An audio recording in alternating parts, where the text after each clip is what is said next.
శుభాకాంక్షలు నా తరపున కాంగ్రెస్ పార్టీ తరపున ఈ వేదిక ద్వారా తెలియజేసుకుంటూ, ఇంతకుముందు మాజీ ఇరిగేషన్ శాఖ మంత్రివర్యులు హరీష్ రావు గారు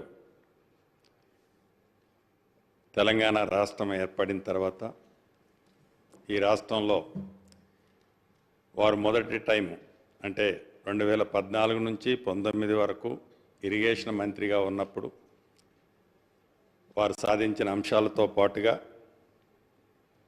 తెలంగాణ ఏర్పడటానికంటే ముందు జరిగిన అంశాల మీద కూడా వారు చాలా కాన్సన్ట్రేటెడ్గా వాటిని వివరంగా విపులంగా దీనికి కౌంటర్గా అంటే గడిచిన తెలంగాణ రాష్ట్రం వచ్చిన తర్వాత ఏవైతే అభివృద్ధి సంక్షేమ కార్యక్రమాల్లో భాగంగా ఇరిగేషన్ సెక్టార్లో మేము చేశామని చెబుతున్న వాటికి కౌంటర్గా గతంలో అవి జరిగాయి కాబట్టి ఇప్పుడు ఇవి జరిగాయని ఎగ్జాంపుల్ మేడిగడ్డ డ్యామేజ్ని కంపేర్ చేస్తూ కొన్ని ఉదాహరణలు ఇచ్చారు. అవన్నీ జరిగాయి, ఇరిగేషన్లో అన్యాయం జరిగాయి, ఇతరత్ర అన్ని అంశాల్లో తెలంగాణకి అన్యాయం జరిగింది కాబట్టే అనేక మంది పోరాట ఫలితం తెలంగాణ రాష్ట్రం సాధించుకున్నాం. ఈ సాధించుకున్న తెలంగాణ రాష్ట్రంలో ఈ 10 సంవత్సరాలు అటు గోదావరి పరివాహక ప్రాంతాలు, గోదావరి మీద ఉన్న బ్యారేజీలు రిజర్వాయర్లు కానివ్వండి, ఇటు కృష్ణా పరివాహక ప్రాంతంలో ఉన్న బ్యారేజీలు రిజర్వాయర్లు కానివ్వండి, వీటన్నిటినీ మ్యాక్సిమం లిఫ్ట్ ద్వారానే గత ప్రభుత్వం వాటిని ఏర్పాటు చేయటం జరిగింది. ప్రధానంగా ఈనాడు అసలు ప్రధానమైన అంశం మేడిగడ్డ మీద డ్యామేజీ. మేడిగడ్డ అంటే కాళేశ్వరం అంటే ఒక్క మేడిగడ్డేనా అనేది వారు లేవనెత్తే అంశం. ఒక్క మేడిగడ్డే కాదు, కాళేశ్వరం అంటే వారు చెప్పినట్టు వందలాది కిలోమీటర్ కాలువలు, టర్నల్స్, పంప్ హౌజెస్, ఇతరత్ర రిజర్వాయర్లు ఉన్నమాట వాస్తవం. ఇందాక హరీష్ రావు గారు పెద్దలు చెప్తూ ఈ కాళేశ్వరం మీద గత ప్రభుత్వం ప్రాణహిత చేవెల్లో 14 టీఎంసీల కెపాసిటీ రిజర్వాయర్ ఉంటే ఆనాడు సిడబ్ల్యూసి ఏదైతే గైడ్ చేసిందో దానికోసం దాని ప్రకారం 140 టీఎంసీల రిజర్వాయర్లు మేము ఏర్పాటు చేశామని చెప్పారు. డెఫినెట్గా అది మంచి కార్యక్రమే. దాంతోపాటుగా ఏదైతే పాలమూరు రంగారెడ్డిలో కూడా రిజర్వాయర్లు ఏర్పాటు చేశారు. ఇక్కడ 2 చోట్ల రిజర్వాయర్లు ఏర్పాటు చేసిన వాళ్ళు సీతారామ ఉమ్మడి ఖమ్మం జిల్లాకు సంబంధించి సీతారామ ప్రాజెక్ట్ వచ్చినప్పుడు అక్కడ రిజర్వాయర్లు ఎక్కడా 1 టీఎంసీ కోసం కూడా ఏర్పాటు చేయలే. మరి ఇక్కడ 2 చోట్ల చేయాలి, లేకుంటే సిడబ్ల్యూసి కమిటీ నిర్ణయించింది అనే అంశాన్ని సీతారామ ప్రాజెక్టులో మిస్ అయ్యారనేది వారికి ఒకసారి ఈ వేదిక ద్వారా గుర్తు చేస్తుంది. రెండోది, గౌరవ ముఖ్యమంత్రి గారు కానీ, మా ఇరిగేషన్ శాఖ మంత్రివర్యులు కానీ, మా ఎల్ఏ మినిస్టర్ గారు కానీ, డిప్యూటీ సీఎం గారు కానీ ఏదైతే ప్రధాన ప్రతిపక్ష నాయకులు కల్వకుంట్ల చంద్రశేఖరరావు గారు సభలో ఉంటే ఎందుకు ఉండాలని కోరుకుంటుందంటే అధికార పార్టీ వారు స్టార్టింగ్ నుంచి ఎండ్ వరకు ఈ ప్రాజెక్టులన్నిటినీ శిల్పం చెక్కిందే నేను, ఈ డిజైన్స్ నా మెమరీలో ఉన్నాయని చెప్పిన వారు ఈ డ్యామేజెస్ జరిగిన తర్వాత సొల్యూషన్ కూడా వారు ఇవ్వగలుగుతారు, ఇని సొల్యూషన్ ఇస్తారనే ఉద్దేశంతో పదే అనేక పర్యాయాలు మా మంత్రి గారు, ముఖ్యమంత్రి గారు ఈ వేదిక ద్వారా వారిని కోరటం జరిగింది. అయినా వారు రాలే. ఇక్కడ ప్రధానంగా మనం గమనించాల్సింది ఏదైతే ఈ కాళేశ్వరం ప్రాజెక్టు ఓపెన్ అయ్యే నాడు ఆనాటి ముఖ్యమంత్రి కల్వకుంట్ల చంద్రశేఖరరావు గారితో పాటు ఇంకిద్దరు ముఖ్యమంత్రులు హాజరయ్యారు. ఈ హాజరైన ఆ వేదిక సాక్షిగా ఆనాడు చంద్రశేఖరరావు గారు అన్న వర్డ్స్ ఏంటంటే ఇది ఒక దేవాలయం లాంటి ప్రాజెక్టు, ప్రపంచంలోనే అద్భుతంగా కట్టిన ప్రాజెక్టు, చాలా బ్రహ్మాండంగా కట్టాము అని ఆ రోజు అన్నారు. మంచిది. ఇదే కల్వకుంట్ల చంద్రశేఖరరావు గారు 4-5 రోజుల క్రితం నల్లగొండ వెళ్ళినప్పుడు వాళ్ళకి పని బాట లేదు, బొందలగడ్డకు పోయారు అన్నారు. ఆనాడు దేవాలయమైన మేడిగడ్డ, ఈనాడు అధికార పార్టీ ఏదైతే ప్రత్యక్షంగా డ్యామేజ్ అయిన ప్రాంతాన్ని చూడటానికి పోయినప్పుడు అది బొందలగడ్డ ఎలా అయిందో వారు ఒక్కసారి ఆత్మ పరిశీలన చేసుకోవాల్సిన అవసరం ఉంది. మీరు చేసిన దాన్ని మీరు ఏదైతే తప్పు జరిగింది అది మేడిగడ్డ వల్ల జరిగింది, మీరు ఆతృతలో జరిగిందా, మీ పర్సనల్ ఇంట్రెస్ట్ ఏముంది దాంట్లో నేను బోటల్లా. అయితే ఇందాక ఇందాక ఇందాక గౌరవ ముఖ్యమంత్రి గారు చెప్పారు, గౌరవ ముఖ్యమంత్రి గారు చెప్పారు ఏదైతే గత ప్రభుత్వం తెలంగాణ ఏర్పడిన తర్వాత మొట్టమొదటిసారిగా ఆనాడు రిటైర్డ్ అయిన ఇంజనీర్లతో ఒక కమిటీ వేసి ఆ కమిటీ రిపోర్టుని అసెంబ్లీ సాక్షిగా తెలంగాణ ప్రజలకి పూర్తిగా వివరించారు. ఆ వివరించిన దాంట్లో భాగంగా అది అయిన తర్వాత దాని మీద ఈ 3 బ్యారేజీలకు సంబంధించింది ఆనాడు ఇంజనీర్స్ కమిటీ 3 బ్యారేజీలకు సంబంధించిన ఒక నివేదికలు అంటే ఎస్టిమేట్స్ ప్రిపేర్ చేశారు. ఇది అయిన కొద్ది రోజులకే ప్రగతి భవన్లో సీఎం గారి సమక్షంలో అప్పుడు హరీష్ రావు గారు మంత్రి, ఇరిగేషన్ మంత్రి గారు, అదే రకంగా ప్రశాంత్ రెడ్డి గారు, ఈ పల్లా రాజేష్ రెడ్డి గారు పేర్లన్నీ దీంట్లో ఉన్నాయి. ఇవి మీకు సభకి మీరు డెఫినెట్గా ఇది కూడా రికార్డులో చేయాల్సిన అవసరం ఉంది. అంటే వారి ఆతృత, ఈ మినిట్స్లో కనిపిస్తున్న ఆతృత, వారి కంగారు, ఎంత తొందరగా కట్టాలి, ఎంత తొందరగా కట్టి ఆతృతే తప్ప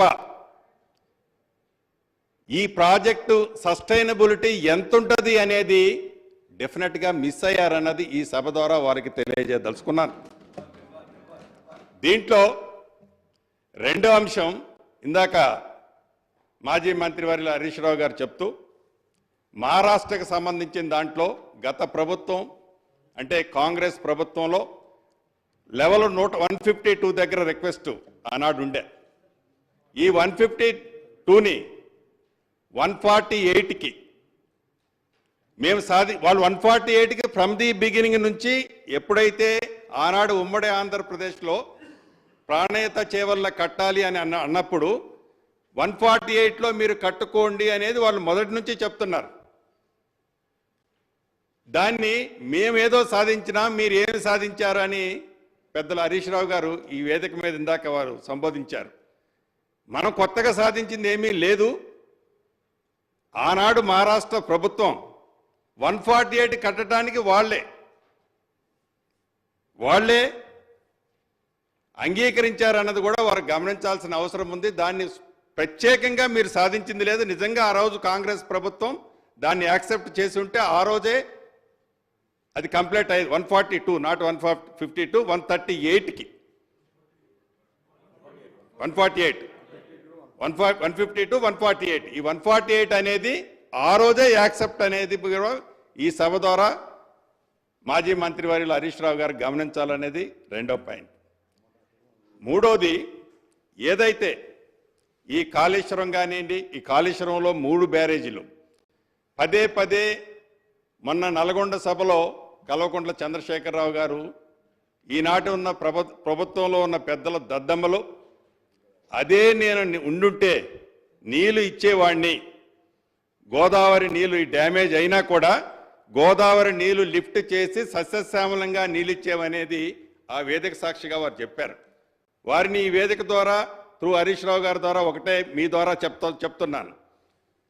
ఇది నవంబర్ నెలలో అంటే మీరు అధికారంలో ఉన్న 45 రోజులకు ముందే కూలిపోయింది మేడిగడ్డ ప్రాజెక్టు. 45 రోజులకు ముందు కూలిపోయిన తర్వాత ఈ 45 రోజుల్లో ఎన్ని క్యూసెక్స్, ఎన్ని టీఎంసీల వాటర్ని పంపు చేసి మీరు ఇరిగేషన్ కోసం రిజర్వాయర్లో నింపారు అనేది మీరు ఒక్కసారి ఆత్మ పరిశీలన చేసుకోండి. ఆనాడు ఆపద్ధర్మ ముఖ్యమంత్రిగా మీరే ఉన్నారు. కనీసం ఒక్క టీఎంసీ వాటర్నైనా రివర్స్ పంపించి ఈనాడు మీరు నేనున్నట్టయితే సస్యశ్యామలంగా నీరు ఇచ్చేవాడిని, రెండో పంటకు నీళ్ళు ఇచ్చేవాడిని అని చెప్తున్నారు. ఈ 45 రోజుల్లో కొత్త ప్రభుత్వం రాకముందు ఎలక్షన్ నోటిఫికేషన్ వచ్చిన తర్వాత ఆ 45 రోజుల్లో ఆ ప్రాజెక్టు కుంగిపోయి క్రాకులు ఇచ్చిన తర్వాత నీళ్లు ఉన్నాయని చెప్పిన మీరు ఎందుకు నీటిని రిజర్వాయర్లోకి మీరు పంపలేకపోయారు అంటే కొత్త ప్రభుత్వం వచ్చిన ఈ 60 రోజులు 70 రోజుల్లో ఈ ప్రభుత్వం మీద పదే పదే మీరు విమర్శలు చేసే పరిస్థితి ఈనాడు మీకు లేదు. మీరు కొత్త ప్రభుత్వానికి సూచనలు ఇవ్వగలుగుతారు. 10 సంవత్సరాల క్రితం ఉన్న ఉమ్మడి ఆంధ్రప్రదేశ్లో ఉన్న ఆనాటి కాంగ్రెస్ ప్రభుత్వంలో ఉన్న అంశాలని పదే పదే ఆనాడు ఉమ్మడి ఆంధ్రప్రదేశ్లో తెలంగాణ రాష్ట్రానికి అన్యాయం జరిగిందని కాబట్టి తెలంగాణ రాష్ట్రం వచ్చిన తర్వాత మనందరం కొత్త జీవితాన్ని ప్రారంభించాం. పద్దాక పాత జీవితంలోకి పోయి ఆనాడు కాంగ్రెస్ పార్టీ ఆనాడు ప్రభుత్వం అన్నదానికంటే ఈ కొత్త ప్రభుత్వంలో మమ్మల్ని విమర్శించే పాయింట్ నాటు అని కూడా లేదనేది గౌరవ సభ్యులు మీ ద్వారా గమనించాలనేది నేను తెలియజేసుకుంటున్నా. ఇక ఏదైతే ఈ రిజర్వాయర్లు బ్యారేజీలు ఉన్నాయో అది మేడిగడ్డ కానీ ఇతరత్ర బ్యారేజీలు ఎస్టిమేట్ మీరు ఒకటి చేశారు. ఎస్టిమేట్ చేసిన తర్వాత ఆ estimate cut off wall upstream కానీ downstream cut off wall కానీ ఆనాడు మీరు cut off wall RCC concrete వాల్తో చేశారు. చేసిన దాన్ని వర్క్ మీరు స్పీడ్ కావాలన్నా మీ ఇన్నర్ ఫీలింగ్ ఏంటో నాకు తెలియదు. యుద్ధ ప్రాతిపదిక మీద ఆ డిజైన్ చేంజ్ చేసి ఆ డిజైన్ చేంజ్ చేయటమే ఈనాడు ఆ ప్రాజెక్టులు పట్టిన అధోగతి అనేది ఈ వేదిక ద్వారా మీ ద్వారా వాళ్ళకి తెలియజేస్తున్నాను. నిజంగా ఆ డయాఫ్రమ్ వాల్ కాంక్రీట్ వాల్తో చేసి ఉంటే ఆ శాండ్ని పర్ఫెక్ట్గా కాంపాక్ట్ చేసి ఉంటే ఈనాడు ఆ రాఫ్ట్ కుంగేది కాదు, ఆ డ్యాము షింక్ అయ్యేది కాదు.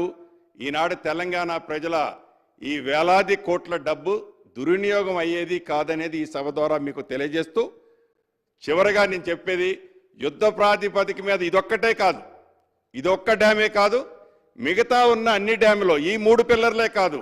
ఇందాక ఉత్తమ్ కుమార్ రెడ్డి గారు ఇరిగేషన్ మంత్రి గారు చెప్తున్నట్టు 2వ డ్యామ్లో సీపేజ్ మొదలైంది, 3వ డ్యామ్లో కూడా బుడగలు వస్తున్నాయి.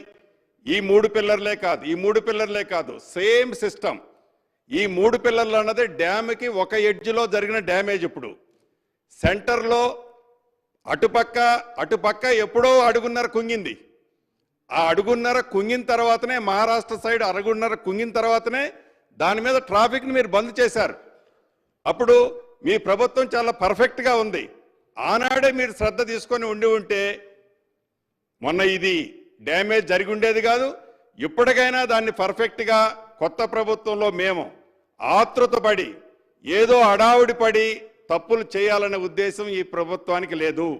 చిత్తశుద్ధితో గతంలో మీరు చేసిన దాన్ని నిజంగా మీరు ఒప్పుకుంటారా ఒప్పుకోపోతారా అది మీ ఇష్టం. కానీ ప్రజలు గమనిస్తున్నారు. విజువల్స్ కనపడుతున్న దాన్ని కూడా మీరు అంగీకరించకపోవడం అనేది చాలా బాధాకరం.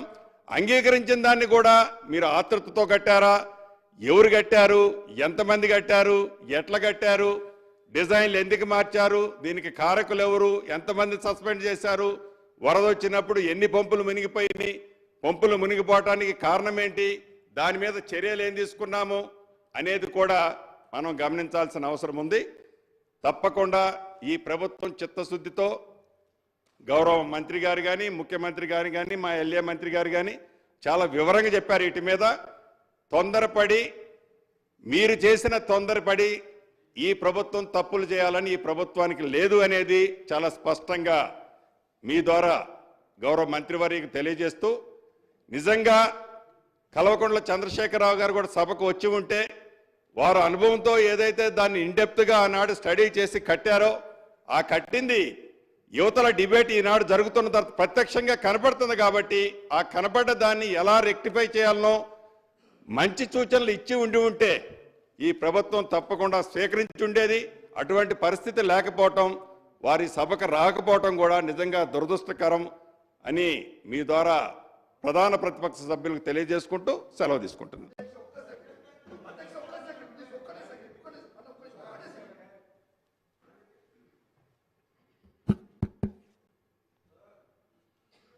అధ్యక్ష, ఈ అసెంబ్లీలో మొదటిసారి మాట్లాడేటువంటి అవకాశం ఇచ్చినటువంటి మీకు ధన్యవాదాలు తెలియజేసుకుంటూ,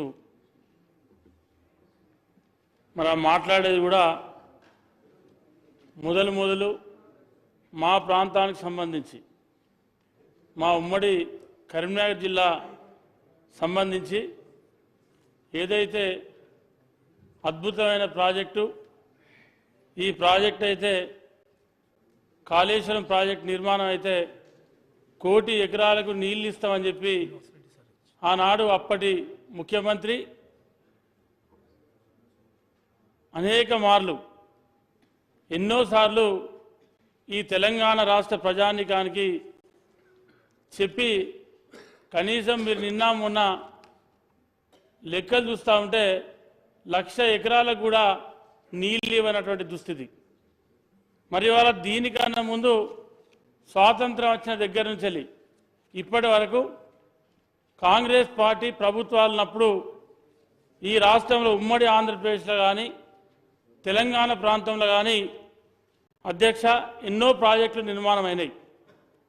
ఇవాళ విచిత్రం ఏంటంటే కట్టినాక ముచ్చటగా 3 సంవత్సరాలు కాకముందే ఇవాళ మేటిగడ్డ ఉంగిపోవడం, మరి ఇవాళ పెద్దలు గౌరవనీయులు ఉత్తమ్ కుమార్ రెడ్డి గారు కూడా చెప్తా ఉన్నారు. ఇవాళ అన్నారం బ్యారేజ్ కూడా అది కూడా లీక్ అవుతూ ఉంటే దాన్ని కూడా వాటర్ డివాటరింగ్ చేస్తూ ఉన్నాం. సుందిల్ల బుంగబడ్డదని చెప్పి కూడా మరి గతంలో విన్నాం, పత్రికలలో చూసినాం. మరి ఈ రకంగా ఉంటే ఇవాళ 1,00,000 కోట్ల రూపాయలు ఖర్చు పెట్టి పెద్ద ఎత్తున అప్పులు చేసి ఇవాళ మరి ఇక్కడటువంటి ఇంతకుముందు మాట్లాడినటువంటి మాజీ మంత్రివర్యులు హరీష్ రావు గారు ఆనాడు భారీ నీటి శాఖ మంత్రిగా ఉండి మరి ఆనాడు అనేక మార్లు ఆ కాళేశ్వరం ప్రాజెక్టునే నేను దగ్గరుండి నిలబడి కట్టిస్తా ఉన్నా, అది నా కన్సర్నులో నడుస్తూ ఉందని చెప్పి అనేక సార్లు పత్రికలలో మరి రాయించుకొని మరి ఎక్స్పోజ్ అయినటువంటి విషయం మనందరికీ తెలిసిందే. ఇవాళ మొన్న మనందరం రేవంత్ రెడ్డి గారు ముఖ్యమంత్రి గారి ఆధ్వర్యంలో మరి ఏదైతే మేడిగడ్డ ఉంగిందని చెప్పి ఆనాడు దానికన్నా ముందు రోజు మరి అన్ని పక్షాలను అన్ని రాజకీయ పార్టీలను ఈ శాసనసభలో ఉన్నటువంటి అందరి సభ్యులను అధ్యక్ష ఆ రోజు మరి మీ ఆధ్వర్యంలో అప్పీల్ చేయడం జరిగింది. ఆనాడు వీళ్ళు రాక మరి ఎక్కడో నల్గొండలో మీటింగ్ పెట్టి వాళ్ళకి ఇష్టం వచ్చినట్టు మరి వ్యంగ్యంగా మాట్లాడి మీరు దేనికోసం పోతానో అక్కడ ఏం బీక్టానికి పోతానని చెప్పి ఆనాడు మరి అక్కడటువంటి మాజీ ముఖ్యమంత్రి గారు మరి ఇప్పుడున్నటువంటి ముఖ్యమంత్రి గారి గురించి మాట్లాడడం జరిగింది. అంటే 10 సంవత్సరాలు ఒక ముఖ్యమంత్రిగా పనిచేసి మరి అటువంటి విషయాలు మాట్లాడచ్చు, ఆ భాషను వాడి మాట్లాడచ్చా అధ్యక్ష?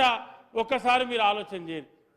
ఇవాళ ఉమ్మడి కరీంనగర్ జిల్లాకు సంబంధించి మా కరీంనగర్ జిల్లాను మొత్తం నిట్ట నిరుణ ముంచి ఇవాళ టీఆర్ఎస్ పార్టీ ఆవిర్భావం నుండి ఇవాళ టీఆర్ఎస్ పార్టీ పుట్టినప్పటి నుండి ఇవాళ బీఆర్ఎస్ పార్టీగా మారే వరకు ఇవాళ వాళ్ళను ఇలా కేసీఆర్ గారిని కేసీఆర్ గారి కుటుంబాన్ని ఆ పార్టీని బతికిచ్చినటువంటి మా ఉమ్మడి కరీంనగర్ జిల్లాను మొత్తం సర్వనాశనంగా ఉంచారు. మా జిల్లా కొరిగింది ఏం లేదు. ఇవాళ కాళేశ్వరం ప్రాజెక్టు కడితే ఇవాళ కాళేశ్వరం మంత్రి నియోజకవర్గం ఉంది. మేడిగడ్డ కానీ అన్నారం కానీ సుందిల్ల కానీ కనీసం ఒక్క సుక్క నీళ్ళు కూడా మంత్రి నియోజకవర్గానికి వెళ్ళే. అక్కడి నుంచి వస్తే ఇక్కడనే మా సోదరుడు మక్కాన్ సింగ్ గారు ఉన్నారు. రామగుండం నియోజకవర్గం ఇలా తలాపుకు నీళ్లుంటాయి, సముద్రం లెక్క నీళ్లుంటాయి, కానీ ఒక్క సుక్క నీళ్లు కూడా అక్కడ సాగు భూమికి నీళ్లు రావు. మరి ఆ నీళ్ళు ఎక్కడికి పోయినాయి అంటే ఆ నుంచి వెళ్ళి అప్పుడు మరి ఎల్లంపల్లి శ్రీపాద ప్రాజెక్టుని కట్టింది ఆనాడు కాంగ్రెస్ ప్రభుత్వం. ఆ ప్రాజెక్టులో నీళ్లు నింపి మరి అక్కడి నుండి నంది మేడాలను తీసుకొచ్చి అక్కడి నుండి లిఫ్టుల ద్వారా ఇవాళ ఎక్కడ తీసుకుపోయారంటే సిద్దిపేట గజ్వేల్ నీళ్ళు తీసుకుపోయాం. కానీ మాకేం ఉరగలేదు. ఇవాళ మా ప్రాంతానికి కరీంనగర్ జిల్లాకు వచ్చినప్పుడు గతంలో ఏదైతే ఆనాడు కాంగ్రెస్ ప్రభుత్వం ఉన్నప్పుడు 1963లో జవహర్లాల్ నెహ్రూ గారు ప్రధానమంత్రి ఉన్నప్పుడు అధ్యక్ష ఆనాడు ఎస్ఆర్ఎస్పి ప్రాజెక్టుకు శంకుస్థాపన చేయడం జరిగింది. మరి ఆనాడు 112 టీఎంసీలతోని ప్రాజెక్టుకు శంకుస్థాపన చేసి పనులు ప్రారంభిస్తే మా ప్రాంతానికి ఉమ్మడి కరీంనగర్ జిల్లాకు 1983లో మరి మా ప్రాంతానికి ఎస్ఆర్ఎస్పి కాలువల ద్వారా నీళ్ళు వచ్చినాయి. ఎస్ఆర్ఎస్పి కాలువల ద్వారా నీళ్ళు వస్తే మరి ఆనాటి నుండి ఈనాటి వరకు మన మధ్యలో తెలుగుదేశం ప్రభుత్వం ఉన్నప్పుడు కాలువ లైనింగ్ జరగడం, డ్రాపులు పూర్తిగా సిమెంటు కాంక్రీట్తో నిర్మాణం జరగడం, మరి కాంగ్రెస్ ప్రభుత్వం ఉన్నప్పుడు ఉమ్మడి కరీంనగర్ జిల్లా అంతా కూడా ఆనాడు మొత్తం కాలువలు తవ్వడం జరిగింది. ఆనాడు ఫేజ్ 1 కానీ ఫేజ్ 2 కానీ ఎస్ఆర్ఎస్పి ప్రాజెక్టు ద్వారా ఆనాడు మా ప్రాంతానికి దాదాపు 9.5 లక్షల ఆయకట్టు ఆనాడు రావడం జరిగింది. మరి అప్పర్ ఏదైతే మిడ్ మానేర్ లోయర్ మానేర్ మీద 4,70,000 ఎకరాల అధ్యక్ష. ఇవాళ అది తప్ప ఇవాళ కనీసం ఇంతకుముందు గతంలో హరీష్ రావు గారు మాట్లాడినప్పుడు చెప్తా ఉన్నారు, అంతకుముందు ఒక గంట క్రితం మేము కరీంనగర్ జిల్లాలో ఉన్నటువంటి ఎస్ఆర్ఎస్పి ప్రాజెక్టుకు ఏదైతే కాలువలు ఉన్నాయో ఆ కాలువలన్నింటినీ చివరి ఆయకట్టుకు నీళ్ళు ఇచ్చామని చెప్పి, ఇవాళ మీరు ఎవ్వరు నాతో నచ్చినా మీరు రండి, నేను చూపిస్తా. ఎక్కడ కూడా చివరి ఆయకట్టుకు నీళ్ళు ఇచ్చిన దాఖలాలు లేవు. మా నీళ్లను మా రైతుల పుట్టగొట్టి, మా ప్రాంత రైతుల పుట్టగొట్టి, మా దగ్గర మాయ మాటలు చెప్పి, ఎప్పుడు ఎన్నికలు జరిగినా టీఆర్ఎస్ పార్టీకి బీఆర్ఎస్ పార్టీకి ఓట్లు వేయించుకొని కరీంనగర్ జిల్లా రైతులు ఉమ్మడి జిల్లా రైతుల పుట్టగొట్టింది తప్ప మీరు కానీ మాకు ఏ రోజు కూడా మా ప్రాంతానికి మీరు కాళేశ్వరం నీళ్ళు తీసుకొచ్చి మా నీళ్లతోని మా ప్రాంతాన్ని సస్యశ్యామలం చేసింది లేదు. మీరు ఏం చెప్పిండ్రు ఆనాడు ఉద్యమ సమయంలో ఏమున్నది, ఇది ఇప్పుడు నీళ్ళు వస్తలేవు, రేపు తెలంగాణ రాష్ట్రం వస్తే కాలడ్డం పెడితే నీళ్ళు వస్తాయని చెప్పారు కేసీఆర్ గారు. కాలడ్డం పెడితే నీళ్ళు వస్తాయని చెప్పారు, పొలాలు పాకులు పడతాయని చెప్పారు, పొలాలలో చేపలు పట్టొచ్చని చెప్పిండ్రు, పొలాలు ఎండిపోవని చెప్పిండ్రు. కానీ మీరు ఏం చేసిండ్రంటే మా ప్రాంత రైతులను మోసం చేసిండ్రు. మీరు మా దగ్గర ఏం చేయలేదు. మీరు ఆనాడు కాంగ్రెస్ ప్రభుత్వం కట్టినటువంటి డ్రాప్ కూలిపోతే కూడా కనీసం డ్రాప్ను రిపేర్ చేయలేదు. మీరు ఎక్కడైనా డీపీలు షటర్ పోతే ఒక్క షటర్ నిర్మాణం చేయలేదు. మీరు ఇలా మీకు మా ఉమ్మడి కరీంనగర్ జిల్లా గురించి కానీ తెలంగాణ రాష్ట్ర ప్రజా రైతాంగం గురించి కానీ మాట్లాడేటువంటి హక్కు లేదు. ఎందుకంటే ఇవాళ డబ్బులు ఖర్చు పెట్టిండ్రు కానీ ఎక్కడ కూడా అవి ఉపయోగానికి రాలేదు. ఇవాళ మా ఏదైతే మీరు కాళేశ్వరం ప్రాజెక్టు గురించి మీరు చెప్తా ఉన్నారు, ఆనాడు ఆ కాళేశ్వరం ప్రాజెక్టు పూర్తయితే 1 కోటి ఎకరాలకు నీళ్ళు వస్తాయని చెప్పారు. ఇవాళ 1 కోటి ఎకరాలకు నీళ్ళు వస్తాయని చెప్పి మీరు ఇచ్చిన లెక్కలనే 1,00,000 ఎకరాలు దాటలేవు. ఇవాళ మీరు 4 సంవత్సరాలు 3 సంవత్సరాలు నీళ్లు ఎత్తిపోతే కనీసం మీరు ఏ రోజు కూడా 30 టీఎంసీలు దాటి నీళ్ళు ఎత్తిపోయలేదు. ఇవాళ మా ప్రశాంత్ అనే నా మీద కత్తా ఉన్నాడు. నేను మాట్లాడేటన్ని అన్నా, నేను మీ హరీష్ రావు గారి లెక్క అబద్ధాలు ఆడేది లేదు, నాకేం అబద్ధాల లెక్కలు రావు. కాబట్టి పేరు తీసుకోకూడదు దయచేసి ప్లీజ్. కాబట్టి ఇప్పుడు వారు 2 గంటలు మాట్లాడినారు, 2 గంటలు మాట్లాడినారు. మేము ఏం మాట్లాడినా ఇప్పుడు ఏం మాట్లాడి వాళ్ళు ఇంతకుముందు ఏం చెప్పారు, మా ప్రాంతానికి కన్క్లూడ్ చేయండి. ఇప్పుడు ఉమ్మడి కరీంనగర్ జిల్లాల 10 నిమిషాలు అవుతుంది నేను మాట్లాడు, 10 మినిట్స్ అవుతుంది సార్ నేను మాట్లాడు. 5 minutes అయితే మా ప్రాంతానికి నీళ్ళు వస్తున్నాయి, తేలేందుకు నీళ్ళు ఇస్తున్నామని చెప్పారు. మీరు ఎవరన్నా మీరు హరీష్ రావు గారు వస్తారా, లేకపోతే ఇంకా మీరెవరైనా స్పీకర్ గారు మీరెవరైనా పంపిస్తారా? మీరు రాండి. మా ప్రాంతానికి నీళ్ళు ఎక్కడ కూడా కాళేశ్వరం జిల్లాలు మా పెద్దపల్లి జిల్లాలో 2 లక్షల ఆయకట్టు ఉంటుంది. పెద్దపల్లి జిల్లాలో 2 లక్షల ఆయకట్టు ఉంటుంది. 2 లక్షల ఆయకట్టు ఉంటే ఇలా రామగుండంలో 25,000 ఎకరాలు మంత్ని 4 గ్రామాలు కలుపుకొని ఎస్ఆర్ఎస్పి పార్క్ ఉంటుంది. 1 ఎకరం కూడా కాళేశ్వరం నీళ్ళు రాలే. మా పెద్దపల్లి నియోజకవర్గానికి వచ్చి దగ్గర 1,52,000 చిల్లర ఎకరాలు ఉంటుంది. ఇవాళ చెరువుల కుంటలు కలుపుకొని 1,60,000 నుంచి 1,70,000 ఎకరాలు ఉంటాయి. ఈ రోజు వరకు మా పెద్దపల్లి కన్క్లూడ్ చేయండి. విజయరామారావు గారు చేస్తా ప్రశాంత్ రెడ్డి గారు మాట్లాడండి. ఒక్క నిమిషం సార్. గౌరవ సభ్యులు వారు ఆవేదన చెప్తున్నారు. సరే, వారి ప్రాంతానికి సాగునీరు రావాలి అనే ఆవేదన వారికి ఉండొచ్చు. అయితే ఇది సార్, ఇది ఎట్లుంటుందంటే సార్, ఇప్పుడు ఎస్ఆర్ఎస్పి ప్రాజెక్ట్ ఉంది సార్. 100 ఊర్లు మా ఆర్మూరు, ఆ పక్కన నిర్మలు, ఆ తాలూకా అంతా మునిగిపోయినాయి సార్. మా బాల్కొండ ప్రాంతం మునిగిపోయినాయి సార్.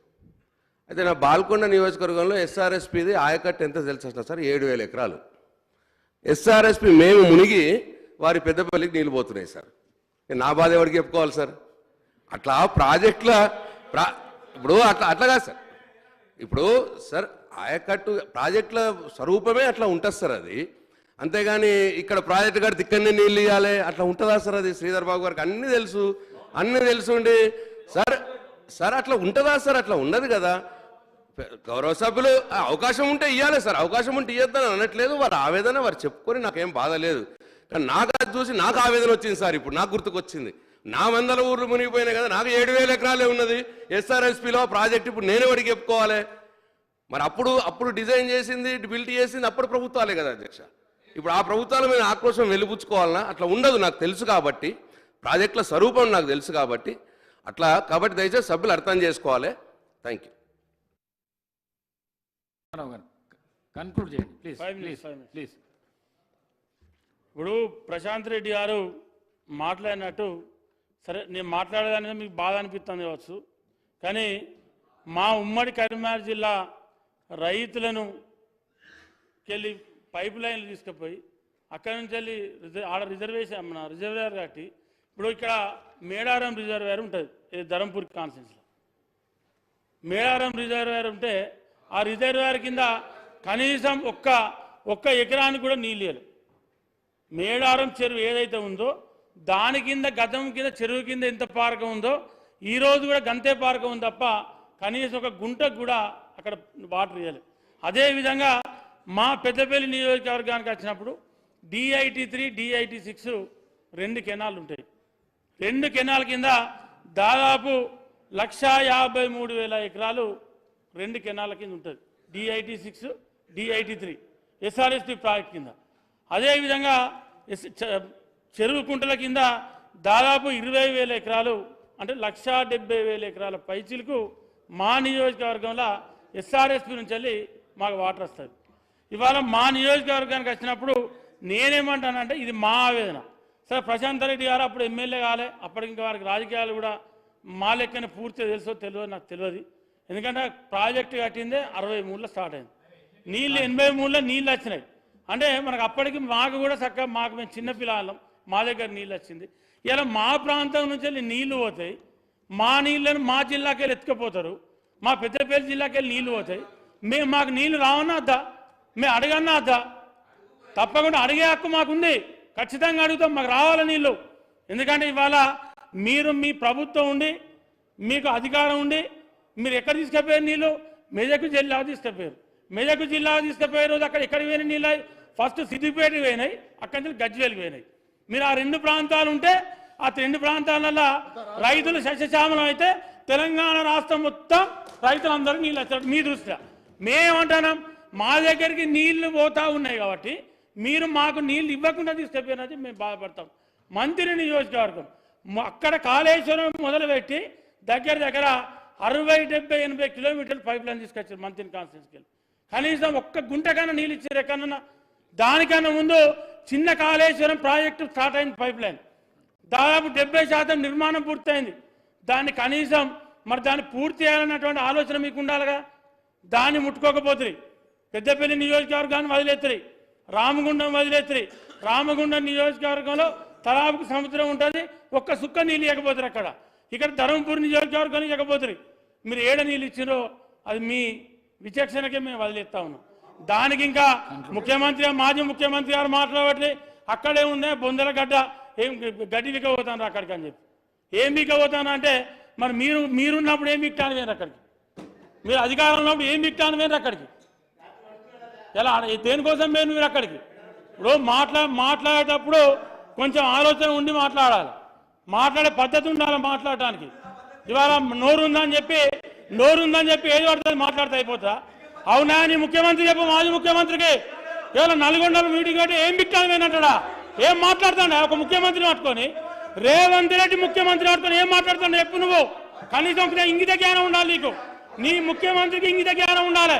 ఫస్ట్ నువ్వు దాన్ని మాట్లాడు మా గురించి మాట్లాడు. నువ్వు ఏం మాట్లాడి నీ ముఖ్యమంత్రి? ఇవాళ ఒక మాజీ ముఖ్యమంత్రి 10 ఏళ్ళు ముఖ్యమంత్రి ఉంటాడు. మేము బొందల గడ్డగా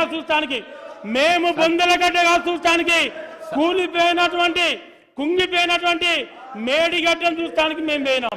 మా ముఖ్యమంత్రి గారి ఆధ్వర్యంలో, రేవంత్ రెడ్డి గారి నాయకత్వంలో మేము దాన్ని చూసి మీరు ఏదైతే ఈ రాష్ట్ర ప్రజలను, ఈ రాష్ట్ర రైతాంగాన్ని ముంచి కాళేశ్వరం ప్రాజెక్టును ఏటీఎం లెక్క పెట్టి దోసుకున్నారో, ఆ దోసుకొని ప్రాజెక్టు ముంచిండ్రో, ఆ ప్రాజెక్టును చూడడానికి ప్రజలకు తెలియజేయడం కోసం, ఈ రాష్ట్ర రైతాంగానికి తెలియజేయడం కోసం మేము అక్కడికి.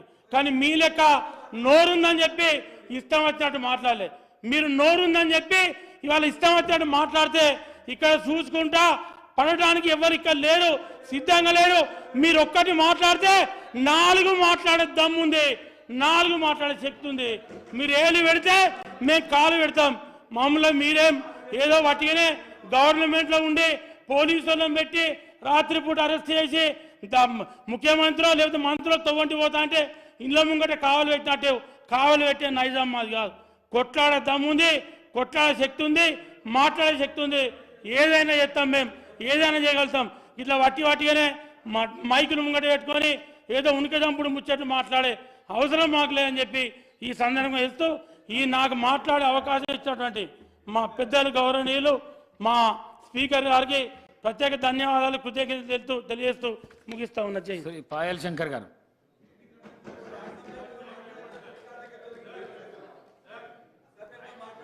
అధ్యక్ష, మాట్లాడే అవకాశం ఇచ్చినందుకు మీకు ప్రత్యేకంగా ధన్యవాదాలు. పాయల్ శంకర్ గారు ఒక్క నిమిషం. ఫ్లోర్ లీడర్లకు 30 నిమిషాల టైం కేటాయించినాము. సాధారణ సభ్యులకు అందరికీ గౌరవ సభ్యులకు 5 నిమిషాలు. దయచేసి దీన్ని పాటించవలసిందిగా కోరుకుంటున్నాను. పాయల్ శంకర్ గారు. సార్, సార్ మా పార్టీ సమయంగా భావించి మాకు అరగంట సమయం ఇస్తేనే అది న్యాయం చేసినట్టు అవుతారు. అంటే నన్ను సభ్యుడిగా కాకుండా పార్టీ సమయంగా భావించండి. అధ్యక్ష, ముందుగా మీకు ధన్యవాదాలు. ఈ కాళేశ్వరం ప్రాజెక్టు గురించి చర్చ వచ్చినప్పుడల్లా శాసనసభలో ఈ పెద్ద పెద్ద స్క్రీన్లు ప్రత్యక్షమవుతాయి. నేను ఇంతకుముందు కూడా టీవీలలో చూసినట్టు నాకు గుర్తున్నది. ఇంకొక విషయం ఏంటంటే, ఈ పదే ఒక పదం వాడుతున్నారు. ఆ పదానికి ఈ శాసనసభకు ఎందుకు అంత అవినాభావ సంబంధం ఉన్నది అర్థమైతలేదు. ఆ పదం వాడడం తప్పు అని అందరికీ తెలిసినా ఇటు నుంచి కానీ అటు నుంచి కానీ అదే పదాన్ని పదే వాడే ప్రయత్నం చేస్తూ ఈ 2 రాజకీయ పార్టీలు ఆ పదం ద్వారానే ప్రజల దృష్టిని ఆకర్షించాలని ప్రయత్నం చేస్తున్నాయేమో మాకైతే అర్థమైతలేదు. అధ్యక్ష, పొద్దున ఈరోజు నేను 6 గంటలకు మా ఇంటికి ఫోన్ చేసిన ఆదిలాబాద్కు.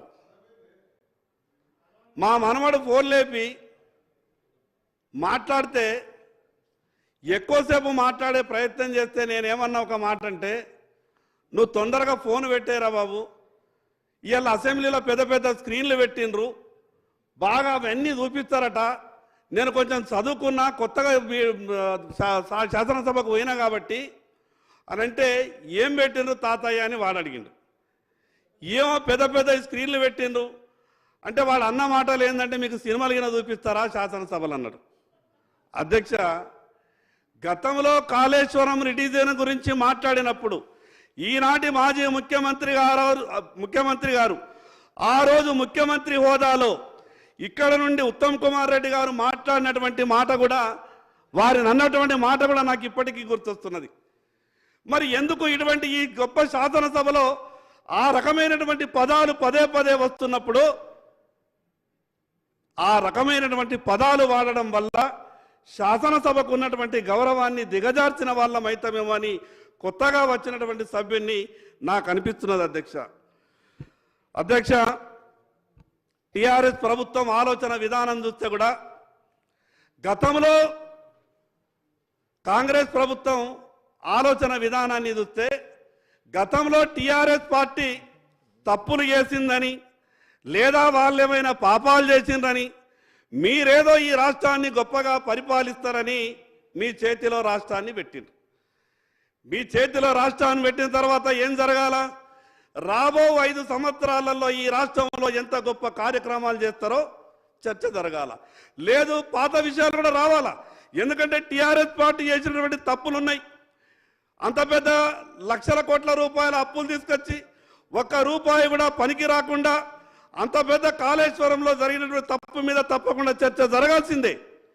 కానీ ఇప్పటి వరకు ఈ కొత్తగా వచ్చిన ప్రభుత్వం ఏం చేయబోతున్నదన్న విషయాన్ని మాత్రం ఎక్కడా స్పష్టం చేయలేకపోతా ఉన్నది. అధ్యక్ష, మేము అనుకున్నాం ఆంధ్రప్రదేశ్ రాష్ట్రం ఉన్నప్పుడే మా అటువంటి ఆదిలాబాద్కు అన్యాయం జరిగింది, తెలంగాణ రాష్ట్రం వచ్చిన తర్వాత మాకు న్యాయం జరుగుతుందని గొప్పగా ఆశపడ్డాం. మా జిల్లాలో ఏకైక ప్రాజెక్టు సార్ 10 సంవత్సరాలలో మొదలైంది కోటా చెనాక అనే ప్రాజెక్టు. గౌరవ హరీష్ రావు గారికి చాలా తెలుసు ఆ విషయం మీద. ఆ కోటా చెనాక అనే ప్రాజెక్టు 2014-15లో పరిపాలన అనుమతులు ఇచ్చిండ్రు 1300 కోట్ల రూపాయలతోని. ఇది 2023. 14-15లో పరిపాలన అనుమతులు ఇచ్చిన తర్వాత 2017లో ఆదిలాబాద్లో 50,000 ఎకరాలకు సాగునీరు అందిస్తాం. గత ఆంధ్ర పాలకులతో పరిపాలన వల్ల ఆదిలాబాద్కు అన్యాయం జరిగింది, మేము వచ్చినాం కుర్చీ మీద కూర్చున్నాం, మా పరిపాలన చూడుండ్రి అని టీఆర్ఎస్ పార్టీ వాళ్ళంటే మేము బాగా సంతోషపడ్డాం సార్. కానీ ఏం జరిగింది సార్? 2023-24 వరకు కూడా సగం పనులు మాత్రమే పూర్తయినాయి. 1300 కోట్లతో ప్రారంభించినటువంటి కోటా చెనాక ప్రాజెక్టు ఈరోజు 2000 కోట్ల రూపాయలు కావాలా? కానీ ఇంకా 2019లో సార్ ల్యాండ్ ఎక్వేషన్కు డబ్బులు కావాలని ఆదిలాబాద్ నుంచి అధికారులు హైదరాబాద్ ఉన్నటువంటి వీళ్లకు ఉత్తరాలు రాస్తే ల్యాండ్ ఎక్వేషన్కు 2019 నుండి చిల్లి గవ్వ కూడా రాలేదు. మరి అదే కాళేశ్వరం ప్రాజెక్టులో కాంట్రాక్టర్ల దృష్టి అంతా కూడా కాళేశ్వరం ప్రాజెక్టుకే అయింది, అధికారుల దృష్టి అంతా కూడా కాళేశ్వరం ప్రాజెక్టుకే అయింది.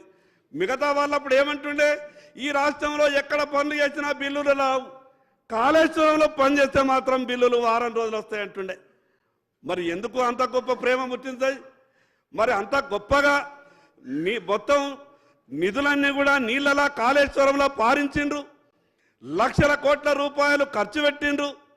కానీ ఎక్కడా కూడా నిన్న సంబంధిత అధికారులు మీడియా ముందు చెప్తే వీళ్ళేం చెప్తారు, లక్షల ఎకరాల సాగు చేసినామని చెప్తారు. అధికారులు ఏం చెప్తున్నారు, 1,00,000 కోట్ల రూపాయలు ఖర్చు పెట్టి కేవలం 1,00,000 ఎకరాలు మాత్రమే సాగైందని చెప్తారు. అధ్యక్ష, ఇప్పటి వరకు వీళ్ళు మాట్లాడుకుంటే మేమేమనుకున్నామంటే అధికార పక్షం ప్రధాన ప్రతిపక్షం కాబట్టి కొంత సమయం ఎక్కువెచ్చుకుంటారో మాట్లాడుకుంటారో అనుకుంటున్నాం. ఏ కాళేశ్వరం ప్రాజెక్ట్ అయితే కుంగిపోయిందని మొదలుగా తెలిసినటువంటి భారతీయ జనతా పార్టీ రెండవ రోజే మేము అక్కడికి మేడిగడ్డ దగ్గరికి వెళ్ళి కుంగిన విషయాన్ని మా రాష్ట్ర పార్టీ అధ్యక్షుడు ప్రత్యక్షంగా చూసి వెంటనే కేంద్ర ప్రభుత్వానికి నేషనల్ డ్యామ్ సేఫ్టీ అథారిటీ వాళ్ళకు ఉత్తరం రాస్తే 48 గంటల లోపల నేషనల్ డ్యామ్ సేఫ్టీ అథారిటీకి సంబంధించినటువంటి అధికారులంతా వచ్చిర్రు. అక్కడ ఉన్నటువంటి మేడిగడ్డనంతా కూడా పరిశీలించిర్రు. కావలసినటువంటి కాగితాలన్నీ ఆ రోజు టీఆర్ఎస్ పార్టీ ప్రభుత్వం అధికారంలో ఉండే వాళ్ళని నేషనల్ డ్యామ్ సేఫ్టీ అధికారులు కొన్ని పత్రాలు కావాలని అడిగిండ్రు. ఆ ప్రభుత్వం పత్రాలు ఇవ్వలేదు అధ్యక్ష. పోనీ ఆ ప్రభుత్వం పత్రాలు ఇవ్వకపోయా, మరి కొత్తగా వచ్చినటువంటి కాంగ్రెస్ ప్రభుత్వం అయినా నేషనల్ డ్యామ్ సేఫ్టీ అథారిటీకి పత్రాలు ఇవ్వాలి కదా, వీళ్ళు కూడా ఇస్తలేరు అధ్యక్ష. గతంలో వాళ్ళు ఉండే పత్రాలు కావాలని నేషనల్ డ్యామ్ సేఫ్టీ మంత్రి గారు పాయల్ శంకర్ గారు, అధ్యక్ష, మీ ద్వారా తెలియదలుచుకున్న నేషనల్ డ్యామ్ సేఫ్టీ అథారిటీ ఇప్పుడు ఏమి డాక్యుమెంట్స్ అడిగినా ఇవ్వడమే కాకుండా మీరు ఈ 3 బ్యారేజ్ విషయంలో పూర్తి ఎంక్వైరీ ఇన్వెస్టిగేషన్ టేకప్ చేయండి. అదేవిధంగా ఏ విధంగా అవి పునరుద్ధరణ చేయాలనో, ద వే ఫార్వర్డ్ చేయాలనో totally we are handing over to NDSA. Thank you sir. మీకు ఈ రకమైనటువంటి గొప్ప మనసుంటే ఎట్లా బయటకు రావో, పోయిన డబ్బంతా ఏడాడికి పోయిందో కేంద్ర ప్రభుత్వం మీకు పూర్తిగా ఈ ప్రభుత్వానికి అండగా ఉంటుంది. అందుకే మేము మొదటి నుంచి అంటున్నాం, మీరు ఈ రకమైనటువంటి సహకారం అందించండి, మాటకు కట్టుబడి ఉండండి. ఏదైతే ఆ రోజు మల్కాజ్గిరి పార్లమెంటు సభ్యులుగా రాష్ట్ర కాంగ్రెస్ పార్టీ అధ్యక్షులుగా జరిగినటువంటి విషయాల మీద సిబిఐ విచారణ జరగాలని గౌరవ ముఖ్యమంత్రి గారు ఆ రోజు మాట్లాడినటువంటి మాటను ఒక్కసారి గుర్తు చేసుకున్నా. మీకు కూడా చాలా ఈజీ ఉంటుంది, ఎందుకంటే మీరు కొత్తగా ప్రభుత్వంలోకి వచ్చిన మీకు ఇంకా చాలా పనులు ఉన్నాయి. ఇది ఎక్కడెక్కడ తప్పులు జరిగినాయి, ఎక్కడెక్కడ లోపాలు జరిగినాయి సిబిఐకి ఇస్తే అది నేషనల్ అయినా ఇంటర్నేషనల్ లెవెల్లో కూడా ఏమైనా సంబంధాలు ఉంటే, ఇక్కడ ఉన్నటువంటి డబ్బు ఎక్కడన్నా పోయిందా, ఆ విషయాలు కూడా ఏమన్నా ఉంటే అవి తొందరగా బయటపడేటటువంటి అవకాశాలు ఉన్నాయి సార్. అందుకే భారతీయ జనతా పార్టీ చాలా క్లియర్గా మొదటి నుంచి కూడా డిమాండ్ చేస్తున్నాం. మేము చేస్తున్నటువంటి డిమాండ్ కూడా ఏం కాదు, మీరన్నటువంటి మాటకే కట్టుబడి ఉండండి. మీరే అన్నారు కదా సిబిఐ విచారణ జరగాల, భారతీయ జనతా పార్టీకి టీఆర్ఎస్కు ఏదో సంబంధం ఉన్నట్టున్నది, మేము ఎంత అడిగినా కూడా సిబిఐ ఎంక్వైరీ చేస్తలేరని గౌరవ ముఖ్యమంత్రి గారు అన్నారు. ఆ రోజు గౌరవ ముఖ్యమంత్రి గారు ఆ రోజు కూడా ఇంకో మాట కూడా మాట్లాడింది సార్. వారు ఏమన్నారంటే, ప్రధానమంత్రి గారిది, అమిత్ షా గారిది నా దగ్గర అన్ని ఆధారాలు ఉన్నాయి, నేను కంప్లైంట్ చేయడానికి సిద్ధంగా ఉన్నా, భారతీయ జనతా పార్టీ నాయకులు వాళ్ళ అపాయింట్మెంట్ ఇప్పగలుగుతారా అని ఒక మాట మాట్లాడినారు. అధ్యక్ష, ఈరోజు ఎవరు కూడా గౌరవ ముఖ్యమంత్రి గారికి అపాయింట్మెంట్ ఇప్పించే అవసరం లేదు, ఎందుకంటే వాళ్ళు నేరుగా ఒక అపాయింట్మెంట్, ఒక ఫోన్ కాల్ చేస్తే ఈరోజు కేంద్రంలో ఉన్నటువంటి అందరూ కూడా ఒక మంచి ఆలోచనతో అపాయింట్మెంట్ ఇస్తున్నారు. మీరు వెంటనే ఒక ఉత్తరం రాయండి, నిజంగా మీకు గతంలో చేసినటువంటి ప్రభుత్వం తప్పిదాలన్నీ కూడా బయటకు రావాలా, దాంట్లో ఉన్నటువంటి లోపాలన్నీ కూడా బయటకు రావాలా, జరిగినటువంటి అవినీతి అంతా కూడా బయటకు రావాలా, ఎవరెవరి పాత్ర ఎంతెంత ఉన్నదో మొత్తం తెలుసుకోవాలనంటే మీకు ఏమాత్రం కూడా చిత్తశుద్ధి ఉన్నా మీరు వెంటనే సిబిఐ ఎంక్వైరీకి ప్రభుత్వం ఉత్తరం రాయాల్సిందిగా మీ ద్వారా విజ్ఞప్తి చేస్తున్నా అధ్యక్ష. ఇంకో విషయం, కేవలం అవినీతి మీదనే కాదు, అసలు కాళేశ్వరం కార్పొరేషన్ మీద తెచ్చినటువంటి అప్పుల మీద కూడా చర్చ జరగాల. అధ్యక్ష, తక్కువ వడ్డీకి ఇవ్వడానికి ఎన్నో బ్యాంకులు సిద్ధంగా ఉండే, ఇదేం వడ్డీలు అధ్యక్ష? గౌరవ మంత్రి గారు మరి వడ్డీ పర్సెంట్ చూసిండో లేదో తెలియదు, కానీ ఈ వడ్డీ శాతం కూడా మామూలుగా లేదు అధ్యక్ష. ఈ రాష్ట్ర ఆర్థిక పరిస్థితిని చూస్తే రాబో రోజులలో ఎటువంటి పరిస్థితులు ఉంటాయని ఒక భయంగా అనిపిస్తున్నా అధ్యక్ష.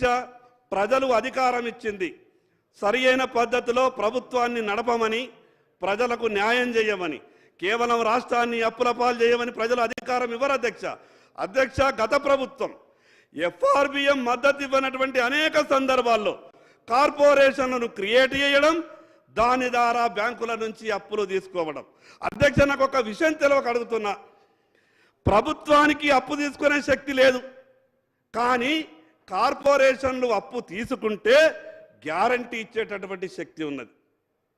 ఎంత ఈ చట్టాలలో ఉన్నటువంటి కొన్ని లొసుగులను వాడుకొని ప్రభుత్వ ఖజానా ఖాళీగా ఉన్నదని ఎఫ్ఆర్బిఎం ద్వారా తెలిసినప్పుడు, ఎఫ్ఆర్బిఎం మద్దతు ఇవ్వనప్పుడు, ప్రతి విషయానికి అప్పు కావాలన్నప్పుడల్లా కార్పొరేషన్లను క్రియేట్ చేయడం, బ్యాంకుల దగ్గరికి వెళ్ళి అప్పులు తీసుకురావడం. అంటే కార్పొరేషన్లు కేవలం అప్పుల కొరకే ఉడతాయా? వాటి వ్యవహారం ముందు చెయ్యాలా. ఒక కార్పొరేషన్ క్రియేట్ అయిన తర్వాత 2 సంవత్సరాలు మినిమంగా లావాదేవీలు వ్యవహారాలు జరపాలా. కానీ ఏమీ లేదు అధ్యక్ష, అప్పు తీసుకోవాలనంటే కార్పొరేషన్లను వెంటనే క్రియేట్ చేయాలా, దానికి బ్యాంకుల ద్వారా అప్పులు తీసుకురావాలా. అధ్యక్ష, ఇన్ని అప్పులు, విపరీతమైనటువంటి వడ్డీలు, ఈరోజు రాష్ట్రం 7 లక్షల కోట్ల అప్పులు ఉన్నట్టు దాదాపు చెప్తున్నారు. ఒక 5-10 వేలు అటు ఇటు ఉండొచ్చు. 7 లక్షల కోట్ల అప్పులకు మినిమం 6% వడ్డీ పట్టుకున్నా కూడా ఒక 36-38 వేల కోట్ల వడ్డీ. తర్వాత ఈ రాష్ట్రంలో గొప్పగా డిజైన్ చేసినటువంటి అన్ని ప్రాజెక్టుల కరెంటు బిల్లులు 10 నుంచి 12 వేల కోట్లు వస్తాయని నిపుణులు చెప్తున్నారు. ఈ వడ్డే ఇంతున్నది. తీసుకున్నటువంటి అప్పులో కొంత ఇన్స్టాల్మెంట్ కూడా కట్టేది అవసరం ఉంటుంది. మరి ఇంత ఎక్కడికి వెళ్ళి తెస్తారు అధ్యక్ష? కొత్తగా వచ్చినటువంటి ప్రభుత్వ హామీలు కూడా విపరీతమైనటువంటి హామీలు ఉన్నాయి. నేను కొత్తగా వచ్చిన ప్రభుత్వం తప్పు పట్టాలనో విమర్శించాలనో ఈ మాటలు మాట్లాడతలేను, కానీ రాష్ట్ర ప్రజలను కాంగ్రెస్ ప్రభుత్వం కూడా వాస్తవాలు చెప్పే ప్రయత్నం చెయ్యండి. ఎక్కువ రోజులు మీరు ఇట్లు విషయాన్ని గుంజుకుంటూ పోలేరు. ఈ రాష్ట్ర ఆర్థిక పరిస్థితి మీద ఎప్పుడో ఒకసారి మీరు చెప్పాల్సిన అవసరం వస్తుంది. రాష్ట్ర రాజకీయాలలో కూడా కొంత మార్పు రావాల్సినటువంటి అవసరం వస్తుంది అధ్యక్ష. అధికారంలోకి రావడానికి అనేక రాజకీయ పార్టీలు అమలుకు సాధ్యం కానటువంటి హామీలు ఇస్తున్నాయి. ఖచ్చితంగా ఈ సభలో అటువంటి విషయం మీద చర్చ జరగాల. ఒకసారి గెలిస్తే చాలు, తర్వాత సంగతి తర్వాత అనే పరిస్థితులు వస్తున్నాయి. మరి ఈ రకంగా ప్రతి ఒక్కరు కూడా ఇదే వ్యవహారం చేసుకుంటూ పోతే ఈ రాష్ట్రాన్ని కాపాడే వ్యక్తులు ఎవరు? కేవలం 5 సంవత్సరాలు అధికారంలో ఉండడానికి, ఒకసారి గెలవడానికి మా నోటికి వచ్చినట్టు ఏమన్నా మాట్లాడతాం. గత పాలకులు అమలు చేసిండ్రా, మేము అమలు చేయకుంటే ఏమవుతుందనే ధోరణి ఏదైతే ఉన్నదో దాంట్లో ఖచ్చితంగా మార్పు రావాలా అధ్యక్ష. మార్పు ఇక్కడి నుండే మొదలు కావాలి. ఈ మార్పు ఇక్కడి నుండే మొదలు కావాలా. గతంలో టీఆర్ఎస్ పార్టీ చేసినటువంటి తప్పులను కాంగ్రెస్ పార్టీకి కూడా తెలుసు. మరి ఆ విధమైనటువంటి తప్పులను కాంగ్రెస్ పార్టీ కూడా పదే పదే చేస్తూ పోతే ప్రభుత్వాన్ని నడపడం కష్టమవుతుంది అధ్యక్ష. ఈ రాష్ట్రం నడుస్తున్నది అన్న, ఒకటే నిమిషం అన్నా, ఈ రాష్ట్రం నడుస్తున్నది దేని మీద అధ్యక్ష? ప్రజల ఆరోగ్యం చెడిపోతున్నటువంటి ఆ ఏదైతే మత్తు పానీయాలు అమ్మితే నడిచే పరిస్థితి ఉన్నది అధ్యక్ష. రేపు రాష్ట్రంలో ఉద్యమం వస్తే రాష్ట్ర ఆర్థిక పరిస్థితి పూరా అతలాకుతలమయ్యే పరిస్థితి ఉన్నది. అదేవిధంగా అధ్యక్ష ఇంకా దేని మీద నడుస్తున్నది?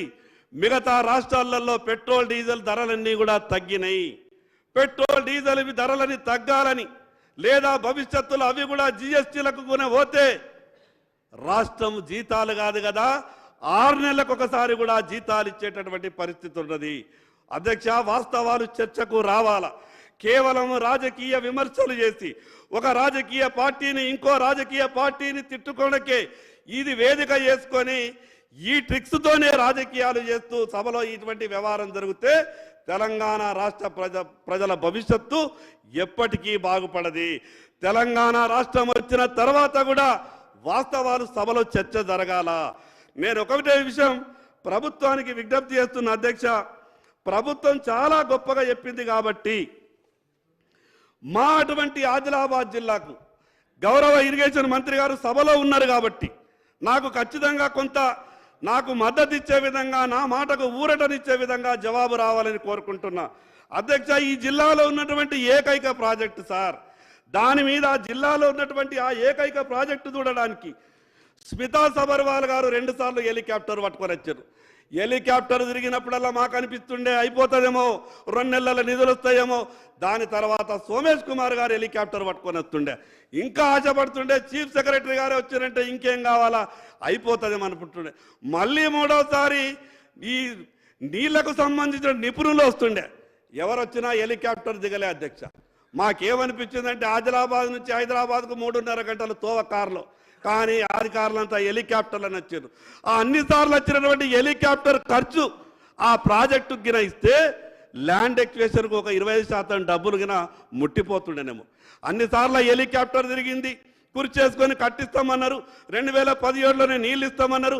2024 అయింది, చుక్క నీరు రాలేదు అధ్యక్ష. ఇంకొక విషయం చెప్తా అధ్యక్ష, ఈ ప్రభుత్వం తరపున కాళేశ్వరం మీద జరిగినటువంటి అవినీతినంతా కూడా సిబిఐ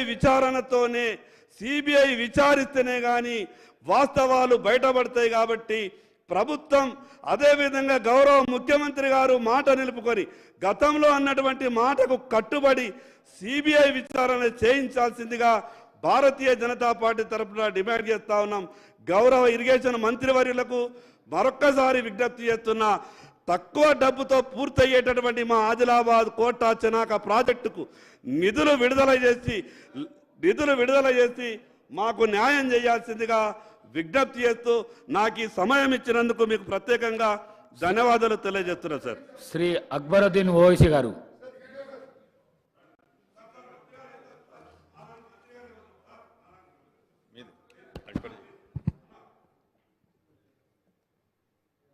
మినిస్టర్ గారు. సరే, బీజేపీ సభ్యులు పాయల్ శంకర్ గారి విషయం తప్పనిసరిగా మీరు ఈ ఇరిగేషన్ ప్రాజెక్ట్ విషయంలో నేను ప్రత్యేకంగా సమావేశం ఏర్పాటు చేస్తే మీరు కూడా రండి, అధికారులతో కూర్చొని వీళ్ళు. సరే అనిల్ జాదవ్ నువ్వు కూడా రా, అంటే ఆదిలాబాద్ ఉమ్మడి ఆదిలాబాద్ జిల్లా ఎమ్మెల్యేలు అందరినీ పిలిచి ఆదిలాబాద్ జిల్లా ఇరిగేషన్ ప్రాజెక్ట్స్ని మండే కానీ ట్యూస్డే కానీ ఒకరోజు ముందు చెప్పి నేను రివ్యూ మీటింగ్ పెట్టి ఏమి చేయగలిగితే తప్పనిసరిగా చేస్తానని మనం చేస్తూ, అదేవిధంగా మీరు స్పీకర్ సార్ మీ ద్వారా శాసనసభ సభ్యులందరికీ నేను మనవి చేస్తున్నా, వారి హై కాస్ట్ లోన్స్ గురించి ప్రస్తావించారు. గౌరవ ముఖ్యమంత్రి గారు, నేను కేంద్ర ఆర్థిక శాఖ మంత్రివర్యులు నిర్మలా సీతారామన్ గారిని కలిసి గత ప్రభుత్వం చాలా పెద్ద amount high cost short term loans తీసుకుని రాష్ట్రంపై చాలా పెద్ద ఆర్థిక భారం పెట్టారు. మరి కేంద్ర ప్రభుత్వం మీరు సహాయం చేయండి, ఈ high cost loans, high interest loans swap చేసి మాకు కొంత మరి సాఫ్ట్ లోన్స్, లో ఇంట్రెస్ట్ లోన్స్ ఇవ్వవలసిందిగా ఫార్మల్గా రిక్వెస్ట్ చేసాం కేంద్ర ప్రభుత్వాన్ని.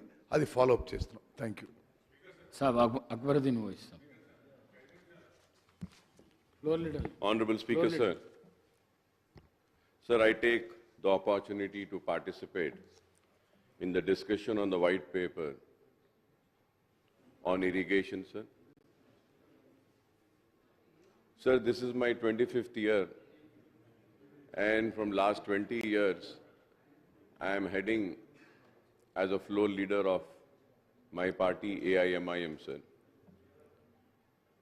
And there has been several occasions where a white paper was issued on irrigation projects. Sir, and I have also spoken extensively on irrigation when the dispute over Alamati or Krishna River and Babali Barrage on Godavari figured in this house, sir. So the issue of raising of height of Alamati Dam and River Krishna by Karnataka figured in this house on many occasions, sir. Sir, but I would like to say this without any hesitation. Let it be the Telugu Desam government or the Congress government, or after the formation of Telangana, the BRS government. Sir, all of them have somewhere been responsible. Because we have been seeing this, sir, from quite a long time, sir. Sir, when I talk about Alamati, sir, on River Krishna by Karnataka, sir, without any hesitation, I would say that it was due to the failure of the then Chief Minister, Mr. Chandrababu Naidu Saab, that the Karnataka succeeded in raising the height of Alamati Dam, thereby causing harm to the riparian interest of AP and now the Telangana. So the height of Alamati Dam controversy, Naidu Saab got the then Karnataka Chief Minister Saab, H.D. Devegowda, elevated as the Prime Minister of India. Then Prime Minister of India, the then AP Devegowda Saab, he had constituted a committee of 4 chief ministers, sir. Then it was chaired by the West Bengal Chief Minister, Mr. Jyoti Basu Saab, to resolve the interstate dispute among Maharashtra, Karnataka and AP over Alamati Dam, sir. Even as the Jyoti Basu committee and 4-member expert committee were looking into the issue, the Karnataka government under the then Chief Minister J.H. Patel illegally continued the construction of the Alamati Dam on a war footing for raising the height of the dam from 519.6 meters to 4.25 meters for impounding higher quantum of water, sir. So during the earlier Congress regime in United AP 2004 and 14, Maharashtra government began work on Babali Barrage for impounding more water for upstream of Sri Ram Sagar before River Godavari water flows into Telangana. Sir, it was in 2004 that the Maharashtra expedited the construction of Babali and 10 other barrages on the Godavari, raising the alarm in Andhra Pradesh. So the Babali issue also snowballed into big political issue, sir, in AP, with the main opposition, TDP and other parties, including, I was also there, sir, then, the AIMIM mounting pressure on the then YSR regime to get the work of Babali and other barrages stopped by the Congress government in Maharashtra. Sir, incidentally, United AP government took the dispute over Alamati Dam in Babali, Barra Supreme Court, but could not get any relief. Sir, I'm just going into the history briefly, sir. So pronouncing the judgment in the original suit 2 of 1997, other writ petitions between the state of AP versus state of Karnataka and others on 25th April 2000, the 5-member bench of Supreme Court headed by Justice S.B. Majumdar dismissed and disposed the original suit and other petitions without giving any relief to Andhra Pradesh. This is the history, sir. Subsequently, sir, the Krishna Water Dispute Tribunal 2, headed by Brijesh Kumar, upheld its award of 2010 for raising the height of Alamati Dam from 519.60 meters to 524.26 meters. So the KWDT2 asked the Government of India to appoint Krishna Water Decision Implementation Board, giving representation to Karnataka, Maharashtra and AP as well as the Government of India. Pronouncing the judgment in the original suit number 1 of 2006, other writ petitions and the contempt petitions between the state of AP versus state of Maharashtra and others on 20th February 2013, a 3-judge bench on Supreme Court headed by Justice R.M. Lodha dismissed and disposed the original suit and other petition without giving any relief to Andhra Pradesh. Sir, when I was going through the CAG reports on performance audit on Kaleshwaram, in the note of the background of the KLIS, the CAG pointed out that the audit had reviewed the Pranahita, Chevella, Sujala, Saravanti as part of performance audit of Jalayagnam CAG report number 2 of 2012, Andhra Pradesh government, sir. Sir, I may recall that irrigation projects always quoted controversies in the state because of several reasons, sir. Some of the projects were taken up on the assured water, that is the quantum of water for river allocation of the states, and some others were taken up on so-called surplus water. That is the quantum of water not allocated to the state but available for use when the monsoons are normal or there are floods into the rivers. So some of the projects were completed within the stipulated time frame. Some other projects were delayed for years and decades despite the best efforts of the successive governments to complete them. Some projects were taken up without the mandatory clearance from the Central Water Commission, Ministry of Water Resources, Jal Shakti, Ministry for Environment and Forest and other authorities, sir. For some other projects, the clearance were obtained while they were being constructed. Time and cost overrun have been the common feature of the most of the irrigation projects taken up in United Andhra Pradesh and thereafter in Telangana state also, sir. Sir, when the Jalayaganam program was launched in 2004 by the Congress government headed by Dr. Y.S. Rashekar Reddy, the main opposition TDP mounted a barrage of criticism, sir, and even termed it as the Dhanayagnam scheme for milking the contracts and the contractors. This was said, sir, then. Sir, after the formation of Telangana state, the TRS government redesigned the Pranahita Chevella project as Kaleshwaram lift irrigation scheme, launched several new projects and also expedited the work for the completion of some ongoing projects which were delayed for many years, sir. And this is also a fact, none can deny this. So the Jalayagnam program was taken up in 2004 for construction of reservoirs and lift irrigation schemes on Godavari and Krishna River so as to create 97.46 lakh acres of new Ayakat and stabilize the existing Ayakat to 22.53 lakh acres. Jalayagnam program was proposed to provide drinking water to 2.22 crore people in 6,310 villages, utilizing 64.14 lakh TMC to generate 2,700 megawatt of hydel power also, sir. The program comprised 86 projects with a cost of 1.86 lakhs crores. A dozen of these projects taken a period of 2004 and 5 with approval cost of 2,139 crores were brought under Jalayagnam to expedite their completion, sir. Also, 74 new projects were sanctioned between 2004 and 5 and 2008 and 9 with an approved cost of 1,83,470 crores. Sir, I repeat, sir. Sir, new projects were sanctioned between 2004 and 5 and 2008 and 9 with approved cost of 1,83,470, sir.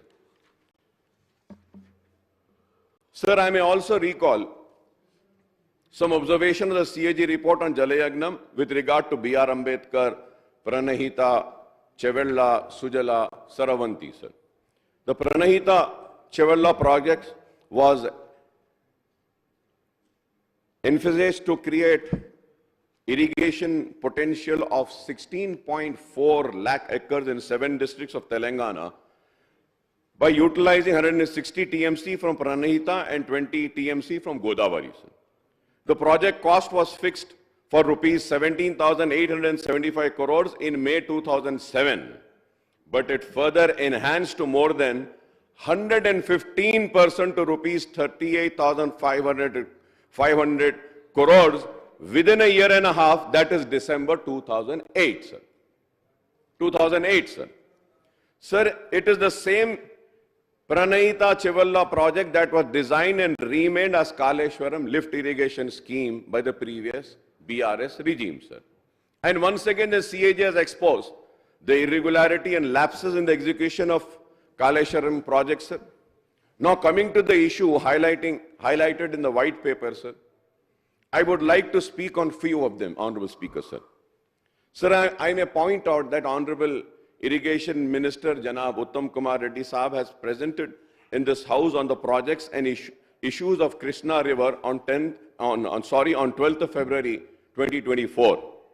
He also made a presentation on report on Medigadda Barrage and the Kaleshwaram project on the barrage site on 13th February when the legislators were taken there on field visit. Most of the issues relating to the projects on Godavari and Krishna River has been discussed at length in these two presentations. According to the presentation on project and issues of Krishna River, there are 17 existing projects in Telangana and marked by erstwhile AP with water requirement of 298.96 TMC and average utilization from 2014 to 15 to 2022-23 of 197.83 TMC for an ayakat of 15,68,104 crores, sir. The 5 ongoing projects of Telangana state with water utilization of 225.4 TMC and contemplated ayakut of 25,64,500 acres. In addition, there are 7 contemplated projects with planned utilization of 206.5 TMC and planned ayakut of 23,07,983 acres. So there are total 29 irrigation projects completed, ongoing and proposed on Krishna River in Telangana state with water requirement of 731 TMC of ayakat for 64,40,587 acres. The total allocation for United AP is, now it is very important, sir. Sir, the total allocation for United AP is 811 TMC as per KWDT award, and the requirement for Telangana for existing, ongoing and contemplated project is 731 TMC. Right. I don't know how and from where we will get the required quantum of 731 TMC for all the 29 projects on River Krishna in Telangana, sir. Sir, you have only Honorable Irrigation Minister Saab, only in his presentation he has said that कि पूरे तेलंगाना के लिए जो allocation है 800 change बोले आप, और तेलंगाना के ये projects के लिए इतना पानी 731 होना है, तो ये कहां से आएगा? This needs to be replied, sir. Sir, Telangana state is not able to get its due share of Krishna waters ever since formation from the year 2014, sir.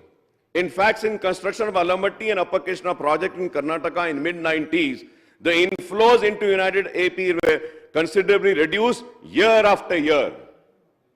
So who's responsible for this, sir? So I would say that the people who failed to protect the interest of the then AP are the ones who are responsible, sir.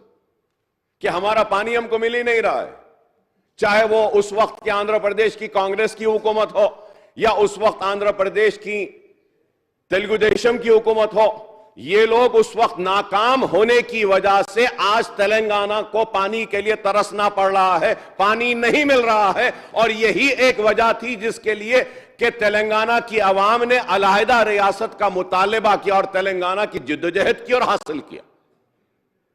Sir, in fact, since the construction of Alamatti and Upper Krishna projects in Karnataka in mid-90s, the inflows into United AP were considerably reduced year after year, sir.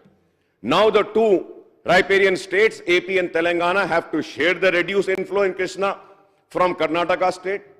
I would like the Irrigation Minister, Sahab, Mr. Uttam Kumar Reddy Sahab, to clarify on this crucial issue, sir, when he replies. So the Irrigation Minister Sahab has referred to the irrigation potential created and expenditure incurred on irrigation in Telangana since 1951 till now, sir. 1951 I was seeing, sir. As per his statement, the total expenditure incurred on irrigation before formation of Telangana in 2004 was 54,234 crores. Sir, I have my own doubts. Honorable Speaker, sir, I have my own doubts about the authenticity of these figures, and I think it was arrived at nationally on the basis of the same formula that was adopted for calculating the shares of Telangana in the budgetary expenditure of United Andhra Pradesh from 1956-57 to 2013 and 14 in White Paper on State Finances released by Deputy CM Saab in December 2023, sir. Honorable Speaker, sir, the budget expenditure of Telangana in combined AP was assessed at rupees 4,98,043 crores. That is 41.68% out of 11,94,945 crores. This figure was calculated. Honorable Speaker, sir, this figure was calculated on the basis of population ratio of 41.68 and 58.32 between Telangana and Seema Andhra, including in the AP Reorganization Act. Sir, the estimate of expenditure shown for Telangana do not correspond to the actual budgetary expenditure on the region in undivided AP and cannot be reckoned as factual, sir. It cannot be, sir. It cannot be, sir. सिर्फ आप एक ratio ले लिए उस हिसाब से बोल दिए इतना हो गया, no. This is clearly an unseriousness, sir. Sir, the officials and the people responsible should have been given the responsibility of taking out the actuals, sir. Actuals, where they have failed, sir. So, moreover, the Irrigation Minister Sahab had cited the data on budget allocation, expenditure, irrigation, details, economic analysis, details of major projects undertaken with corporation loans and irrigation sector, a comprehensive analysis. Sir, I am sorry to point out that the budget estimate and expenditure figures cited by the white paper on irrigation do not reflect the budget estimates and account of expenditure in the budget book of Telangana government from 2024 and 15 onwards, sir, and the government of undivided AP, this is 1956-57 to 2013 and 14, sir. So leaving aside what was the budgeted and spent on irrigation in United Andhra Pradesh, sir, including Telangana region up to 2014, the budget estimates for irrigation in Telangana states for 2015 and 2015 to 2023-24 as per white paper is rupees 1,33,791.52 crores, and the expenditure is rupees 1,26,833.13 crore. That is 94.80%. This is 94.80%, sir. Sir, most surprisingly,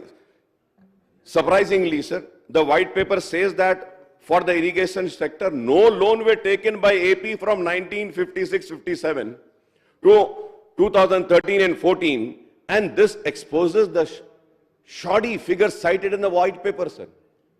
How can they say that no loan were taken by AP from 1956 and 57 and to 2013 and 14, and this exposes the real shoddy figures, sir.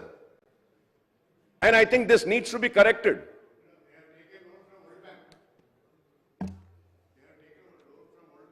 But they haven't mentioned here. They are supposed to mention it. I'm coming to that point, sir, what you're saying. I'm coming to that also. Sir, as the white paper, the expenditure on irrigation in Telangana is rupees 54,234 crores out of the total budgetary expenditure of 4,98,053 crores in the region. That is only 11%, which also appears unrealistic. This also needs to be corrected, sir. How can it be, sir? I repeat once again. As the white paper figures, the expenditure on irrigation in Telangana is rupees 54,234 crores out of the total budgetary expenditure of 4,98,053 crores in the region. That is only 11%, which also appears unrealistic. So going further ahead, sir, similarly, the loan figures for irrigation in Telangana state at rupees 84,090 crores do not match the actual loan amounts provided in the state budget account, and more so when the state is said to have taken 0 loans in the 3 financial year, that is 2014 and 15, 15 and 16, and 23 and 24, sir. आपका देख लीजिए sir, उसमें है आपके उसमें 3 years, sir. Speaker, sir, about these borrowings, I want to clarify one thing. This issue of off-budget borrowings did not exist earlier, prior to 2014, and also probably not in the first 2-3 years of the new government coming in the new state. It's only after that, under the name of Kaleshwaram Corporation, under the name of Telangana Water Resources Development Corporation, 2 new corporations were formed exclusively for irrigation, and they were borrowings against both these corporations, which, if I remember right, the total figure of both the corporations comes to 84,000 crores. That is how this reflection is there. In the combined state, there was no such procedure. There was no procedure of a separate corporation to borrow for irrigation only. So this is the difference about borrowing for irrigation. And the central government is not, earlier central government was not taking this under the FRBM limit. Somewhere after 2014, after a few years, when they found that many states in India, like Andhra Pradesh and Telangana, were forming SPVs for corporations for irrigation and borrowing indiscriminately, then they brought this also under FRBM. That is the background of it, and after you finish, I'll give you a detailed reply.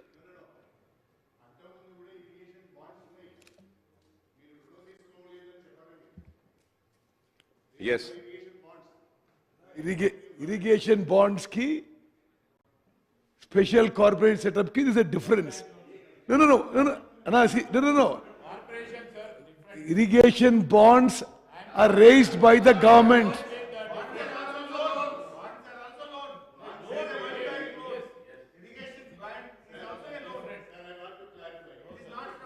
No, 1 minute.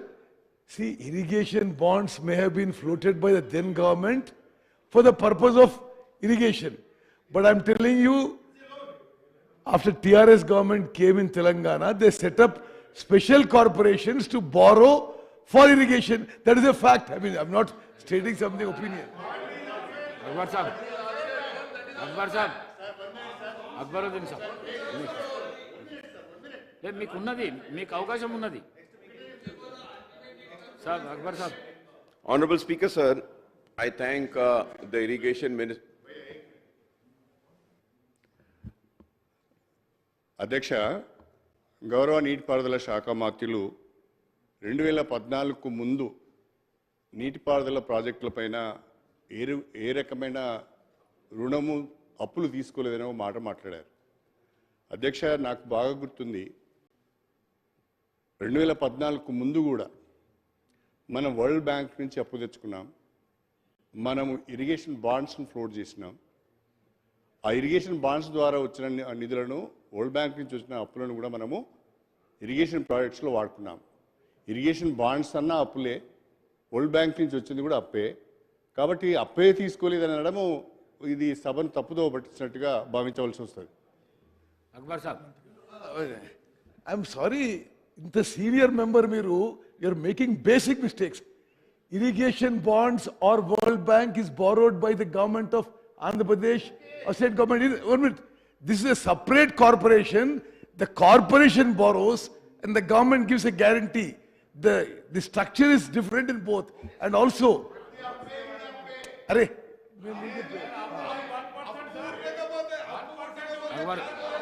Akbar Saab. Honorable Speaker, sir. Sir, I thank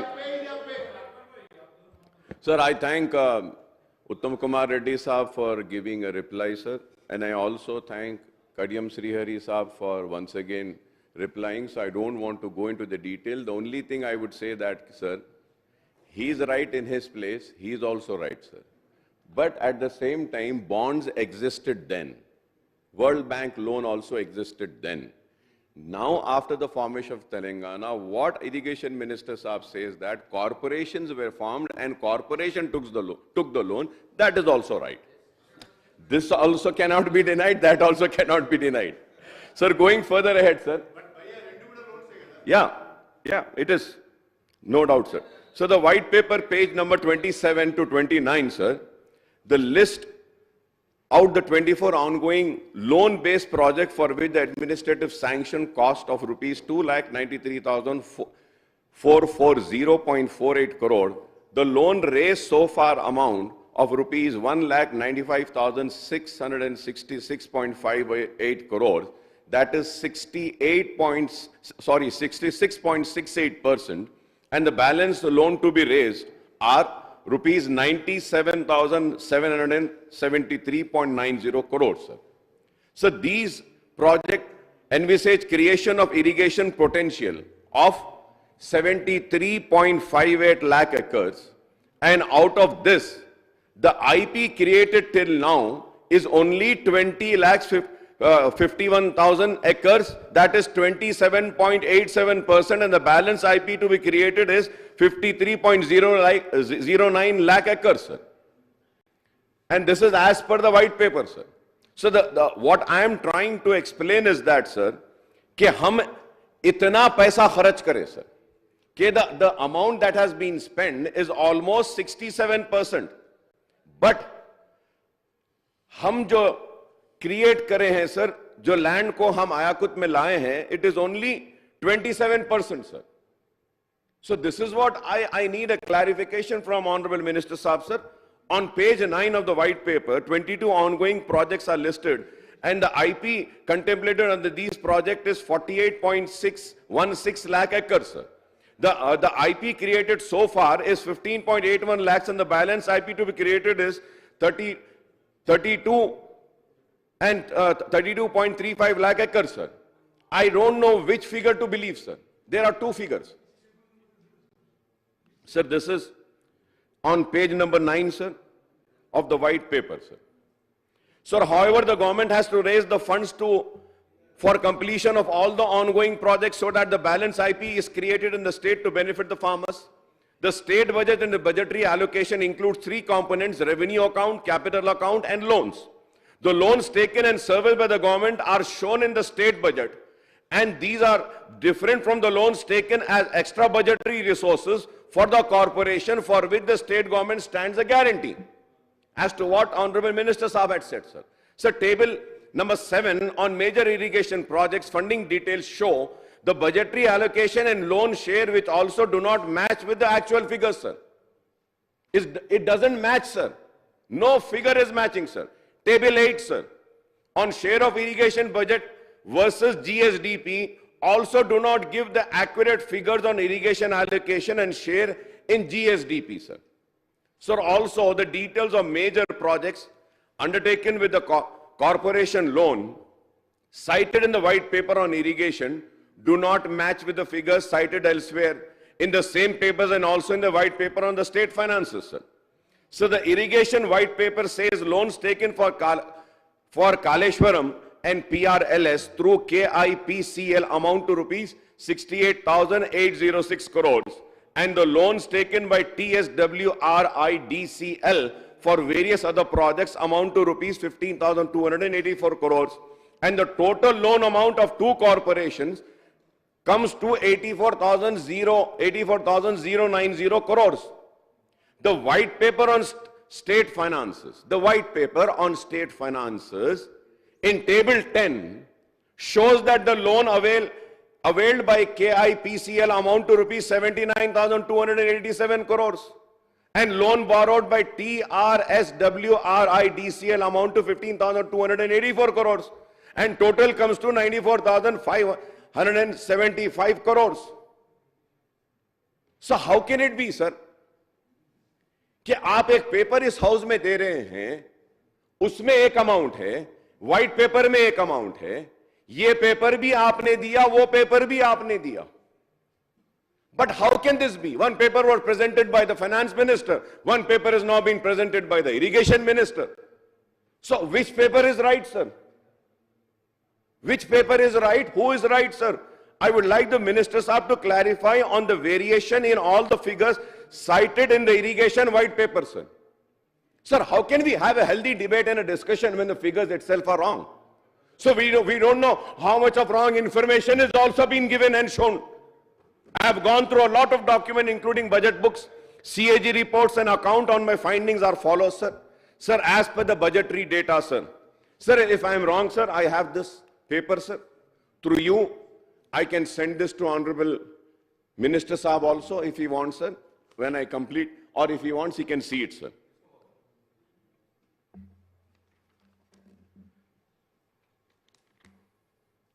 Sir, I have gone through a lot of documents, including budget books, CAG reports, and accounts, and my findings are as follows, sir.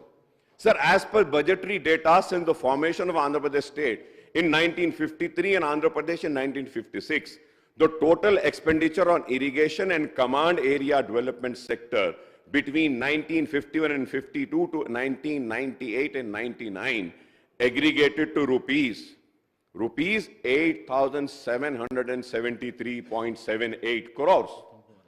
However, there is a big jump on budgetary expenditure on irrigation and the CAD from the year 99-2000 onwards. The TDP government spent 13,079.51 crores during 5-year periods, that is from 99-2000 to 2003 and 4. They had spent 13,079.51. The successor Congress government spent 1,41,882.35 crores in 10 years period, that is 2004 and 5 to 2013 and 14 in United Andhra Pradesh. The total expenditure on irrigation in United AP from 1951-52 to 2013 and 14 comes to 1,63,735.64 crore, and this includes the expenditure on revenue, capital and loan accounts also. Subsequently, sir, after the formation of Telangana state, the BRS government spent 1,41,041.32 crores in 10 years period, that is from 2014 and 15 to 2023-24, including budget estimate of rupees 26,868.91 crores in the year 2023 and 2024, the current financial year, I mean. As per the details cited by white paper on irrigation and state finances, the loan amount of rupees 94,572 crores raised by two SPVs and KPICL and TSWRIDCL are actually government guarantee loans serviced by the government. Right. This means that these loans do not form a part of state budget allocation for irrigation department and are actually extra budgetary resources raised by the concerned corporations. If we, now, it is very important, sir. If we add these loans raised by the two corporations to the budgetary expenditure of irrigation by Telangana government in the last 10 years, the total figure comes to 2,35,613.32 crore. This is budgetary expenditure of rupees 1,41,041.32 crores and loan amount of 94,572. Sir, so I would request the Irrigation Minister Sahab, Mr. Uttam Kumar Reddy Sahab, and Deputy CM Sahab, Bhatti Vikrama Sahab, to clarify on all issues regarding the allocations and loans for the state irrigation sector. This is very important, sir. It has not been shown properly and corrected. Sir, the irrigation projects include the project that we completed, ongoing projects and proposed projects. Most of the ongoing are the ones which were sanctioned in United AP, and some of these remain ongoing for 4 decades or even more SLBCs in case in point, as the work is going on since 1980s, sir. So talking about Krishna Basin projects, the white paper points out that the paper says that the previous Telangana government agreed for allocation of 299 TMC of water and 512 TMC to AP from Krishna without considering the state needs. The white paper, page number 5, says that based on Krishna Basin catchment area in Telangana, the state is entitled to get 68.5% of water. That is 555 TMC out of total allocation of 811 TMC for the 2 states. Here I may once again recall that in the representation on Krishna waters in the House earlier, sir, in the presentation which was made in this House, sir, earlier, the Irrigation Minister Sahab had stated for the 29 completed ongoing contemplated projects on Krishna in the state of Telangana needs 731 TMC. 731 TMC.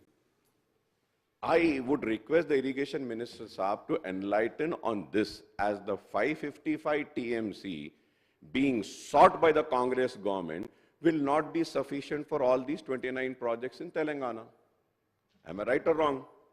Sir, I am thankful that the Irrigation Minister Sahab had recalled the contribution of Nizam in the overall development of the erstwhile Hyderabad state, especially in implementing several important irrigation projects across Telangana, including Nizam Sagar, Upper Maner, Usman Sagar, Himayat Sagar, Pocharam, Sadarmat, Sarvana, Kadam, Sarala Sagar, Fatehnagar, Vaira, etc. Sir.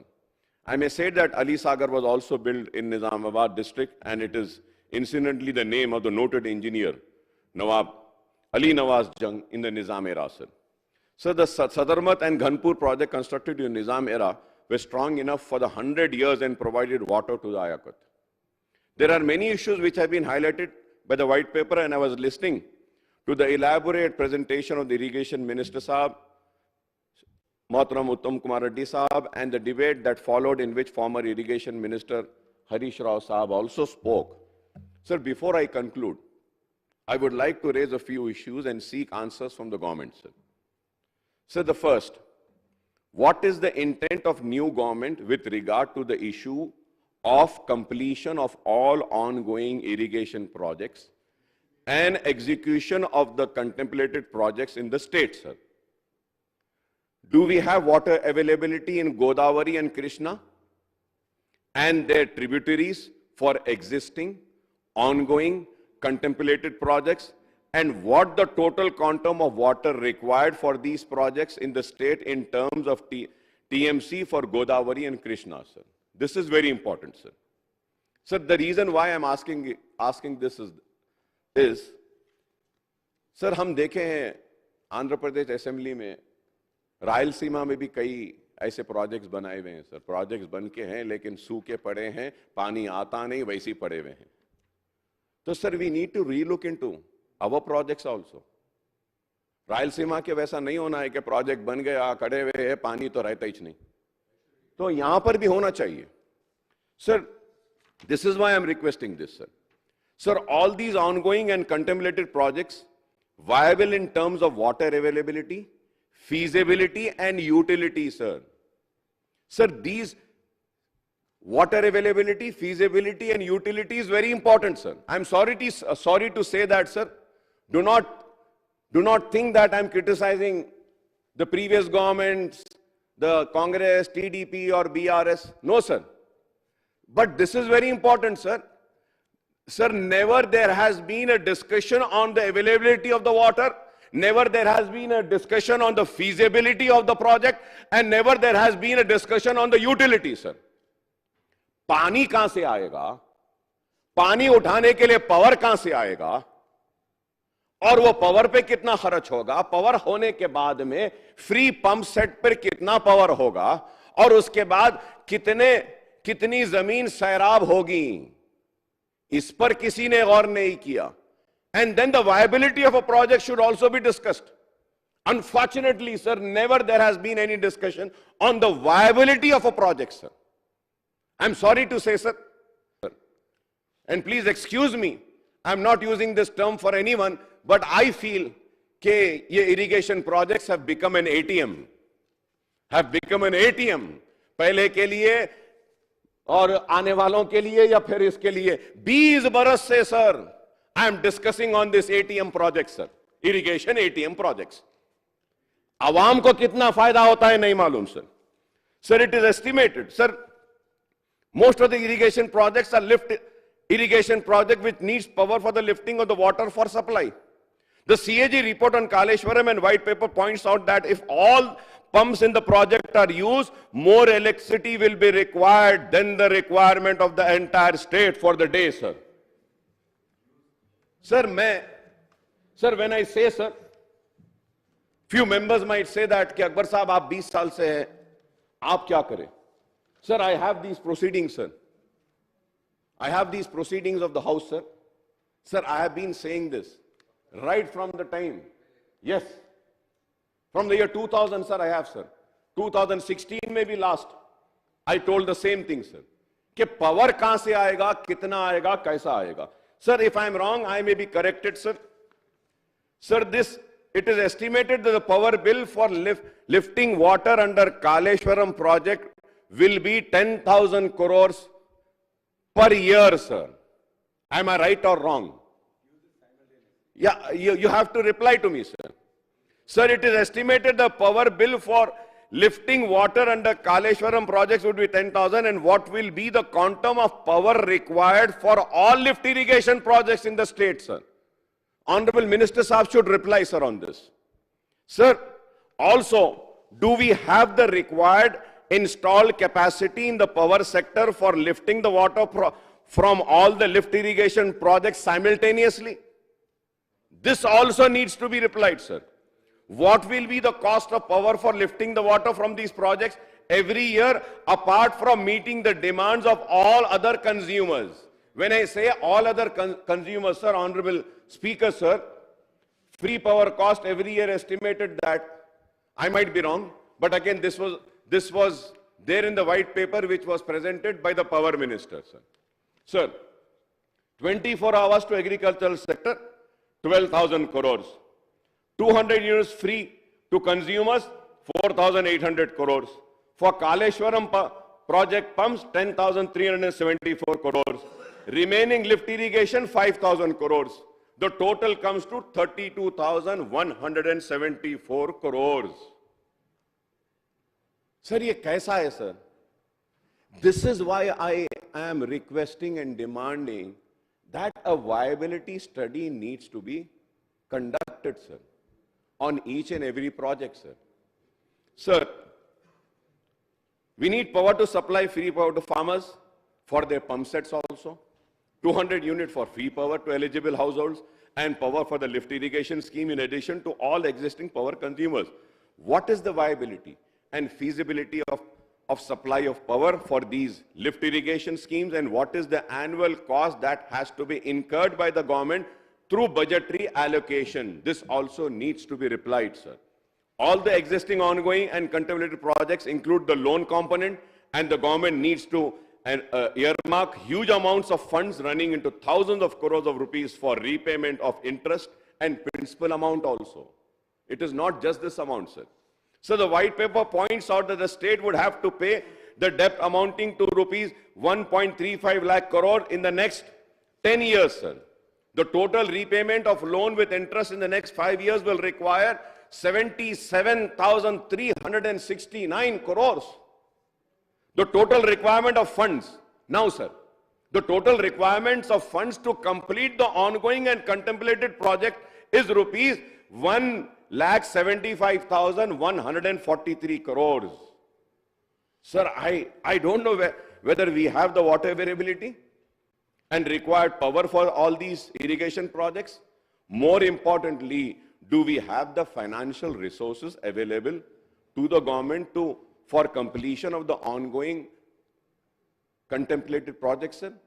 Sir, through you, sir, without blaming anyone, I would like to make one suggestion to the government.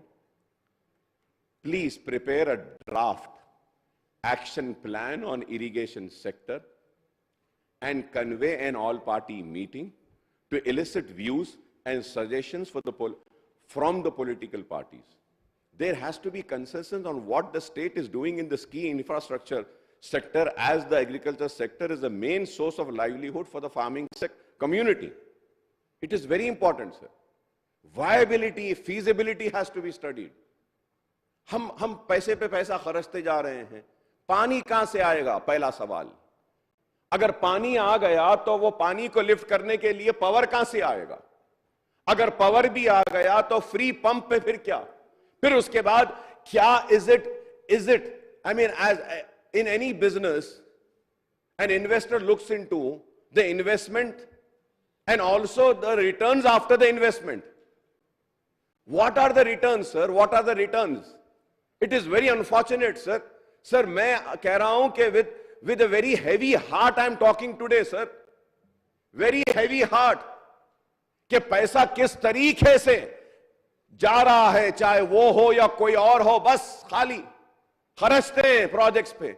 अरे फायदा कितना हो रहा है, किसान को कितनी मदद हो रही है, स्टेट कितना प्रॉस्पर हो रहा है। स्टेट की प्रॉस्पेरिटी को किसी को फिक्र नहीं है, अपनी अपनी प्रॉस्पेरिटी के ऊपर तवज्जो दी जा रही है। एटीएम मशीन की तरह पैसा निकल रहा है और लोग खुशहाल हो रहे हैं। रियासत में हमारी खुशहाली नहीं दिखाई देती है।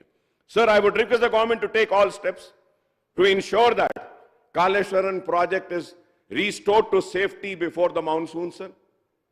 Sir, regarding the financial irregularities and technical flaws and lapses in the Kaleshwaram project, I would say the government is free to order whatever type of inquiry and investigation it wants. Harish Rao Saab also has said, they are free, sir. But, sir, Honorable Speaker, sir, I would like to remind that the irrigation department, engineers, officials are not the ones responsible for whatever has happened. And they should not be made, sir, scapegoats for the financial irregularities and technical flaws in the Kaleshwaram project, sir. ऐसा ही होता है कि बड़े बड़े लोगों के झगड़े में एक गरीब पीछे में आ जाता है। ये बड़ों के झगड़ों में गरीब को ना पीसे, गरीब को ना सजा दें। और आपने जो मुझे मौका दिया है, इसके लिए मैं आपका शुक्रिया अदा करता हूं स्पीकर साहब, और उम्मीद करता हूं कि हुकूमत की जानिब से जो सवालात मैंने उठाए हैं उसका मुझे मौसर जवाब मिलेगा। I thank you very much for giving me this opportunity, sir. Shri Rajagopal Reddy garu. I'll just finish whatever I have. Because, Minister. Speaker, sir, on the issues raised by Mr. Akbaruddin OAC, the first is, I'd like to, yes, the government will organize an all-party meeting to discuss irrigation projects. We have no issues on that. I'll myself call for it very soon. Second, about the water allocation, what I'd like to submit is existing projects. OAC sahab, existing projects, the already existing hai, unka bhi allocation. I mean, this is what the earlier government also had asked, was for the existing projects is 299 TMC. Ongoing projects means which are under construction and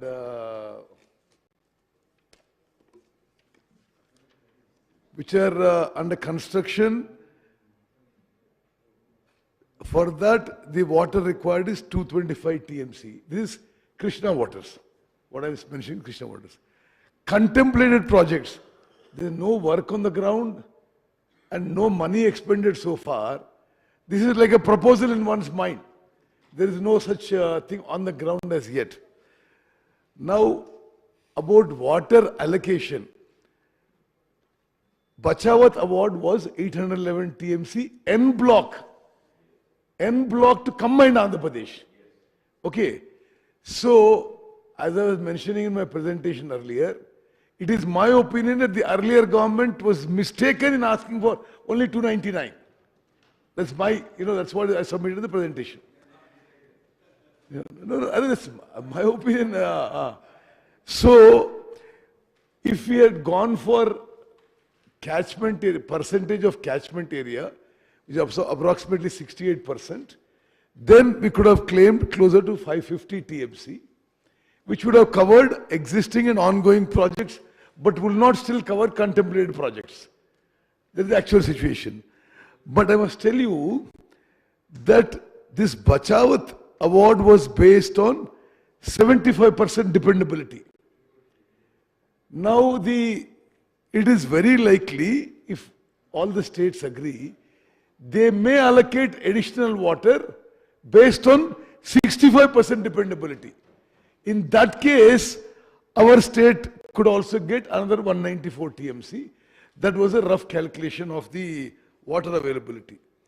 Now, about your, I really appreciate your concern about the viability and feasibility of the projects.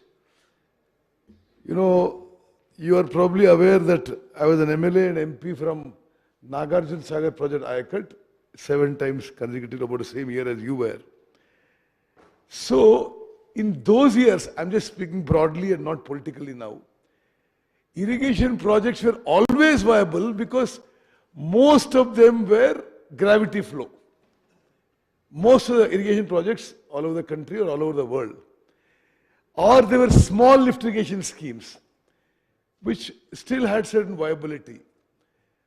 Now, what you're saying is of a serious concern because it is now that we are lifting water by 500 meters and transporting it by 250 kilometers to do flood flow, paddy cultivation. Now, is this viable? Yes. So, this is something that requires serious deliberation.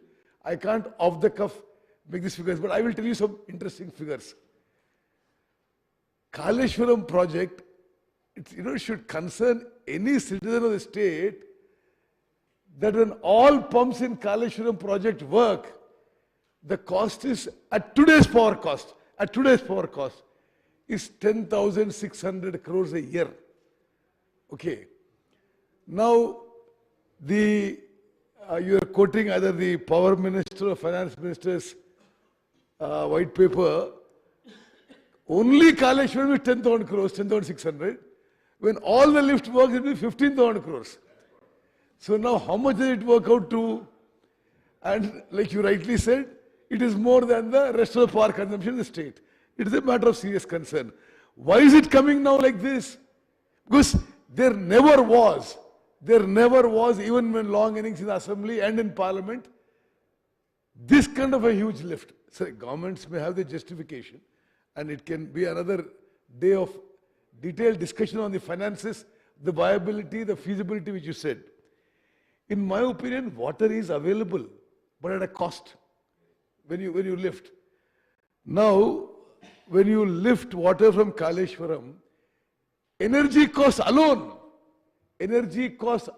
per acre is 43,000. This CAG report.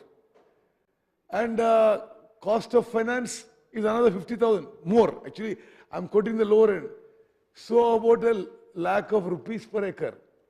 So now, no, annual cost per acre. Now, whether it is a viable, feasible, that judgment I leave it to you, because it's a government of the day, it's a policy decision.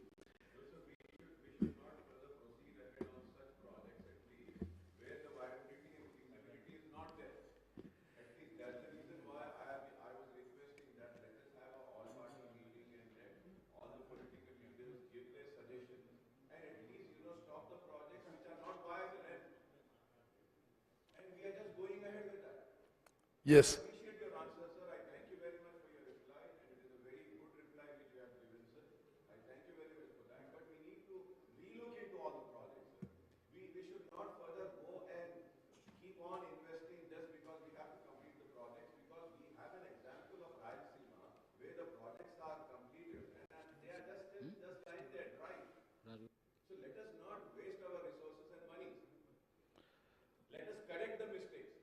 I agree with you. And all the queries you had on the finances and the differences in the white papers, I will give you a detailed reply about it. And our government policy about completion of ongoing projects is, we realize that we don't, have the resources to take up all projects simultaneously and complete them. So as per directions and the consultative meetings we had chaired by the Honorable Chief Minister, we said we will take up those projects where at a minimum or optimal cost, we could generate more haircut. If something is going to take a lot of money and a lot of time, that will take second priority. Lesser money and shorter time, we are going to take up, we have prioritized projects and we are going to take it up. And our target for this financial year is 7 lakh acres new haircut. Thank you. Rajagopal Reddy. ధన్యవాదాలు అధ్యక్ష. అధ్యక్ష, నేను మాట్లాడదామనుకున్న చాలా విషయాలు నీటిపారుదల శాఖ మంత్రులు మధ్యలో ఒకసారి గౌరవ ముఖ్యమంత్రి గారు కూడా చాలా క్లారిటీ వాళ్ళు చేసిన తప్పుల గురించి అయితేంది, మా ప్రభుత్వ లక్ష్యం ఆశయం ఏ విధంగా ముందుకు పోవాలనేది కూడా మళ్ళీ ఇప్పుడు సోదరు అక్బరుద్దీన్ గారు అడిగిన ఒక వ్యాలిడ్ క్వశ్చన్స్, వాళ్ళ డౌట్స్, దానికి ఇప్పుడే మళ్ళా మంత్రివర్యులు మంచి సమాధానం చెప్పిన అధ్యక్ష. బేసికల్గా వ్యవసాయం అనేది గ్రావిటీ కెనాల్స్ ద్వారా, వర్షాభావ పంటలు, కాలువల ద్వారా, చెరువుల కుంటల ద్వారానే ఒకప్పుడు వ్యవసాయం జరిగేది. ఏదో చిన్న చిన్న లిఫ్ట్లు అనేది సాధ్యమవుతుంది, కానీ ఈ లక్షల కోట్ల రూపాయలు హై రేట్ ఇంట్రెస్ట్లకు తీసుకొచ్చి రుణాల ద్వారా పెద్ద పెద్ద లిఫ్ట్ ఇరిగేషన్ ప్రాజెక్ట్స్ 100 మీటర్లు 100 కిలోమీటర్లు తీసుకొచ్చిన ప్రాజెక్టులు ప్రాక్టికల్గా ఫైనాన్షియల్గా వైబుల్ కావు అధ్యక్ష. ఎందుకంటే మనకు వచ్చే రిటర్న్స్ ఏదైతే ఉందో పర్ ఏకర్ చూసుకుంటే, మనం చేసే ఇన్వెస్ట్మెంట్ ఏదైతే ఉంటుందో పర్ ఏకరు, అది కూడా ఈరోజు మన గౌరవ మంత్రివర్యులు ఉత్తమ్ కుమార్ రెడ్డి గారు చాలా క్లియర్గా ఎన్ని లక్షల కోట్లు ఖర్చు పెడితే పర్ ఏకర్ ఎంత కాస్ట్ పడ్డది ఈ ప్రభుత్వంలో, గతంలో మనం ఎన్ని వేల కోట్లు ఖర్చు పెడితే ఎన్ని ఎకరాలకు సాగునీరు అందించినాం, ఈ ప్రభుత్వం వచ్చిన తర్వాత మనము ఎంత అమౌంట్ ఖర్చు పెడితే పర్ ఏకర్ ఎంత కాస్ట్ పడ్డది చాలా క్లియర్గా ఇచ్చింది అధ్యక్ష. నేను మీ ద్వారా గౌరవ ముఖ్యమంత్రి గారికి, మన మంత్రివర్యులు ఉత్తమ్ కుమార్ రెడ్డి గారికి ధన్యవాదాలు, అభినందనలు. తెలంగాణ ప్రజల పక్షాన ఈ ప్రాజెక్ట్స్ మీద తెలంగాణ ప్రజలకు పూర్తి అవగాహన, వాస్తవాలు తెలంగాణ ప్రజల్లో ఈ గత 10 సంవత్సరాల వల్ల, గత 10 సంవత్సరాల లోపల ఈ ప్రభుత్వం చెప్పే మాటలకు, చేతలకు ఏ విధంగా ఈ రాష్ట్రం అప్లపాలైంది, ఏ విధంగా ఈరోజు ప్రాజెక్టు పేరు మీద దోపిడీ జరిగిందనే విషయం చాలా ఎంత బ్రహ్మాండంగా ఈరోజు గత 10 ఏళ్లలో జరిగిన విషయాలని ఈరోజు మన ప్రజెంటేషన్, పవర్ పాయింట్ ప్రజెంటేషన్ బాగా ఇచ్చిన అధ్యక్ష. ఇది చాలా మంచిది, ఈ ప్రజలకు తెలవాల్సిన అవసరం కూడా ఉంది. ఎందుకంటే ముఖ్యమంత్రి గారు, మంత్రివర్యులు చెప్పినట్టు కాళేశ్వరం అని చెప్పేది ఒక సినిమా, కాళేశ్వరం అంటే ఏదో అని చెప్పి ప్రజలలో ఒక అపోహలు కలిగించారు. కానీ ఆ లాస్ట్కు కాళేశ్వరం అనే ప్రాజెక్టు అది కేవలం కాంట్రాక్టర్ల కోసం దోపిడీ చేసింది, అది పేరు మీద దోపిడీ చేసింది తప్పితే నిజంగా అది రైతుల కోసం కొట్టిన ప్రాజెక్టు కాదు. 1 ఎకరా సాగునీరు రాలేదని చెప్పి ముఖ్యమంత్రి గారు స్వయాన మా అందరినీ మేడిగడ్డకు తీసుకుపోయి చూసి, అక్కడ అధికారులు ప్రజెంటేషన్ ఇచ్చి, తను మాట్లాడి మీడియా ద్వారా తెలంగాణ ప్రజలకు కూడా చెప్పిన అధ్యక్ష. అది ముమ్మాటికి నిజం అధ్యక్ష. కానీ ఇప్పుడు కూడా కనీసం వాళ్ళు చేసిన తప్పులు ఈ ప్రభుత్వం ఆల్రెడీ మన ఉత్తమ్ కుమార్ రెడ్డి గారు గత ఈ సమావేశంలో క్లారిటీ ఇచ్చిన అధ్యక్ష. బడ్జెట్లో నియరింగ్ కంప్లీషన్ ఏదైతే డబ్బులు ఖర్చు పెడితే మేము వెంటనే దాని రిజల్ట్స్ వచ్చి రైతులకు లాభం చేకూరుతుందో, పంట నీళ్ళు ఇస్తామో వాటి మీదనే ఖర్చు పెడతామో, మిగతా వాటిని ఒక ప్రణాళికబద్ధంగా ముందుకు తీసుకుపోయి మిగతా ప్రాజెక్టులు కూడా కంప్లీట్ చేస్తామని చెప్పి ఏదైతే ఆలోచన చేసిండ్రో అది చాలా మంచి ఆలోచన అధ్యక్ష. మీ దృష్టికి సరే, గతంలో ముఖ్యమంత్రి అయిన పొలిటికల్ బెనిఫిట్ కోసం, రాజకీయ ప్రయోజనాల కోసం తన మార్క్ ఉండాలని చెప్పి ప్రాణహిత చేవెళ్ళ పేరు మార్చి గ్రావిటీ ద్వారా వచ్చే తుమ్మిడెట్టుని కాదని కాళేశ్వరం పేరు పెట్టిన పేరు మార్చి మళ్ళీ ఆయన ఏదో తన ప్రతి విషయంలో సెక్రటరియట్ కానీ యాదాద్రి కానీ ఎక్కడైనా నా మార్క్ ఉండాలనుకుంటాడు ఆయన. కానీ డబ్బు వృధా అవుతుంది, కష్టాల్లో ఉన్న పేదోళ్ళు ఉన్నారు, చాలా రకాల ఇబ్బందులు ఉన్నాయి, ఈ ప్రజాధనం ఇంత దుర్వినియోగం చేయకూడదన్న ఆలోచన కంటే ఎక్కువ ఇంతసేపు తన గురించి మాట్లాడమే ఆయనకు ఎప్పుడు ఎక్కువ ఆనందం. ఈ పత్రికలు, పేపర్ల అడ్వర్టైజ్మెంట్లు ఇదే ఎక్కువ అధ్యక్ష. అంటే హంగామా, దాన్ని ఏమంటారు తెలుగులో, ఆర్భాటం. అరే ఆర్భాటం అంటే ఎట్లా అంటే మామూలుగా అయితే ఎవరైనా చూస్తే కూడా ఈ తెలంగాణ రాష్ట్రంలో ఏదో అద్భుతాలు జరిగిపోయినాయి అన్నట్టు చూపించిన అధ్యక్ష. అప్పులు చేసినాం అంటే ఎందుకంటే అప్పులు చేసి మేము ఏం చేసినాం ఊరికనే అన్నాడు. అప్పులు చేయాల్సిన అవసరం లేదు అధ్యక్ష. అప్పులు ఎప్పుడు చేస్తారంటే తప్పనిసరి పరిస్థితుల్లో అప్పులు చేయాలి తప్పితే అనవసరంగా ప్రాజెక్టుల పేరు మీద అప్పులు చేసి మిగులు బడ్జెట్ ఉన్న రాష్ట్రాన్ని అప్పుల పాలు చేసిన అధ్యక్ష. అది బాధ మా అందరికీ. గత అసెంబ్లీ సమావేశాల్లో మన హరీష్ రావు గారు ఉన్నారు, నేను అటుపక్క నుంచి మాట్లాడినా కాళేశ్వరం వద్దు అని చెప్పిన సార్ నేను 2018లో. ఈ యాదాద్రి పవర్ ప్లాంట్ కట్టొద్దు అని చెప్పిన సార్ నేను. అప్పు తీసుకొచ్చి కట్టకండి, బయట హైరేజ్కి ఇంట్రెస్ట్ తీసుకొచ్చి మనం అని చెప్పి అయినా వినలేదు అధ్యక్ష. ఇప్పుడు ఈరోజు ఈ కాంగ్రెస్ పార్టీ ప్రభుత్వం వచ్చిన తర్వాత వాళ్ళు ఇంత తొందరపడుతున్నారంటే సమయం ఉంది, 5 ఏళ్ల పాటు ప్రజలు తీర్పిచ్చిండ్రు. తప్పకుండా కాంగ్రెస్ పార్టీ మా ముఖ్యమంత్రి గారి ఆధ్వర్యంలో మంచి టీం ఉన్నది అధ్యక్ష, కమిట్మెంట్ ఉన్నది, ఆలోచన ఉంది. ఈ రాష్ట్రాన్ని మంచిగా చేయాలన్న ఆలోచనతోటి ముందు పోతున్నాం. హరీష్ రావు గారికి బాధ అనిపిస్తుండొచ్చు, కానీ గతంలో మీరు సరే మీ నిర్ణయమా అది కేసీఆర్ గారి నిర్ణయమా తెలంగాణ ప్రజలందరికీ తెలుసు. ఆ రోజు ఆనాడు ముఖ్యమంత్రి ఎదురుగా గట్టిగా మాట్లాడే ధైర్యము మంత్రులకు, ఎంపీలకు, ఎమ్మెల్యేలకు, అధికారులకు లేదు అధ్యక్ష. అది వాస్తవం, వాళ్ళు ఒప్పుకోవాలి గుండె మీద చేసుకొని. ఎవరు కూడా ఆయనతోటి అలా కాదు, అది తప్పు, ఇట్లా చేస్తే బాగోదు, ఇట్లా చేయాలని చెప్పే ఆలోచన ధైర్యం లేకుండే ఆయన అవకాశం ఇవ్వకపోయేటోడు. ఈ రోజున్న పరిస్థితి వేరు. ఈరోజు అధ్యక్ష సబ్జెక్ట్ పోతా అంటే దాంతో ఎంత నష్టమైందా, మీరు మీ స్వార్థం కోసం అని చెప్పి నోరు మూసుకొని కూర్చోవడం వల్ల, జీహూజు ఉండడం వల్ల తెలంగాణ రాష్ట్ర ప్రజలకు నష్టం జరిగింది అధ్యక్ష. అది నా బాధ. వీళ్ళు ఆ రోజు అది కాదు, ఇది ఇట్లా కాదు అని అనుంటే ఈరోజు తెలంగాణ రాష్ట్రం ఎంతో కష్టపడి ఎన్నో ప్రాణాలు కోల్పోయి తెచ్చుకుంది, ఇట్లా ఉండకపోయేది అధ్యక్ష. అది మా బాధ. మీ స్వార్థం కోసం అని చెప్పి తెలంగాణ రాష్ట్రం నాశనం అయింది అధ్యక్ష. మేము అధ్యక్ష మా ముఖ్యమంత్రి గారు, మంత్రులు, మా సోదరులు వెంకటరెడ్డి గారు, బట్టి గారు అందరూ కూడా వీళ్ళ ఇరిగేషన్ ప్రాజెక్ట్స్ మీద అందరికి అవగాహన ఉంది.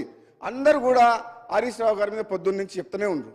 మళ్ళీ నేను వాళ్ళని ఏమనాలి అధ్యక్ష? నేను ఒకవైపు వాళ్ళని చూస్తే బాధ అనిపిస్తుంది, ఎంతకన్నా అనాలని. కానీ అట్లని చెప్పేసి వాళ్ళు మేము తప్పు చేసిన ఒప్పుకుంటున్నాం, నిజంగా తప్పు జరిగిందని అంటున్నా అంటే అది లేదు. మళ్ళీ ఇప్పటికైతే ఆ రోషం మాత్రం పోలే. చేసిన తప్పులు జాలమని ఇంకా ఉల్టా మమ్మల్నే బదనామా చేస్తామని చెప్పేసి ఏదో ప్రయత్నం చేస్తారు. కానీ చాలా క్లారిటీగా ఉన్నాం అధ్యక్ష. కాంగ్రెస్ పార్టీ ఈరోజు గౌరవ ముఖ్యమంత్రి గారి నాయకత్వంలో ఎంతో క్లారిటీతో పనిచేస్తుంది. తెలంగాణ ప్రజలు కూడా ఎంతో నమ్మకంతో ఉన్నారు. వాళ్ళకి మేము ఏదో అరచేతిలో స్వర్గం చూపించినట్టు మేము ఎప్పుడు మాట్లాడతలేము.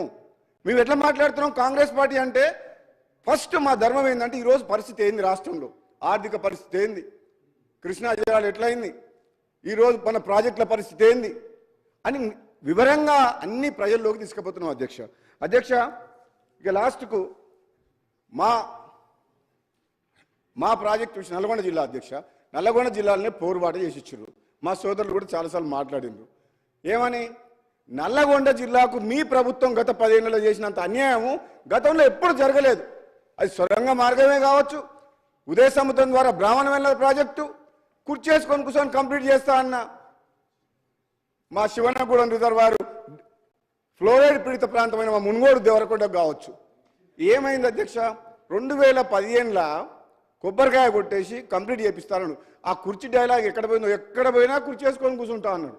మరి ఇప్పుడు కుర్చీ లేదు, లాస్ట్కి ఇప్పుడు వీల్ చైర్లో కూర్చొని ఉన్నాడు. ఆ కుర్చీ పోయింది.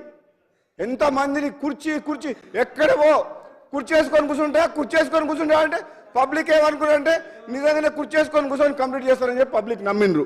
కానీ కుర్చీ లేదు, టేబుల్ లేదు, బెంచ్ లేదు, ఏమీ లేదు అధ్యక్ష. ఒక్క పని కూడా కాలేదు.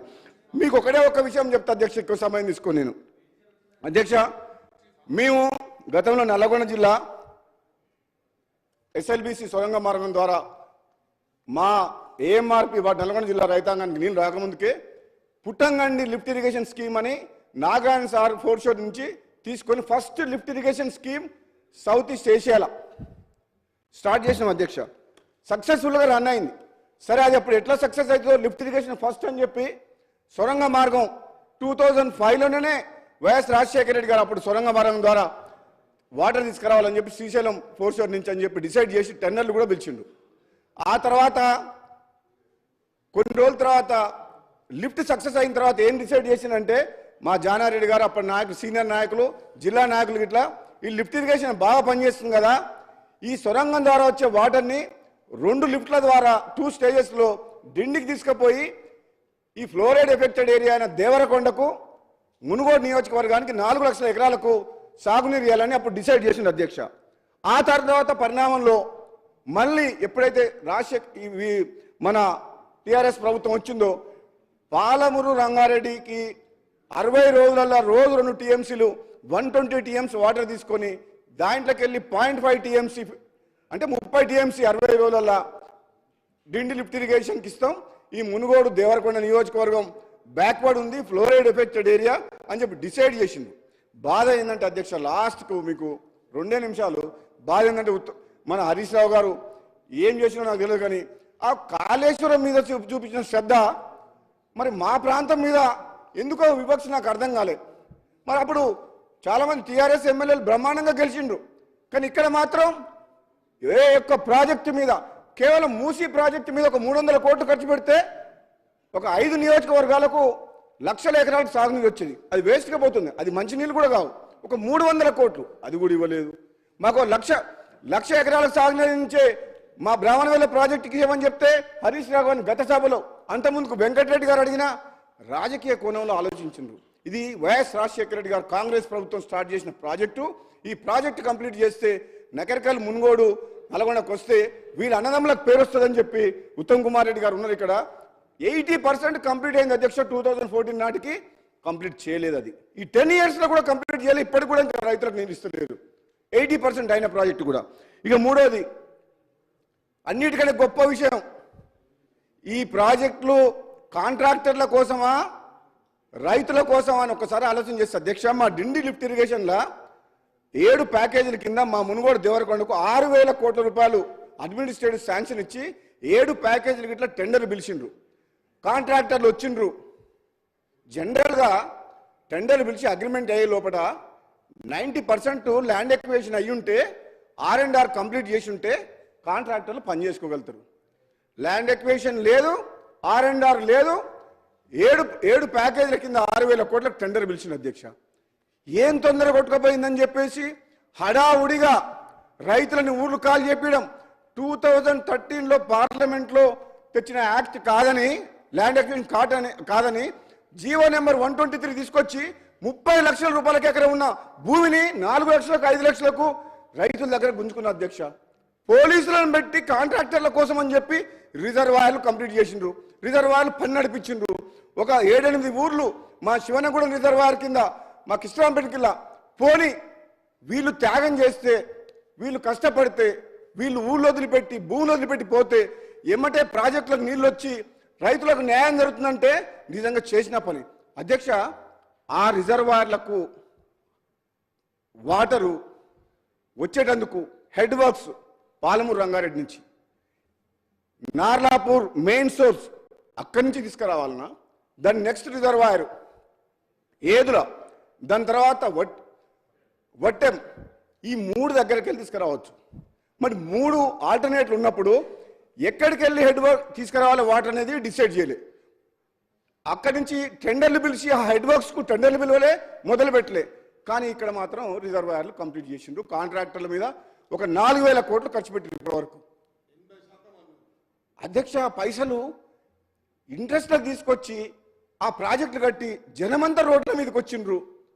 పోనీ వాళ్ళకు నీళ్ళు లేవు, ప్రాజెక్టులు హెడ్ వర్క్స్ కంప్లీట్ కాలేదు.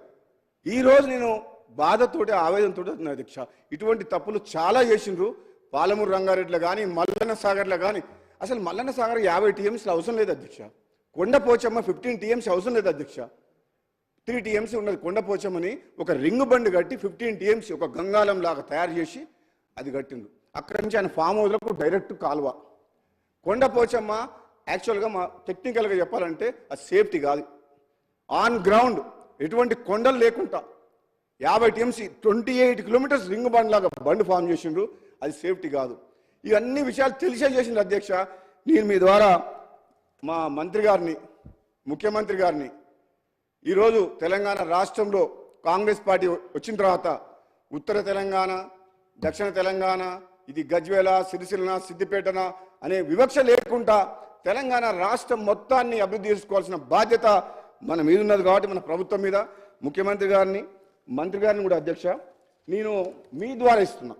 ఎందుకంటే ఈరోజు ప్రజెంటేషన్లో మాట్లాడినప్పుడు జిల్లా మంత్రి అయినా సరే, మా జిల్లా మంత్రి ఉత్తమ్ కుమార్ రెడ్డి గారు ఎట్లా మర్చిపోయారు, మమ్మల్ని మర్చిపోయారు. ఎస్ఎల్బీసీ పెట్టిండ్రు, అన్ని పెట్టిండ్రు. కానీ మా డిండి, మునుగోడు, దేవరకొండ మన బాలనాయక్ గారు ఉన్నారు అధ్యక్ష. అక్కడ మొత్తం కంప్లీట్ ప్రపంచంలోనే హైయెస్ట్ ఫ్లోరైడ్ మునుగోడు నియోజకవర్గం. సాగునీరు, తాగునీరు విషయంలో చాలా ప్రయారిటీ ఇవ్వాల్సిన కాన్స్టిట్యున్సీ. ఈ 2 నియోజకవర్గాల్లో ఫ్లోరైడ్ ఉంది, ఎక్కువ ఎఫెక్టెడ్ ఏరియా, బాగా కరువు కూడా ఉంది. కాబట్టి ఆ ప్రాజెక్ట్స్ ఆల్రెడీ వాళ్ళు వదిలేసిండ్రు గాలికి. ఆ హెడ్ వర్క్స్ ఏదుల నుంచి అయితేనే కరెక్ట్ అనేది నేను కూడా గత 5 సంవత్సరాలుగా రీసెర్చ్ చేసిన, అధికారులతో, ఇంజనీర్లతో రివ్యూ చేసిన ఎమ్మెల్యేగా ఉన్నప్పుడు. గతంలో నేను శాసనసభ్యుగా ఉన్నప్పుడు చాలాసార్లు మాట్లాడినా వాళ్ళు పట్టించుకోలేదు, కనీసం డిసైడ్ చేయలే, టెండర్లు పిలవలే. కనీసం ఇప్పుడన్నా కాంగ్రెస్ పార్టీ ప్రభుత్వం వచ్చింది కాబట్టి మీ ద్వారా ముఖ్యమంత్రి గారిని, మరి గౌరవ నీటిపారుదల శాఖ మంత్రి ఉత్తమ్ కుమార్ రెడ్డి గారిని కూడా వేడుకొని ఈ రిప్రజెంటేషన్ ఇచ్చి అధ్యక్ష ఒక్క నిమిషం అయిపోయిన తర్వాత ఏం లేదు అధ్యక్ష, ఒక 1890 ఒక 2000 crores ఆ హెడ్ వర్క్స్ దగ్గర ఏదో నుంచి ఒక టన్నలు 16 కిలోమీటర్స్ కెనాల్ తీసుకొచ్చి అక్కడ ఉలపరకాడ నీళ్ళు వేస్తే, వాగులు వేస్తే అధ్యక్ష. ఈ 7 ప్యాకేజీలు కంప్లీట్ అయిపోతే అధ్యక్ష ఆన్గోయింగ్ వర్క్స్ ఆల్మోస్ట్ ఇప్పుడు ల్యాండ్ ఎక్స్ప్లోరేషన్ ఇప్పుడు అయింది. అది నా మునుగోడు ఉప ఎన్నిక పుణ్యమా అంట. అప్పుడు R&R పేమెంట్ అయింది. ఆ హరీష్ రావు గారే వచ్చి అప్పుడు ఎట్లనే సరే ఓడగొట్టాలి ఓటర్, అప్పటిదాకా రైతులు ఎంత మొత్తుకున్న పోలీసులను పెట్టి చేయించిన గవర్నమెంట్ ఆ ఉప ఎన్నిక రాగానే మొత్తం టకా టకా టకా టకా డబ్బులు మొత్తం ఇచ్చేసింది అధ్యక్ష. అవి మా మంత్రి గారు నవ్వుతురు జగదీశ్వర్ రెడ్డి గారు. ఆయనే ఊర్లలోకి పోయిండు. అన్ని పైసలు R&R ల్యాండ్ అక్విజిషన్ పేమెంట్ ఒక్క రోజులో టకా టకా టకా అకౌంట్లో పడిపోయినాయి అధ్యక్ష. అన్ని 3.5 ఏళ్ళు ఎమ్మెల్యేగా ఉండి నేను అడిగితే పోలీసులను పెట్టి పనిచేసిన గవర్నమెంట్ మరి ధనాధన ఎలక్షన్స్ కోసం అని చెప్పి ఇచ్చేసింది. నా పుణ్యం అంట, నా రాజీనామా పుణ్యం అంట. రైతులకు మాత్రం పైసలు వచ్చినాయి అధ్యక్ష. చాలా సంతోషం.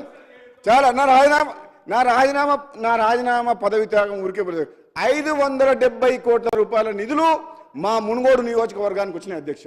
గొల్ల కుర్మలకు ఎక్కడ కూడా మన రాష్ట్రంలో 2వ విడత గొర్రెల పంపిణీ చేయలే. మామూలుగా అయితే గొర్రెలు ఇస్తారు కదా, నా రాజీనామా పుణ్యం అంటే 90 కోట్ల రూపాయలు గొల్ల కుర్మలకు 7,600 మందికి అకౌంట్లలో పడ్డాయి. 100 పడకల ఆసుపత్రి వచ్చింది చౌటుపల్లి మున్సిపాలిటీకి రోడ్లు వచ్చినాయి. ప్రతి ఊర్లో ₹1 కోటి పెట్టి సీసీ రోడ్లు వచ్చినాయి. పోతే పోయిన నా పదవి 600 కోట్ల రూపాయలు నిధులైతే వచ్చినాయి మా మునుగోడు నియోజకవర్గాన్ని. మా రైతులు మాత్రం చాలా సంతోషంగా ఉండరు. కానీ ఇక నువ్వు ఇగో కాంట్రాక్ట్ కోసం పోయినోన్నైతే మళ్ళీ మీ పని పడుతుంది, మళ్ళీ కాంగ్రెస్లోకి ఎట్లా వచ్చినా? ఇప్పుడు అటు పోయినోన్నైతే మళ్ళీ మిమ్మల్ని పని పడుతుంది, కాంగ్రెస్లోకి ఎట్లా వస్తా? ఏదైతేనే అధ్యక్ష, ఏదేమైనా చాలా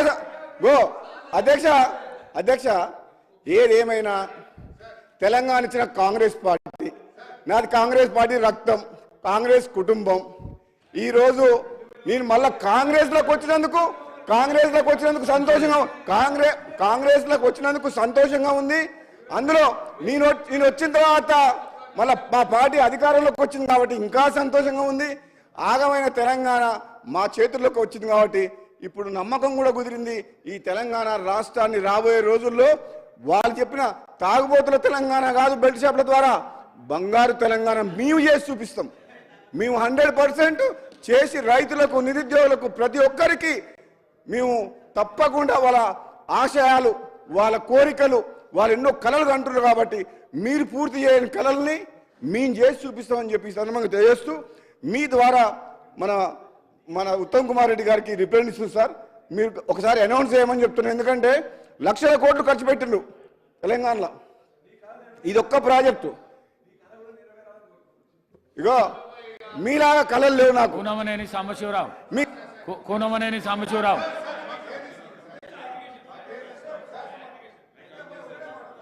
లాస్ట్ అధ్యక్ష ఒకటే లాస్ట్ మాట చెప్తా. నేనేమంటున్నా అధ్యక్ష, వీళ్ళు ఏమనుకుంటుండ్రు, ఒక్క నిమిషం, వీళ్ళు ఏమనుకుంటుండ్రు, 10 ఏళ్ళు పరిపాలించిన వీళ్ళు చేసిన తప్పులు వాళ్ళు సరిదిద్దుకోకపోయినా వాళ్ళ ఆలోచన విధానం మారలేదని మాకు అర్థమైపోయింది. కానీ మీరు అధికారంలోకి ఎట్లా మళ్ళీ రారు, కానీ మిమ్మల్ని మీరు కాపాడుకుంటే కూడా గొప్ప వాళ్ళే. మీరు చేసిన తప్పులతోటి చట్టం తన పని తను చేసుకుంటూ పోతుంది. మిమ్మల్ని కాపాడటం బ్రహ్మదేవుని వల్ల కూడా కాదు. అంటే కొన్ని లక్షల కోట్ల రూపాయలు, వేల కోట్ల రూపాయలు ప్రజాధనం లూటి చేసింది కదా. మీరు అవినీతి కాదు, దోపిడీ చేసిండ్రు మీరు ప్రాజెక్టుల పేరు మీద. కాబట్టి తప్పకుండా మీరు మీ శిక్ష అనుభవిస్తారు. మీరు కొంచెం టైం తొందర పట్టకండి. మీరు ఇంకా టైం ఉంది, ఇప్పుడే వచ్చినాం గవర్నమెంట్లో కాబట్టి మాకు సహకరించండి. మేము చెప్తే వినండి. విన్నా కానీ మిమ్మల్ని వదిలిపెట్టే ప్రసక్తే లేదు. మేమైతే వదిలిపెట్టలేదు. థ్యాంక్ యూ అధ్యక్ష, ఇది మీకు పంపిస్తున్నాం. Thank you.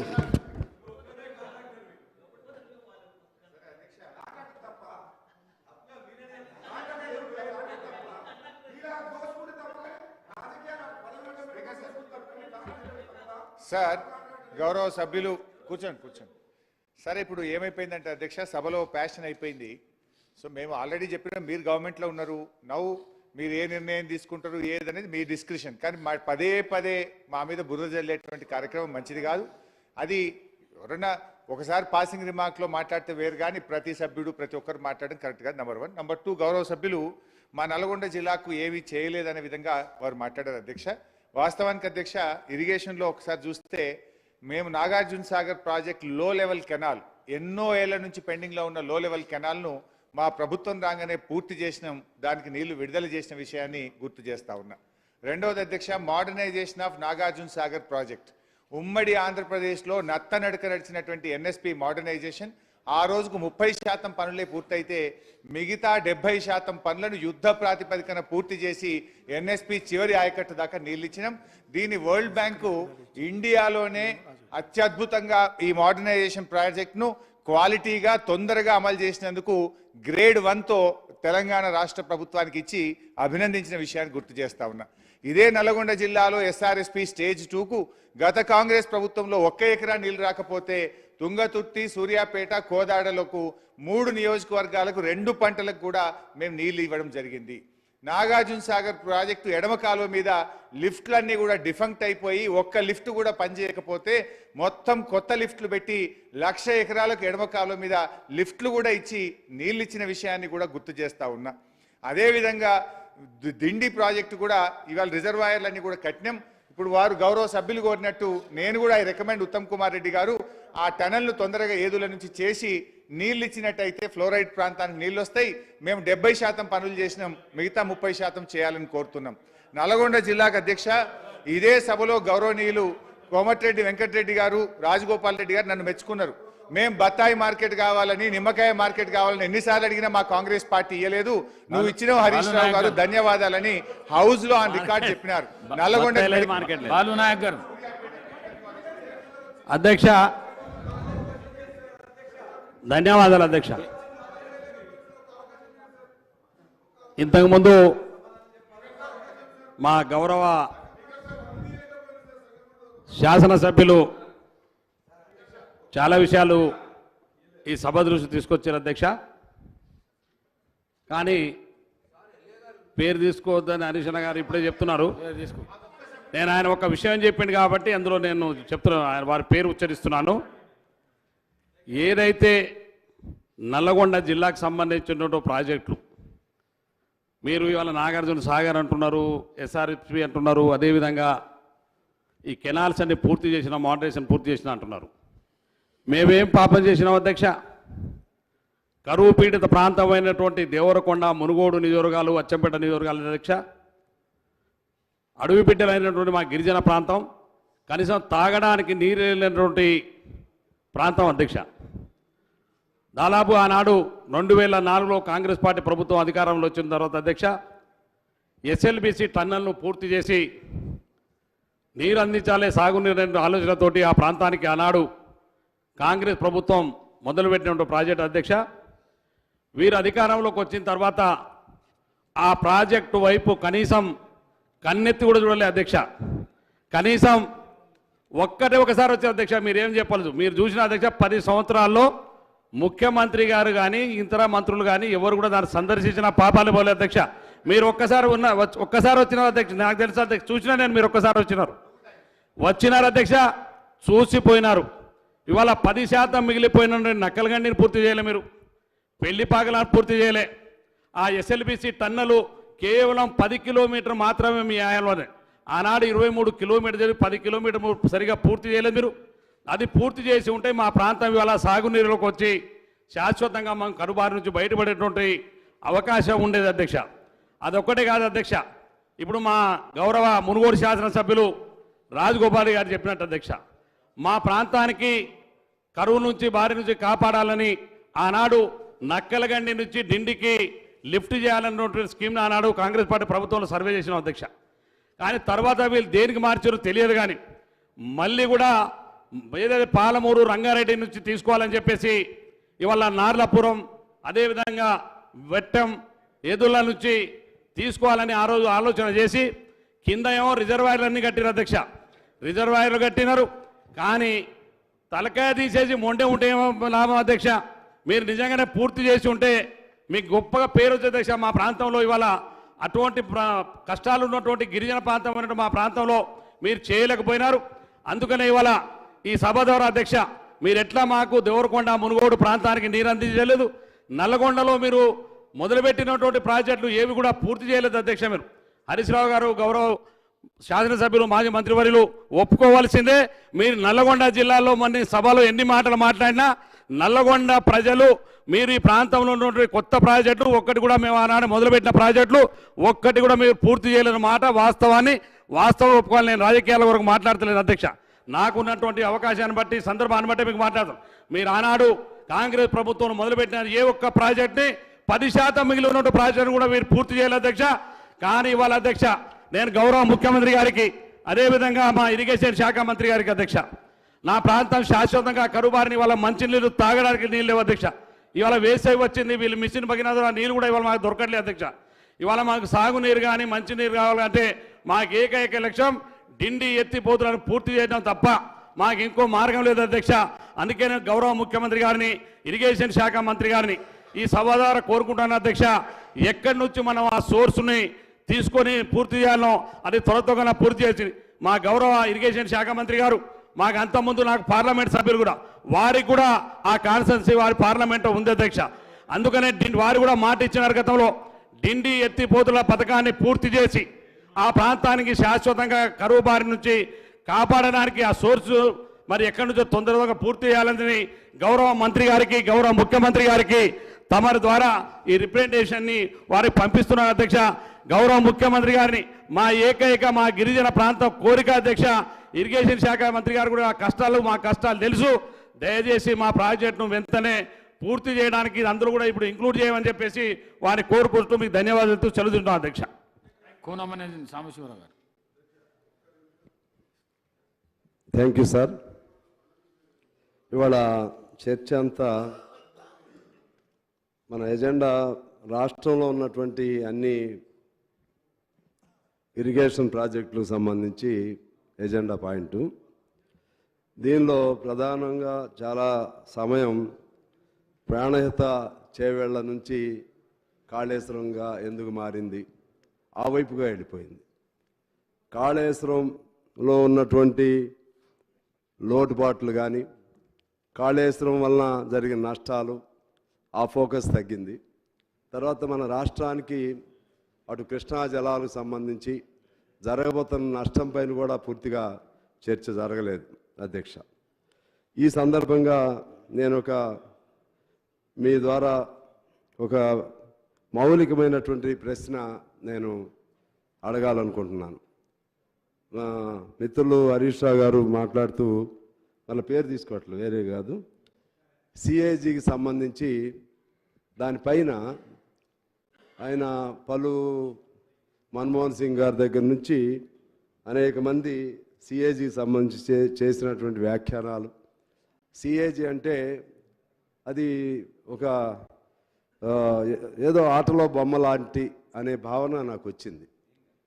అసలు వాస్తవంగా మేమేమనుకున్నామంటే సిఏజీ అంటే అది రాజ్యాంగ పరమైనటువంటి అత్యున్నతమైనటువంటి సంస్థ. అది ఆ సిఏజీలో వచ్చేటువంటి ఏ రిపోర్ట్స్ అయినా సరే అవి దానికి పూర్తి స్థాయి వ్యాలిడిటీ ఉంటుందని అనుకోవటం జరిగింది. మరి ఇవాళ ప్రధానంగా ఈ కాళేశ్వరం ప్రాజెక్టు పైన వచ్చినటువంటి ఇంకా ఇతర అంశాల మీద కూడా మీరు ఇక్కడ సిఐజీ క్యాగ్కి సంబంధించినటువంటి రిపోర్ట్ ప్రవేశపెట్టారు. దానిలో ప్రధానంగా కాళేశ్వరం పైన వచ్చినటువంటి అనేక అంశాలు చర్చకు వచ్చిన సందర్భంగా మా మిత్రులు ఆ విధంగా అన్నారు. నాకు తెలిసి దానిపైన కూడా ఒక క్లారిటీ కూడా ఉండాలి. ఎందువల్లంటే ప్రతి సందర్భంలో కూడా కేంద్రంలో కానీ రాష్ట్రంలో కానీ ప్రతి అసెంబ్లీల్లో సిఏజీ ఆయా సందర్భాల్లో ప్రతి సంవత్సరం ప్రవేశపెడతా ఉంటారు.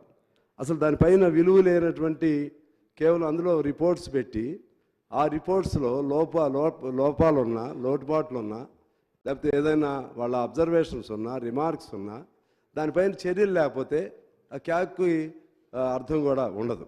అందువలన నేను దానికి ఇప్పుడు కూడా విలువైనటువంటి రిపోర్ట్గానే నేను భావిస్తూ ఆ క్యాగ్ రిపోర్ట్లో ఉన్నటువంటి అంశాల ప్రాతిపదికన కొన్ని మీ దృష్టికి తీసుకొద్దాం అనుకుంటున్నాను. దానిలో ప్రధానంగా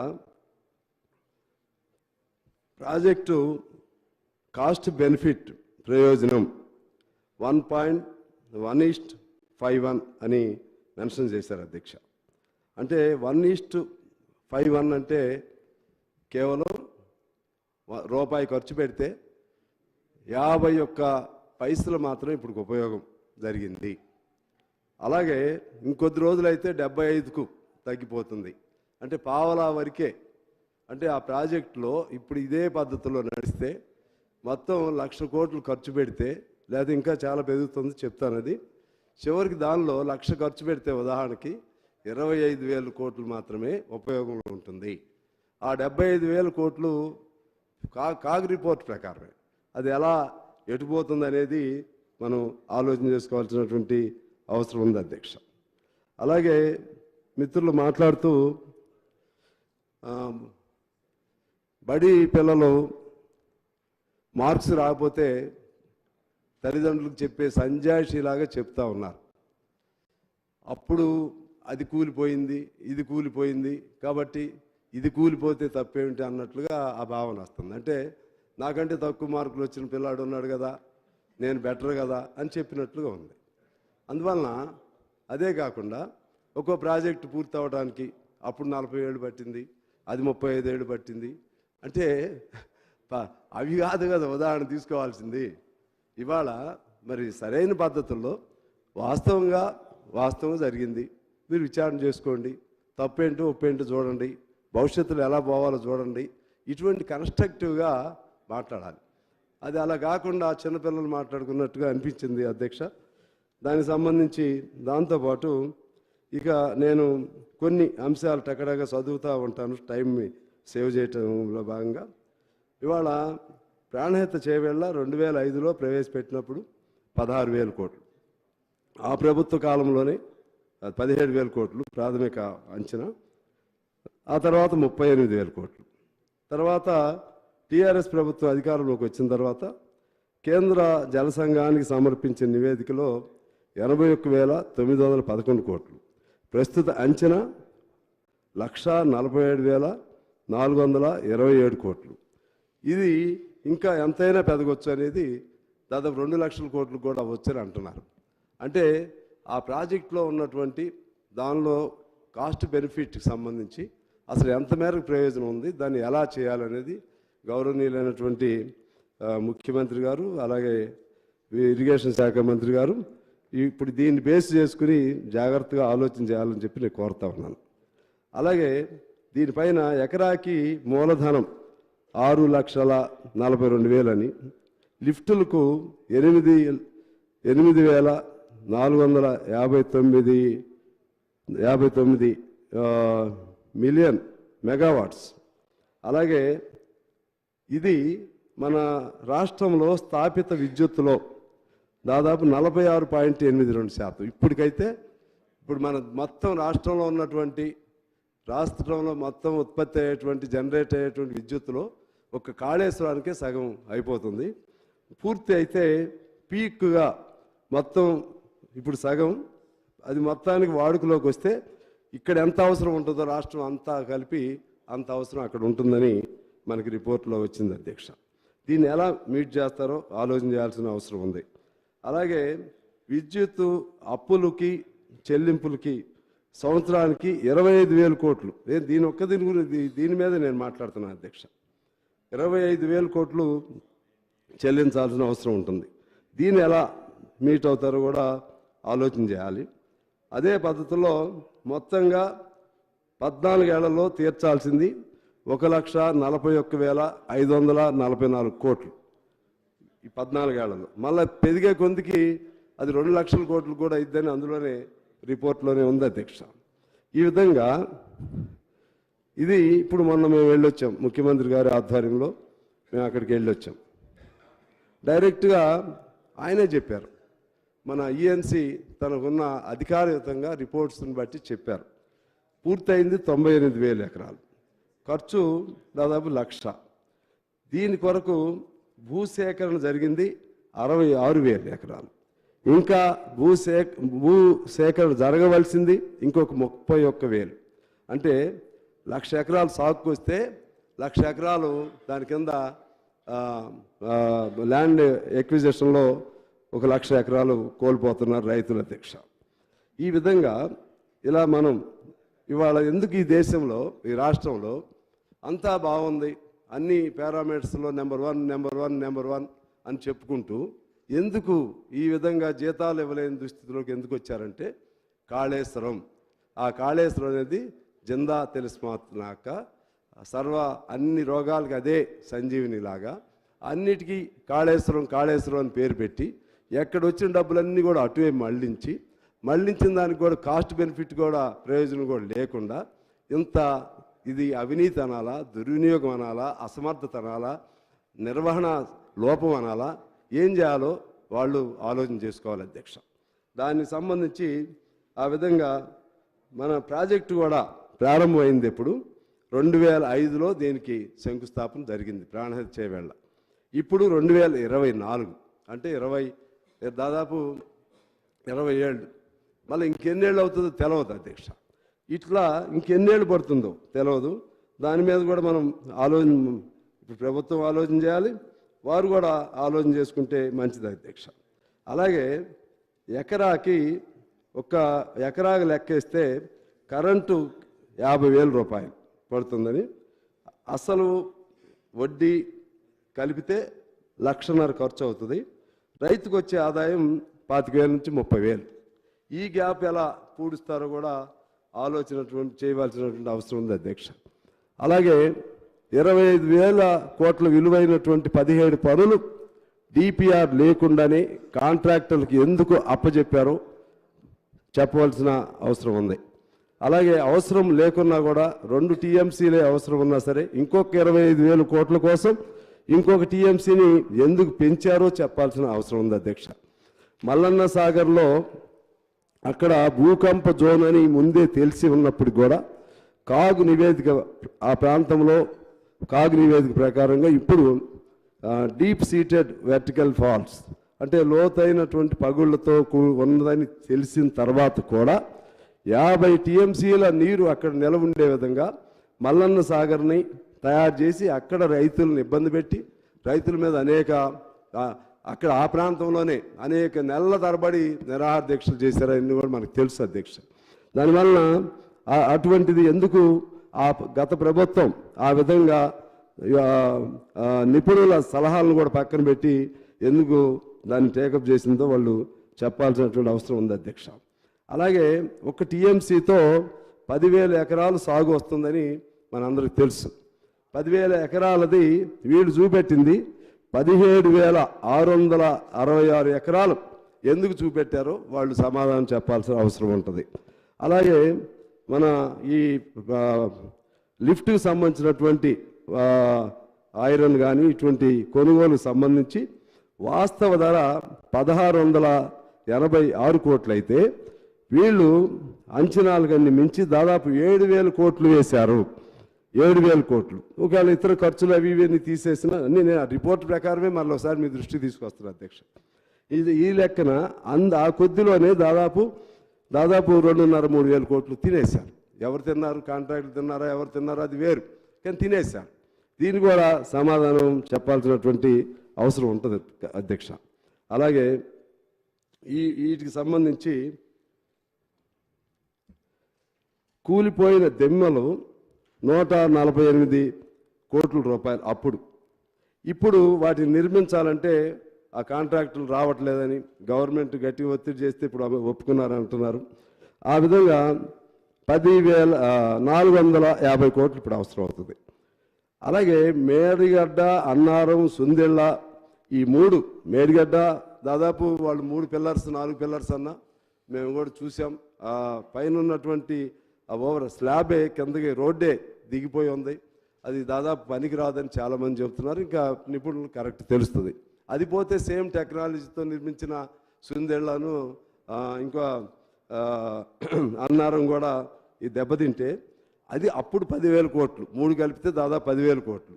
ఇప్పుడు నిర్మించాలంటే మళ్ళీ ఎంత అవుతుంది? అక్కడ 148 కోట్లు ఇప్పుడు 450 కోట్లు అయితే 10,000 కోట్లు ఈ లెక్కన మరలా ఇప్పుడు ఆ 3 నిర్మించాలంటే ఎంత ఖర్చు అవుతుంది? ఇది ఆలోచన చేయాల్సినటువంటి అవసరం ఉంటుంది అధ్యక్ష. అలాగే అసలు మేడిగడ్డ లేకుండా దాని కింద చాలా ఉన్నాయి, బ్యారేజ్లు ఉన్నాయి, ఇంకేయో ఉన్నాయి. ఏ నీళ్ళైనా సరే త్రూ మేడిగడ్డ వెళ్ళాల్సిందే. మేడిగడ్డ లేకుండా అసలు ఉపయోగం ఎలా ఉంటుంది?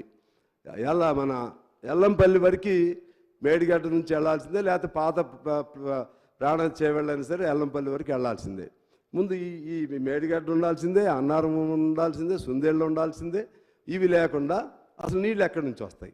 అది కాళేశ్వరం ఏమైపోతుంది? ఇవన్నీ కూడా సీరియస్గా ఆలోచన చేయాల్సినటువంటి అవసరం ఉంది అధ్యక్ష. అదేవిధంగా కాళేశ్వరం ప్రాజెక్ట్ని దాని డిజైన్ వీటికి సంబంధించి వ్యాప్కోస్ సంస్థ అనేది అప్పటికే అది బాగా అప్రతిష్ట పాలైనటువంటి సంస్థ ఇయ్యొద్దని చెప్పారు. ప్రత్యేకించి మరలా ఆ డిజైన్ అదంతా వాళ్ళకే ఎందుకు ఇచ్చారనేది కూడా వాళ్ళు సమాధానం చెప్పాల్సినటువంటి అవసరం ఉంది అధ్యక్ష. అదేవిధంగా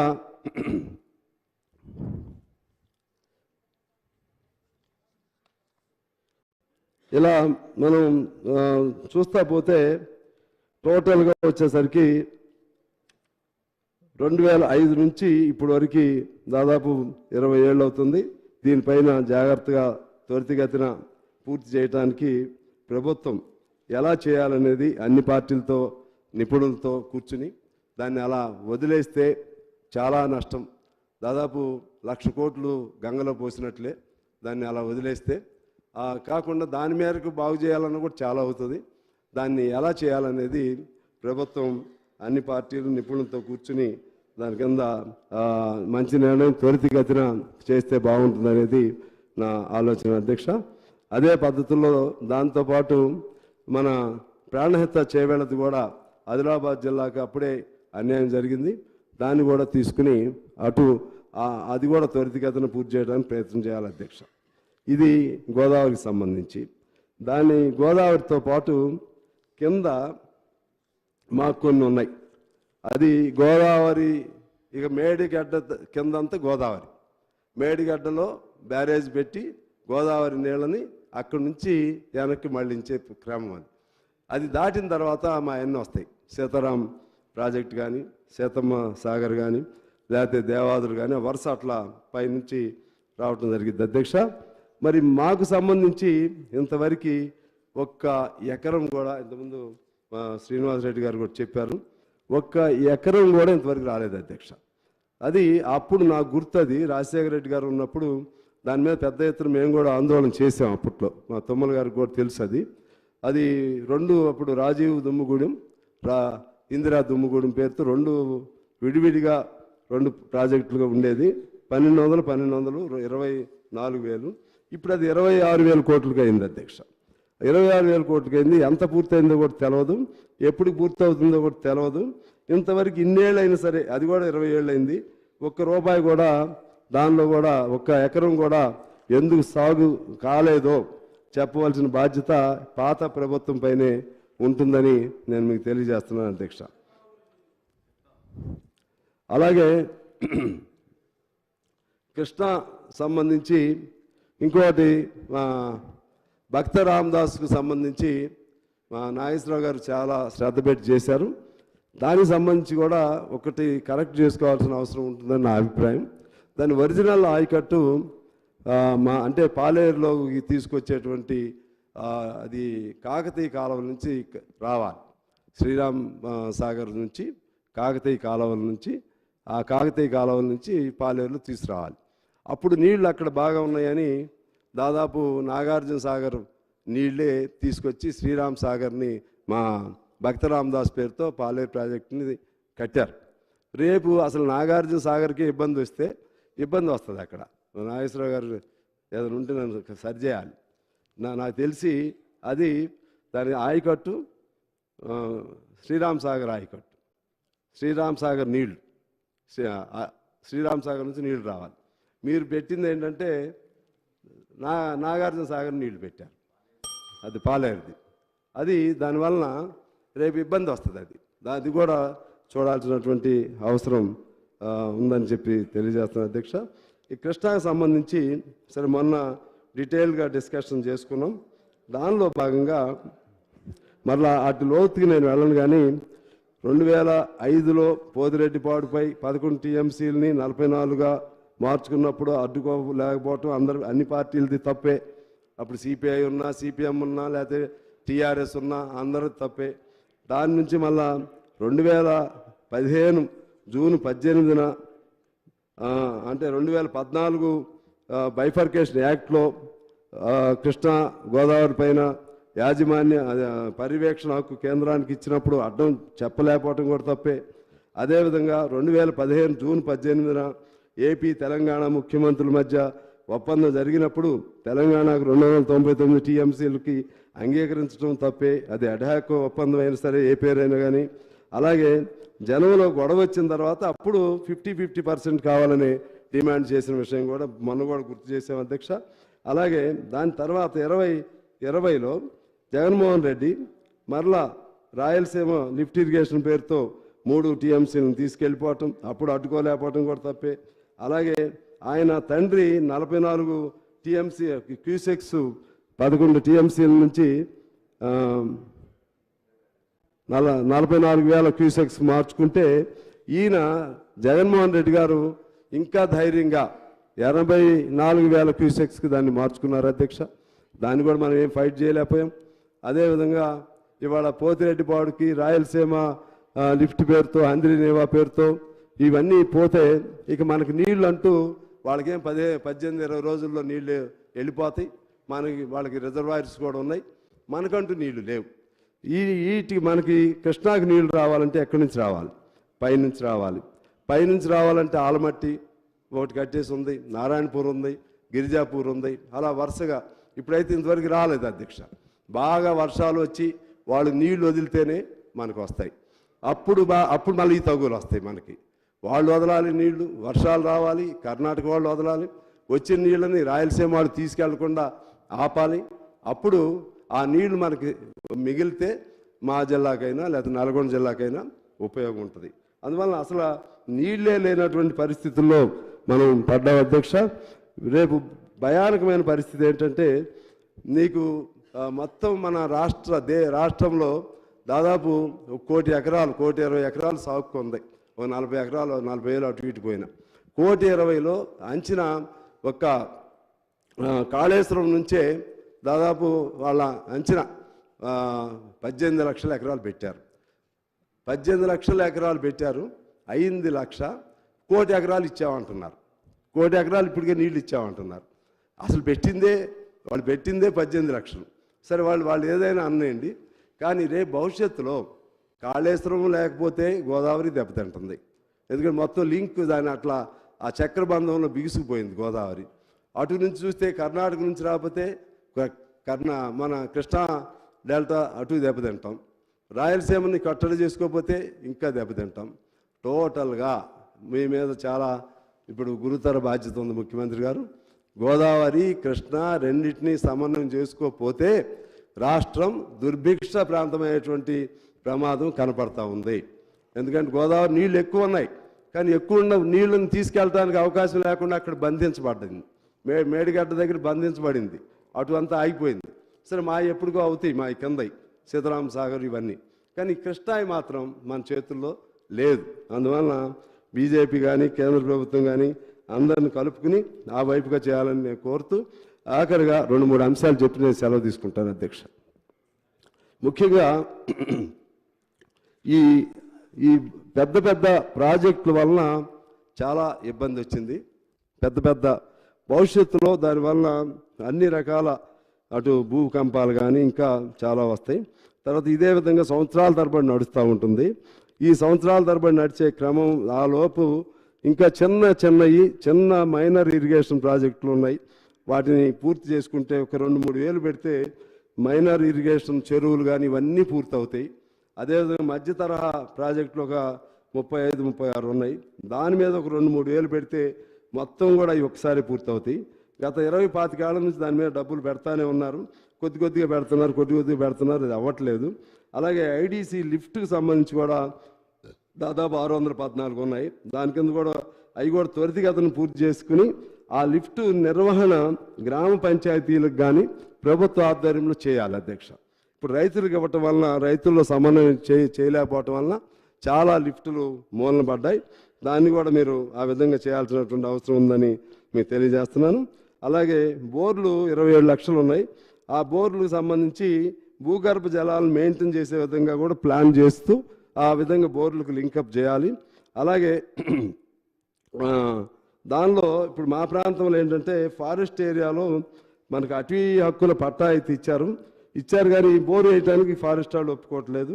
దాన్ని కూడా కొంచెం జాగ్రత్తలు చూడాల్సిన అవసరం ఉందని తెలియజేస్తూ కృష్ణాకి సంబంధించి ఒకటి మన ఒక్క సెకండ్ అధ్యక్ష, జోరాల తర్వాత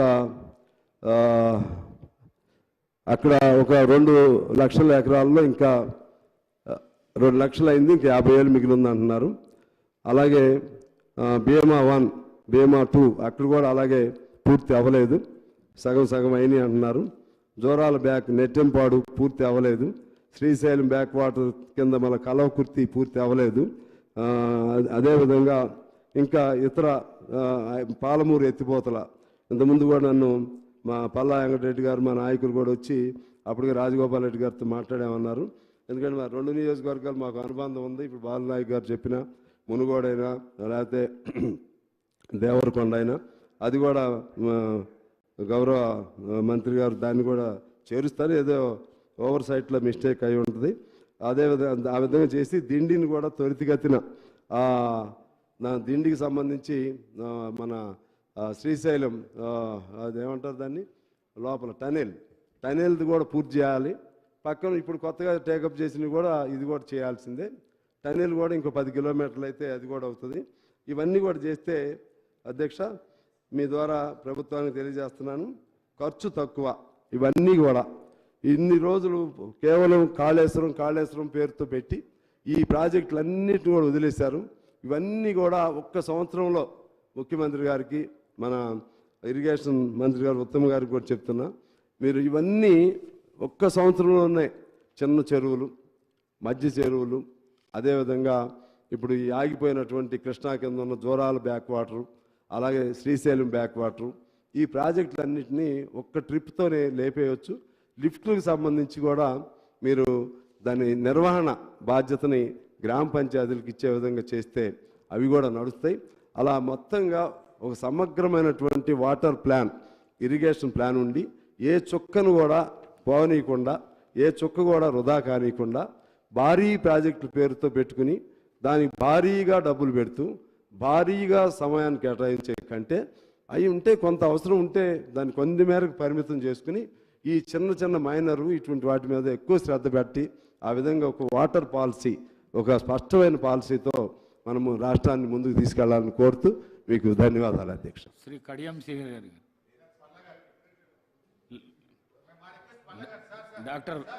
డాక్టర్ వివేక్ వెంకటస్వామి గారు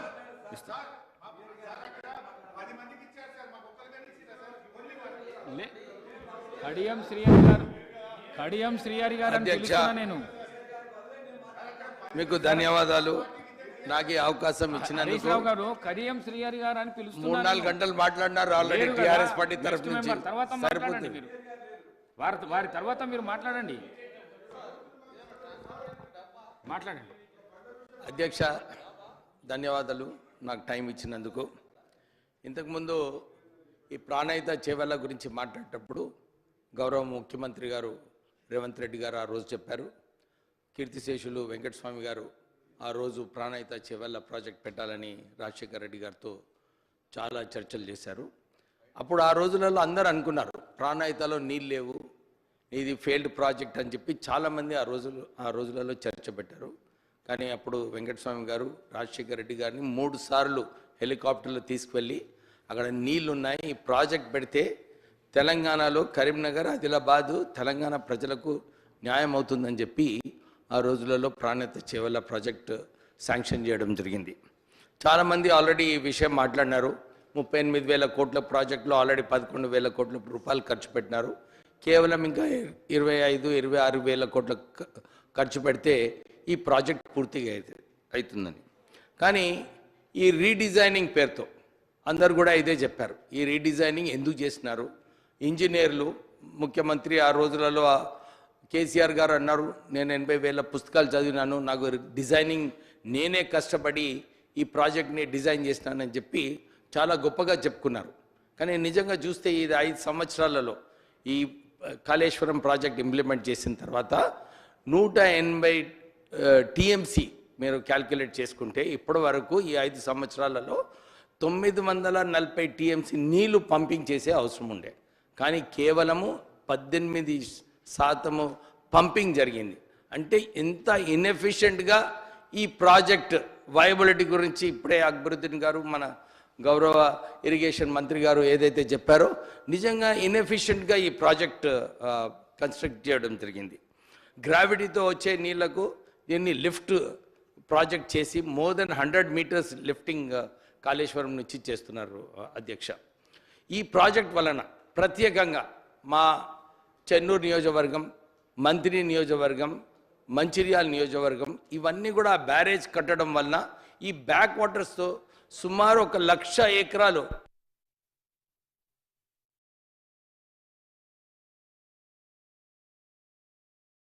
మంచిర్యాలలో కూడా ఈ ప్రాజెక్ట్ వలన రైతులు నష్టపోతున్నారు. ఆల్రెడీ 2 సంవత్సరాలు వారికి నష్ట పరిహారం కల్పించాలి, ఈ రైతులకు ఏదో ఆదుకోవాలని చెప్పి చాలాసార్లు ధర్నా చేసినప్పటికీ కూడా ఆనాటి ప్రభుత్వము అసలు కొద్ది కూడా కదలిక లేకుండే.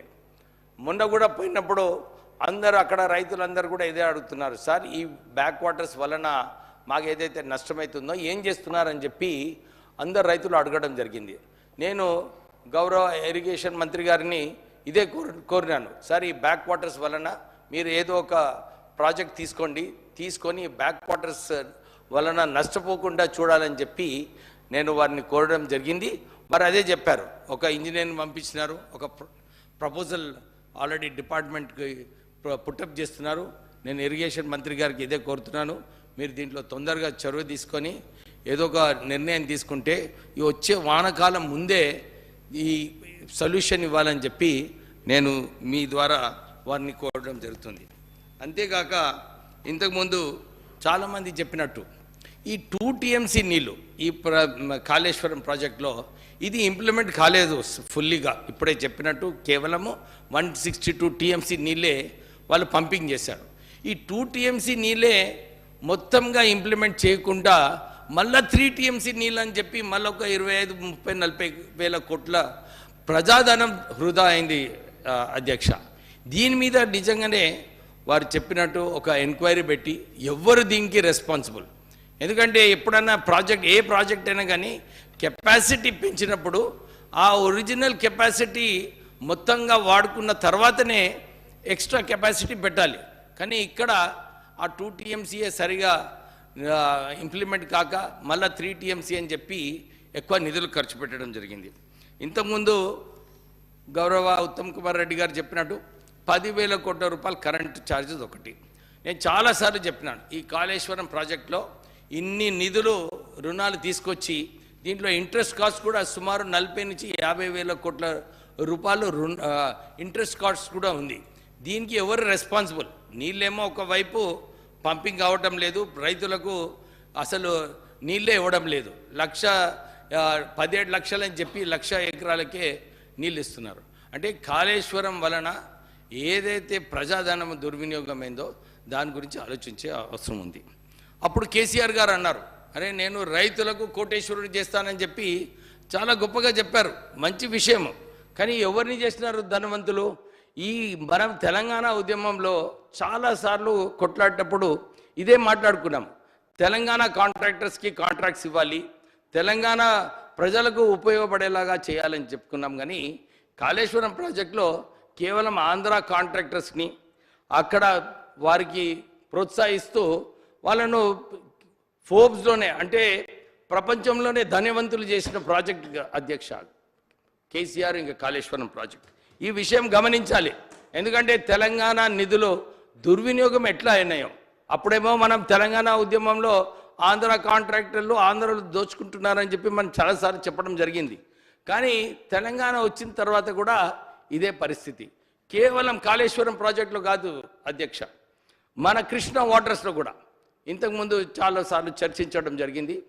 కృష్ణా వాటర్స్లో ఎవరు రెస్పాన్సిబుల్? దీనికి 2018 నుంచి చాలాసార్లు మా V6 వెలుగు ఈ విషయం పైన చాలాసార్లు చెప్పడం జరిగింది. ఎందుకు అపెక్స్ కౌన్సిల్ పోలేదు? అప్పుడు ముఖ్యమంత్రి, ఆనాటి ముఖ్యమంత్రి కేసీఆర్ గారు, జగన్ గారు వాళ్ళిద్దరు కూడా చాలా సన్నిహితులుగా ఉండి వాళ్ళు చర్చ చేసుకొని ఒక మ్యాచ్ ఫిక్సింగ్ అయినట్టు కనపడింది అధ్యక్ష. ఎందుకంటే చాలామంది స్పీకర్స్ ఇంతకుముందు కూడా చెప్పారు, పోతిరెడ్డి పాడపైన ఏదైతే 11,000 క్యూసెక్స్ హెడ్ రెగ్యులేటర్ ఉందో దాన్ని 44,000 క్యూసెక్స్ చేసి మళ్ళీ దాని తర్వాత 80,000 క్యూసెక్స్ చేయడము, మళ్ళీ సంగమేశ్వర్ ప్రాజెక్ట్స్, ఇవన్నీ కూడా ఇల్లీగల్ ప్రాజెక్ట్స్ అధ్యక్ష కృష్ణా వాటర్ మీద. అప్పుడు ఆనాటి ప్రభుత్వం ఎందుకు దానికి వ్యతిరేకంగా మాట్లాడలేదు? అప్పుడు ఎపెక్స్ కౌన్సిల్ పోకుండా ఆ కాంట్రాక్ట్ మళ్ళీ మెగా ఇంజనీరింగ్కి ఇవ్వడము, తెలంగాణ ప్రాంతంలో అక్కడ జట్టి పెట్టి ఇక్కడి నుంచి ఇసుక కంకర్ అన్నీ కూడా ఆంధ్రాకి దోసుకు వెళ్ళడం జరిగింది. ఇంత దాని గురించి రాసినప్పుడు కూడా ప్రభుత్వం ఏం చర్యలు తీసుకోలేదు. కానీ V6 వెలుగు దీనిపైన కథనాలు వేసినందుకు బ్యాన్ చేయడం జరిగింది అధ్యక్ష. సుమారు 150 కోట్ల అడ్వర్టైజ్మెంట్స్ కూడా ఇవ్వలేదు.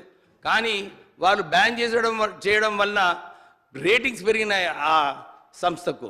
అంటే వాళ్ళు ఏదైతే ఆలోచనతోని కృష్ణా వాటర్స్ మీద జగన్కి ఎట్లా ప్రోత్సహించడం జరిగింది, తెలంగాణ ప్రజలకు ఎంత నష్టమైంది. మొన్న కూడా గౌరవ ముఖ్యమంత్రి గారు మాట్లాడేటప్పుడు ఇదే చెప్పారు, కృష్ణా వాటర్స్ మీద ఏదైతే ఎవరైతే రెస్పాన్సిబిలిటీ తీసుకోవాలో అది కేవలం కేసీఆర్ గారు తీసుకోవాలి. ఎందుకంటే ఈ ప్రాజెక్ట్స్ కూడా హ్యాండ్ ఓవర్ చేయడంలో మనం వైట్ పేపర్లో చూస్తే అక్కడ స్పష్టంగా కనబడుతుంది. మురళీధర్ రావు గారు ఇంకా అప్పుడు చీఫ్ సెక్రటరీ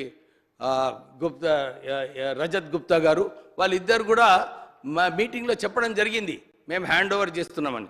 అంటే ఇవన్నీ కూడా చూసుకుంటే మన కృష్ణా వాటర్స్ పైన ఏదైతే రాయలసీమ వాళ్ళకి వారు కేసీఆర్ గారు కూడా చాలాసార్లు చెప్పారు, నేను రాయలసీమని సస్యశ్యామలం చేస్తామని చెప్పి వారు చాలా గొప్పగా చాలాసార్లు చెప్పుకున్నారు. ఈ తెలంగాణకు ఏదైతే అన్యాయం జరిగిందో అక్కడ, ఎందుకంటే ఈ ఇల్లీగల్ ప్రాజెక్ట్స్ పోతిరెడ్డి పాడు పైన ఈ గాండ్రా హవేలీ, ఈ సంగమేశ్వరం ఇవన్నీ కూడా లేదు అధ్యక్ష. భగావత్ అవార్డులో ఏదైతే ప్రాజెక్ట్స్ కట్టాలనో ఈ కృష్ణా వాటర్స్ పైన ఈ ఇల్లీగల్ ప్రాజెక్ట్స్ కేవలము మంచినీటి సౌకర్యం అని చెప్పి 2 TMC నుంచి 3 TMC తీసుకెళ్లారు సంగమేశ్వర్లో. అంటే ఎందుకు ఆపలేదు అని చెప్పి మనం అందరం చర్చించే అవసరం ఉంది. ఇంకో విషయం అధ్యక్ష, రీడిజైనింగ్ ఇంతకుముందు కూడా చెప్పాను. మన ఖమ్మంలో కూడా ఈ ఇందిరా సాగర్, రాజీవ్ సాగర్ ప్రాజెక్ట్ కూడా అక్కడ కూడా ఒక బొట్టు నీళ్ళు ఇవ్వకుండా 7,000 కోట్ల రూపాయలు అక్కడ రీడిజైనింగ్ పేరుతో అక్కడ కూడా ఖర్చు పెట్టడం జరిగింది. అంటే ఇవన్నీ చూసుకుంటే కేవలం కాంట్రాక్టర్స్కి ఎట్లా ధనవంతులు చేయాలని చెప్పి ఈ ఇరిగేషన్ సెక్టర్ మారడం జరిగింది. దీంట్లో ఎవరైనా కానీ దాంట్లో చర్యలు తీసుకోవాలి అధ్యక్ష. నేను ఎలక్షన్ అయ్యేటప్పుడు మా పొలిటికల్ అపోనెంట్ ఒక్క లెటర్ రాసినాడు ఈ ఎలక్షన్ కమిషన్కి. ఈ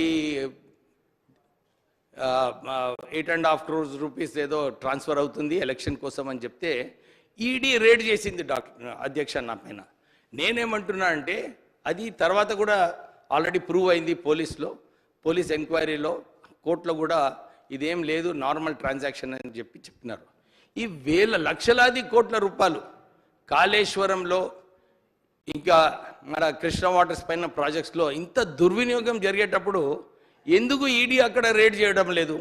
ఎందుకంటే అక్కడ కూడా మనీ లాండరింగే ఉంది. అన్ని పైసలని ఇంతకుముందు పాయల్ శంకర్ గారు చెప్పినట్టు కాళేశ్వరం ప్రాజెక్టులో ఒక కాంట్రాక్టర్కి ఈరోజు బడ్జెట్ ఎస్టిమేట్ చేంజ్ కావాలంటే 24 hours చేంజ్ అయ్యేది అధ్యక్ష. రేట్లు కూడా మీరు చూసుకుంటే పంప్స్ రేట్స్ చూసుకుంటే కూడా మీరు ఎక్కడైనా కంపేర్ చేసుకోండి.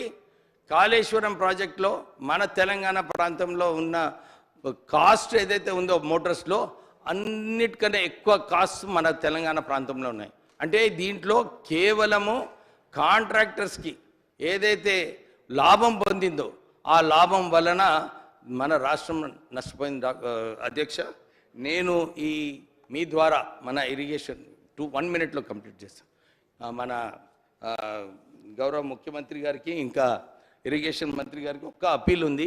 ఇన్ని కాంట్రాక్ట్స్ ఇస్తున్నారు, మా weaker section contractors BC SC STs కాంట్రాక్టర్స్కి కూడా 5 కోట్లు 10 కోట్ల కాంట్రాక్ట్స్ ఏదైతే చిన్న కాంట్రాక్ట్స్ ఉన్నాయో ఇవి వాళ్ళకి ఇస్తే చాలా బాగుంటుంది. ఎందుకంటే వేరే స్కీమ్స్ ఏది ఉన్నా కానీ ఎకనామికలీ ఈ సెక్షన్స్కి స్ట్రాంగ్ చేయకుంటే ముందుకు వెళ్ళలేరు. సో మీ ద్వారా నేను వారికి అప్పీల్ చేస్తున్నాను, ఆ కాంట్రాక్టర్స్కి కూడా కాంట్రాక్ట్స్ ఇవ్వాలని చెప్పి కోరుతున్నాను. థ్యాంక్ యూ అధ్యక్ష. శ్రీ పల్లా రాజేశ్వర రెడ్డి గారు. అధ్యక్ష, ఇరిగేషన్ శ్వేతపత్రం మీద మాట్లాడటానికి అవకాశం ఇచ్చినందుకు మీకు ముందుగా ధన్యవాదాలు తెలియజేస్తున్నాను. మా నాయకుడు కేసీఆర్ గారికి ఈరోజు జన్మదిన శుభాకాంక్షలు కూడా తెలియజేస్తున్నాను. గౌరవ ముఖ్యమంత్రి వర్యులు రేవంత్ రెడ్డి గారు, అదేవిధంగా ప్రభుత్వం, ఉత్తమ్ కుమార్ రెడ్డి గారు మీరు ఎట్లయితే ప్రజెంట్ చేసినారో అదేవిధంగా మాకు కూడా అవకాశం ఇచ్చినట్లయితే ఖచ్చితంగా రాష్ట్రానికి ఉపయోగపడే విధంగా 10 సంవత్సరంలో గత కేసీఆర్ గారి ప్రభుత్వం ఏ ఆలోచనతో చేసింది, ఏ ఉద్దేశంతో చేసిందని చెప్పేసి మీకు ఖచ్చితంగా ప్రజెంట్ చేసి మిమ్మల్ని ఒప్పించి మెప్పించేవాళ్ళం.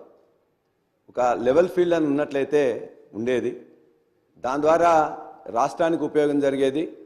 మీ అందరికీ వీళ్ళందరూ కూడా ఏదో బాగా నష్టం జరిగిందని చెప్పేసే మీరు ఒక పార్షన్ చెప్పారు, మీ ప్రజెంటేషన్లో ఒక పార్షన్ చెప్పారు అధ్యక్ష. రెండో పార్షన్ చెప్పడానికి వినడానికి సిద్ధంగా లేరు. ఆ రెండో పార్షన్ వల్ల వచ్చే లాభాలేంటి అనేది కూడా ఖచ్చితంగా తెలిసినట్లయితే ఇప్పటికైనా మీరు భవిష్యత్తులో కూడా మీకు రాజకీయంగా కక్ష లేకపోతే అది ఉన్నట్లయితే బయట తిట్టుకోవచ్చు, లేకపోతే ఎలక్షన్ వరకు పోవచ్చు. కానీ మళ్ళా 5 సంవత్సరాలు కావాల్సిన ప్రాజెక్టులను మీరు ఏ విధంగా తీర్చిదిద్దాలనుకుంటున్నారో, ఈ 5 సంవత్సరంలో మిగతా ప్రాంతాలకు కూడా నీళ్ళు ఇవ్వాలనుకుంటున్నారో, గత ప్రభుత్వం అనుకున్న ఈ ప్రాజెక్టులో పెట్టిన డబ్బు వృధా కాకుండా ఉండాలంటే, ఉన్న ఇన్ఫ్రాస్ట్రక్చర్ను ఉపయోగించుకోవాలంటే ఖచ్చితంగా గత ప్రభుత్వం యొక్క ఆలోచనల్ని ఓపెన్ మైండ్తో మీరు ఇంటే మాత్రం ఖచ్చితంగా ఎంతో కొంత అప్రిషియేట్ చేస్తారని చెప్పేసి నా నమ్మకం. ఖచ్చితంగా రెండో అంశం మీరు తద్వారా రెండో అంశం నేను అభిప్రాయం చెప్తున్నాను అండి, మీరు టేకప్ చేయకండి. నా అభిప్రాయం నేను చెప్తున్నాను. రెండో అంశం ఒకవేళ గత ప్రభుత్వం ఎక్కడన్నా తప్పిదం చేసిందని చెప్పేసి భావిస్తే మీరు ఏ ఏజెన్సీ కానీ, సెంట్రల్ ఏజెన్సీ కానీ, స్టేట్ ఏజెన్సీ కానీ, మీ యొక్క వివిధ ఏజెన్సీలలో ఖచ్చితంగా మీరుండి చర్య తీసుకోమని చెప్పేసి ఇంతకుముందే పెద్దలు హరీష్ రావు గారు చెప్పాను. నాకు ఇందులో పరిమితమైన జ్ఞానము యాక్చువల్గా ఉన్నది. నేను గత 9.5 సంవత్సరాల్లో గత ముఖ్యమంత్రి కేసీఆర్ గారితో వివిధ హోదాల్లో గవర్నమెంట్ విప్గా కానీ, లేక రైతు బంధు సమితి అధ్యక్షులు కానీ అనేక రివ్యూలలో మిగతా వాటిలో ఉన్నా కాబట్టి అనేక వాటిలలో కూడా నేను సైలెంట్ స్పెక్టేటర్గా ఉన్నా, సైలెంట్ లిజనర్గా ఉన్నారు కాబట్టి ఏనాడు కూడా ఈ రాష్ట్రానికి కృష్ణా కానీ గోదావరి జిల్లాల్లో నష్టం జరగాలని చెప్పేసి ఏనాడు ఒక్కరోజు ఆలోచించలే ఆనాడు ముఖ్యమంత్రి కేసీఆర్ గారు. ఖచ్చితంగా ఒక్కొక్క దగ్గర కోర్టులో ఇలా వాదిస్తున్నప్పుడు ఆ కోర్టులో వాదించే దగ్గర కూడా ఖచ్చితంగా తన యొక్క ఆలోచన చెప్పి ఆ ఆలోచన ఇవాళ ఒక ప్రాజెక్టు పర్మిషన్ రావట్లేదంటే ఆ పర్మిషన్ రాకపోవడానికి కారణం ఏందని చెప్పేసి అంటే దానిలో ఇంక్లూడ్ చేసి even water, drinking water component కూడా ఉంది కాబట్టి అది పెట్టి చెప్పి చాలాసార్లు కూడా స్టేని తీసుకురావాల్సి వచ్చింది. స్టే ఉంటే స్టేని లిఫ్ట్ చేసాల్సి వచ్చింది. అదేవిధంగా కృష్ణా వాటర్ మీద మీరు ఇంతకుముందు చెప్పినట్టు ఏనాడు కూడా కృష్ణా వాటర్ ఇప్పటికి కూడా 299కి ఎవరు ఒప్పుకున్నది కాదు. ఎన్ బ్లాక్గా 811లో ఉన్నదాన్ని 50-50 అడిగినా ఖచ్చితంగా బ్రజేష్ కుమార్ ట్రిబ్యునల్లో వస్తుందనే నమ్మకంతోనే ఇప్పటిదాకా ఎక్కడ ఒప్పుకున్నట్టు మీరు చెప్పినట్లయితే దానికి మనకు వేరే పర్యవసానం ఉంటుంది కాబట్టి ఇక్కడ కూడా మేము కొన్ని చెప్పలేని అంశాలు ఉన్నాయి. కాబట్టి ఖచ్చితంగా మీరు అవసరం అనుకున్నప్పుడు మీరు పిలిచినట్లయితే మా యొక్క హరీష్ రావు గారు కానీ మేము కానీ వచ్చినప్పుడు ఎందుకు ఆనాడు ఏ విధంగా కొన్ని చేయాల్సి వచ్చిన విషయాలు కూడా ఖచ్చితంగా రాష్ట్రానికి ఉపయోగపడే విధంగా, రాష్ట్ర ఇరిగేషన్కి ఉపయోగపడే విధంగా మీకు తెలియజేస్తున్నాం. అదేవిధంగా మా ఉత్తమ్ కుమార్ రెడ్డి గారికి నేను బాగా వారి దగ్గర నుంచి స్ఫూర్తి పొందిన వారిని. 25 సంవత్సరాలుగా వారితో నాకు పరిచయం ఉన్నది. వారి యొక్క ప్రాంతంలోనే నేను కాలేజీ పెడుతుంటే మొట్టమొదటిసారి నా కాలేజీకి పర్మిషన్ ఇప్పించింది వారే. ఆనాటి కేంద్ర మంత్రి జైపాల్ రెడ్డి గారి దగ్గర తీసుకెళ్ళి, అంటే ఒక సంస్థ అక్కడ వస్తుందంటే ఆ సంస్థ వల్ల కొంత ఉపయోగం జరుగుతుందనే ఉద్దేశంతో అది తన యొక్క ప్రత్యర్థి అయిన చంద్రరావు గారితో నేను పార్ట్నర్ ఉంటే కూడా నా ప్రాంతంలో ఒక సంస్థ రావాలి, సంస్థలో ఉద్యోగులు కానీ మిగతా వాళ్ళు ఉపయోగపడాలని చెప్పేసి ఒక పారదర్శకమైన మైండ్తో ఆ రోజు ఉండేవారు. కానీ ఈరోజు వారిని అడుగుతున్న ఖచ్చితంగా ఇవాళ ఈ మంత్రిగా, ఇరిగేషన్ మంత్రిగా ఉన్న తర్వాత 25 సంవత్సరాలుగా తన యొక్క నియోజకవర్గం ఈనాడు తన భార్య రిప్రజెంట్ చేస్తున్న కోదాడలో ఇలా మోతే మండలానికి నీళ్లు 2018 తర్వాత ఎట్లా వస్తున్నాయి, మునగాల మండలం ఉన్న అనేక గ్రామాలకు ఎట్లా వస్తున్నాయి, నడిగూడెం మండలానికి ఎట్లా వస్తున్నాయి. తన హుజూర్ నగర్ పక్కనే ఉన్న పెన్పాడ్ నుంచి వాళ్ళు కూలీలు వచ్చి మీ దగ్గర పనిచేసే వాళ్ళు కదా, ఇవాళ వాళ్ళు కూలీలు రైతులుగా అయిపోయి మొత్తం కూడా ఇవాళ అందరూ నిటారుగా నిలబడి ఉన్నది మీ అందరికీ అవపడట్లేదా? మీ జిల్లా సూర్యాపేట కానీ, తొంగతుర్తి కానీ, నా జిల్లా జనగాం ఉన్న పాలకుర్తి ప్రాంతంలో డాక్టర్ రామచంద్ర నాయక్ గారు ఇక్కడే ఉన్నారు.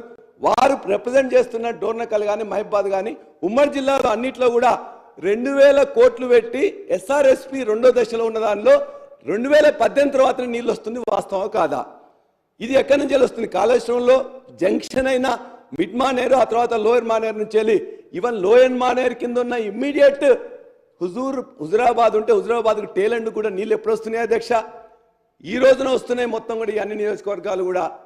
కాబట్టి ఇవాళ ఊరికేనే అబద్ధం ఏమి రాలే, ఒక 98,000 మాత్రమే వచ్చిందని చెప్పేసి శ్వేతపత్రంలో పెట్టింది 98,000 అని చెప్పి మమ్మల్ని తిట్టడానికి పెట్టవచ్చు. కానీ కోదాళ్ళ కానీ, హుజూర్నగర్ కానీ ఇక్కడి నుంచి ఎక్కడ దాకా వండిన 16 లక్షల స్టెబిలైజేషన్ అనేది ఎక్కడి నుంచి వచ్చింది. ఒకవేళ స్టెబిలైజేషన్ రానట్లయితే 2018 కంటే ముందు ఎందుకు రాలే? దయచేసి ఇది మీరు ఓపెన్ మైండ్తో ఆలోచించండి. పండిన పంటల అధ్యక్ష 2014లో మన యొక్క ఉత్పత్తులు 95 లక్షలు ఉంటే 2023లో 3,45,00,000 అయింది. 2014లో ఆనాడు సాగు భూమి 1,31,00,000 ఉంటే ఇవాళ 2 పంటలు కలిసి అధ్యక్ష 2,40,00,000 అయింది 2023లో. 35 లక్షల్లో వరి పండేది ఉంటే 1,21,00,000 పండింది. అదేవిధంగా 74 లక్షల మెట్రిక్ టన్నులు ఆనాడు 39 లక్షలు అయింది. మనం తీసుకున్న వారు ఇవాళ ప్రొక్యూర్మెంట్ కూడా 2014లో 24 లక్షల మెట్రిక్ టన్నులు ఉంటే మొన్న 141 లక్షల మెట్రిక్ టన్నులు ప్రొక్యూర్మెంట్ చేసినాం. కాబట్టి అధ్యక్ష మేము ఈ ఫిగర్స్ అనేది ఊరికేనే పంట ఎట్లా పండుతుంది అనేది ఏమి నీళ్లు లేకపోతే, ప్రాజెక్ట్ లేకపోతే, స్థిరీకరణ లేకపోతే ఇవన్నీ రాదు. కొండా సురేఖ గారు మొన్ననే రంగనాయక్ సాగర్లో అదేవిధంగా మల్లన్న సాగర్లో ఓపెన్ చేసి 1,20,000 నీళ్లకు ఓపెన్ చేస్తున్నా అని చెప్పి ఆ రోజు స్టేట్మెంట్ ఇచ్చారు. ఎక్కడి వచ్చినాయి అధ్యక్ష?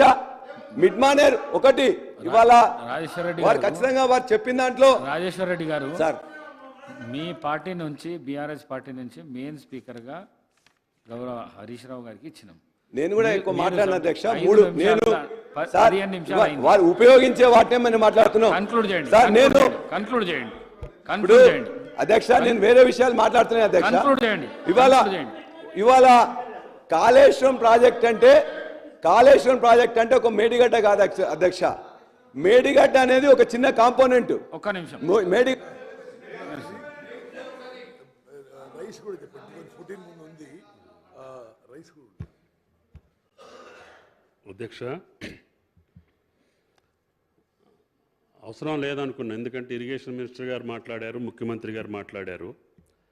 కేవలం జరిగినటువంటి గత కాలంలో జరిగినటువంటి పరిస్థితుల్ని విశదీకరించి భవిష్యత్తులో మళ్ళీ ఏ రకంగా పోవాలి కొత్త ప్రభుత్వం, గత 10 సంవత్సరాలు జరిగినటువంటి పద్ధతుల వల్ల జరిగినటువంటి నష్టాన్ని రేపు సరిదిద్దుకోవాల్సినటువంటి అవసరాన్ని గుర్తించి చేయాలనే ఆలోచనతో వైట్ పేపర్స్ అన్నీ పెట్టారు అధ్యక్ష.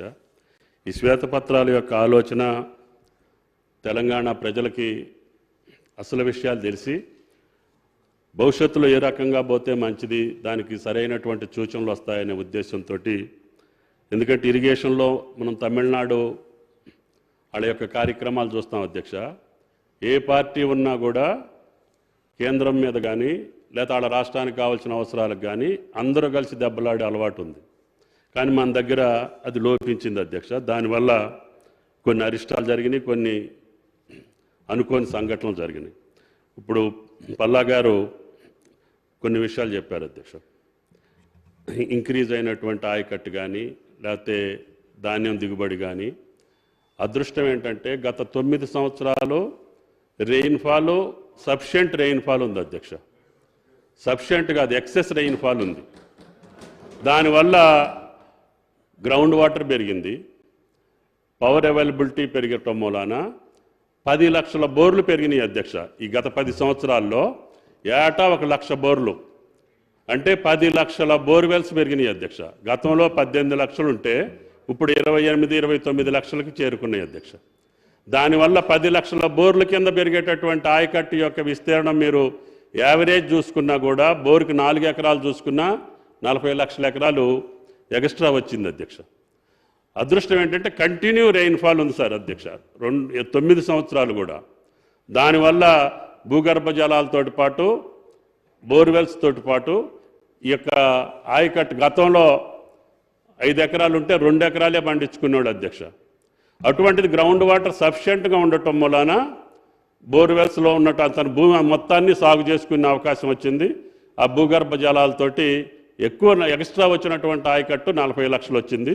పెద్దలు చెప్పినటువంటి ఆయకట్టు 10-15 లక్షల కళ్ళ కొన్ని ప్రాజెక్టులు ఎండింగ్ స్టేజ్లో ఉన్నటువంటి కలవకుర్తి కానీ, నెట్టెంపాడు కానీ, కోయిల్ సాగర్ కానీ ఇటువంటి ఎండింగ్లో ఉన్నటువంటి ప్రాజెక్టులు కొన్ని పూర్తి చేసి ఇచ్చినటువంటి ఆయకట్టు ఉంది అధ్యక్ష.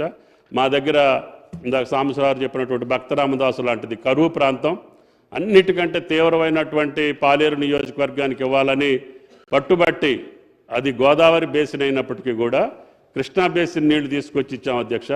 రేపు ఈ ప్రాణహిత చేవెళ్ళ కావచ్చు, శ్రీరామ సాగర్ సస్టైన్ అయితే దాని ద్వారా ఈ ఆయకట్టుకు వస్తుంది. కేవలం ఆ మోటార్లు తీసేసుకొని మళ్ళీ వాడుకోవచ్చు అధ్యక్ష. అక్కడ ఏమి ఇన్ఫ్రాస్ట్రక్చర్ మేము కొత్తగా చేయలే, కేవలం పైప్ లైన్ వేసాము, మోటార్లు పెట్టాము. అవి కూడా దుమ్మగూడెం మోటార్స్, ఇందిరాసాగర్ మోటార్లే తీసుకొచ్చి వాడాము అధ్యక్ష. ఫస్ట్ నాగార్జున సాగర్ మీద పెట్టినటువంటి ఎస్ఎల్బిసి అధ్యక్ష first lift irrigation, highest lift irrigation in Asia SLBC అధ్యక్ష. అది 2000 సంవత్సరంలో నేను కూడా ఆ శాఖలో ఆ టైంలో ఉండే అవకాశం వచ్చింది అధ్యక్ష. టన్నెల లేట్ అవుతుంది అని చెప్పి ఆలోచన చేసే ఈ టన్నెల్ అయ్యే లోపల 10 సంవత్సరాలు కావచ్చు, 15 సంవత్సరాలు కావచ్చు, ఈ లోపల అర్జెంటుగా మనం నల్గొండ జిల్లాకు నీళ్లు ఇవ్వాలనే ఉద్దేశంతో 2,60,000 ఎకరాలకి ఆనాడు ఫ్లోరైడ్ ప్రాంతం, కరువు ప్రాంతం అయినటువంటి నల్లగొండకి ఇవ్వాలని చెప్పి ఫ్లడ్ ఫ్లో కెనాల్ కానీ, ఎస్ఎల్బిసి కానీ మిగతా ప్రాజెక్టులు కన్సీవ్ చేశాం అధ్యక్ష. దాన్ని టార్గెట్ పెట్టి 3 సంవత్సరాల్లో ఎస్ఎల్బిసిని కంప్లీట్ చేసి ఆ రోజు నల్గొండకు నీళ్లు ఎత్తిపోయటం మూలాన కొత్త టెక్నాలజీతో ఎత్తిపోతలు కూడా గోదావరి జలాలను వాడుకోవచ్చు అనే ఉద్దేశంతో దేవాదులను కన్సీవ్ చేశాం అధ్యక్ష. దేవాదుల తర్వాత దుమ్మగూడాన్ని కూడా ఆ సమయంలోనే కన్సీవ్ చేశాం. కానీ అప్పుడు కేవలం నబార్డు, వరల్డ్ బ్యాంక్ తప్ప ఈ రకమైనటువంటి కార్పొరేషన్లు పెట్టి నిధులు సమకూర్చుకునే అవకాశం లేదు. కేవలం బడ్జెట్, ఏఐబిపి, నబార్డు తప్పితే వరల్డ్ బ్యాంక్ అధ్యక్ష. ఆ నిధులతోటే ఈ ప్రాజెక్టులన్నీ కంప్లీట్ చేసుకుంటూ మీడియం ప్రాజెక్టులు అయితే ఇందాక పెద్దలు చెప్పినటువంటి స్వర్ణ కానీ, సాతనాల కానీ, చెలిమలవాగ్ కానీ, వట్టివాగ్ కానీ ఇటువంటి ప్రాజెక్టులన్నీ ఉమ్మడి రాష్ట్రంలో కూడా 2 సంవత్సరాల్లో నబార్డు నుంచి 300 కోట్లతోటి పూర్తి చేశాం అధ్యక్ష. జరిగిన దానికి గోదావరి జలాల మీద ఆ రోజు నేను కూడా వాళ్ళతోటి సహచర్యంలోనే ఉన్నాను అధ్యక్ష. కానీ నా ఉద్దేశం ఏంటంటే అప్పుడు కూడా 2వ లిఫ్టు తప్పితే 3వ లిఫ్ట్ తోటి పొలానికి వెళ్తే తప్ప ఇది సాధ్యం కాదు, రికరింగ్ ఎక్స్పెండిచర్ అవుతుంది, పవర్ కాస్ట్ ఎక్కువ అవుతుంది, ఆలోచన చేయమని చెప్పి నేను కూడా చెప్పడం జరిగింది అధ్యక్ష. జరిగిన తర్వాత అప్పుడున్నటువంటి పరిస్థితుల్లో ఈ రివర్ నింపుకుంటూ మేడిగడ్డ నుంచి అన్నారం నుంచి సుందేళ్ల నుంచి అల్లంపల్లి అంటే సీపేజ్ ఎక్కువ ఉంటుంది, ఎవాపరేషన్ ఎక్కువ ఉంటుంది. మళ్ళీ అనుకోకుండా గోదావరి మనం 3 బ్యారేజీలు నింపిన తర్వాత మళ్ళీ గోదావరి వస్తే ఈ నీళ్ళన్నీ కిందికి పోయే ప్రమాదం ఉంది. కాబట్టి దీన్ని మళ్ళీ ఒకసారి పునరాలోచించమని చెప్పి కూడా నేను గౌరవ ఆనాటి ముఖ్యమంత్రి గారికి చెప్పానని చెప్పి గౌరవ సభ్యులకు మనం చేస్తున్న అధ్యక్ష. ఎందుకంటే ఉదయం మాట్లాడేటప్పుడు నేను కూడా అక్కడ ఉన్నట్టు చెప్పారు, ఉన్న మాట వాస్తవం, చెప్పిన మాట వాస్తవం. అది ఆ రోజున జరిగినటువంటి చరిత్ర అధ్యక్ష. జరిగిన దానికి ఈరోజు పెరిగినటువంటి ఎకరేజ్ తక్కువ ఉంది, పూర్తి చేసుకోవాల్సిన అవసరం ఉంది, దీన్ని సరి చేసుకోవాల్సిన అవసరం ఉంది.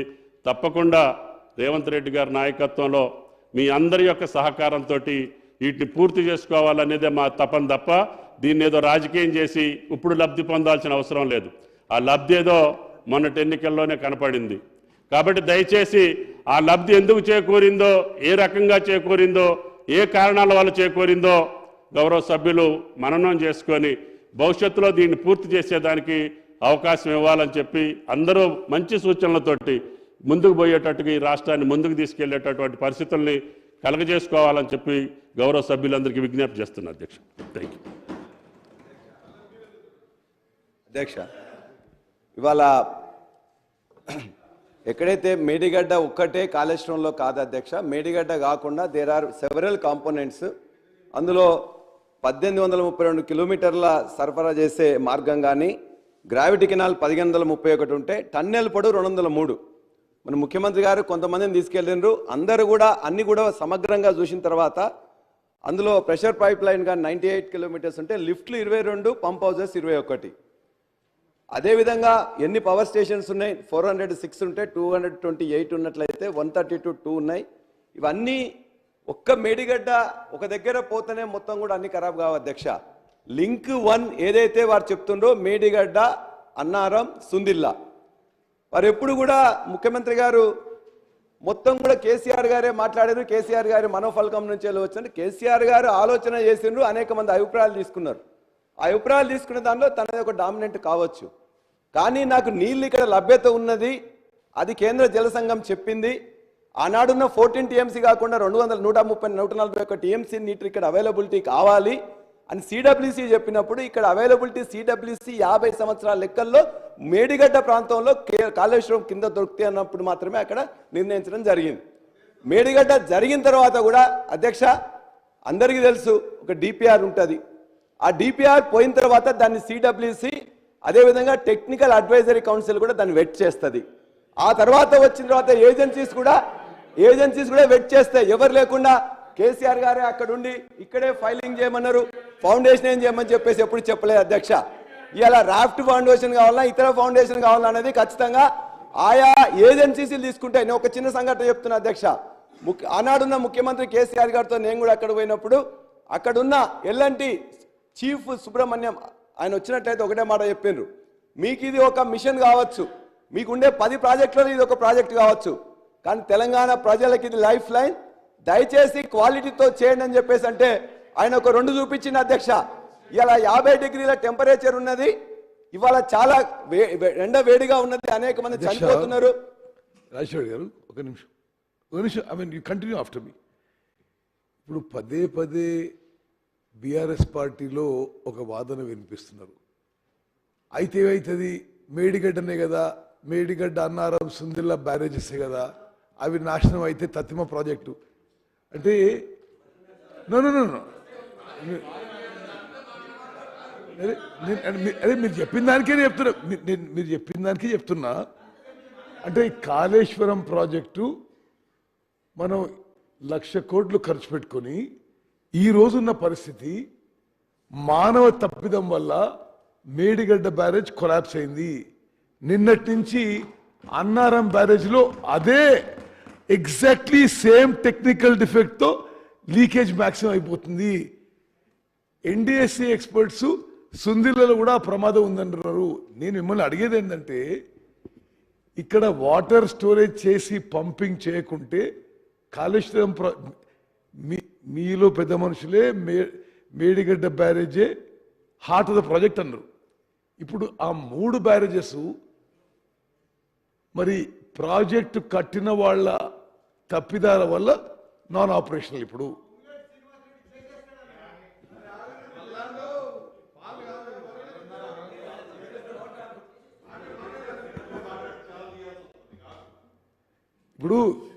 ఇది హార్ట్ ఆఫ్ ద ప్రాజెక్టు. ఈ హార్ట్ ఆఫ్ ద ప్రాజెక్ట్లో ఇంత సీరియస్ ప్రాబ్లం అయితే ఏంటిది, ఇన్ని టనల్స్ కట్టినాము, ఇంత పైప్ లైన్ కట్టినాము, ఇన్ని సబ్స్టేషన్ కట్టినాము, ఇన్ని రిజర్వులు కట్టినాము అంటే దానివల్ల ఏమైనా ప్రయోజనం ఉందా?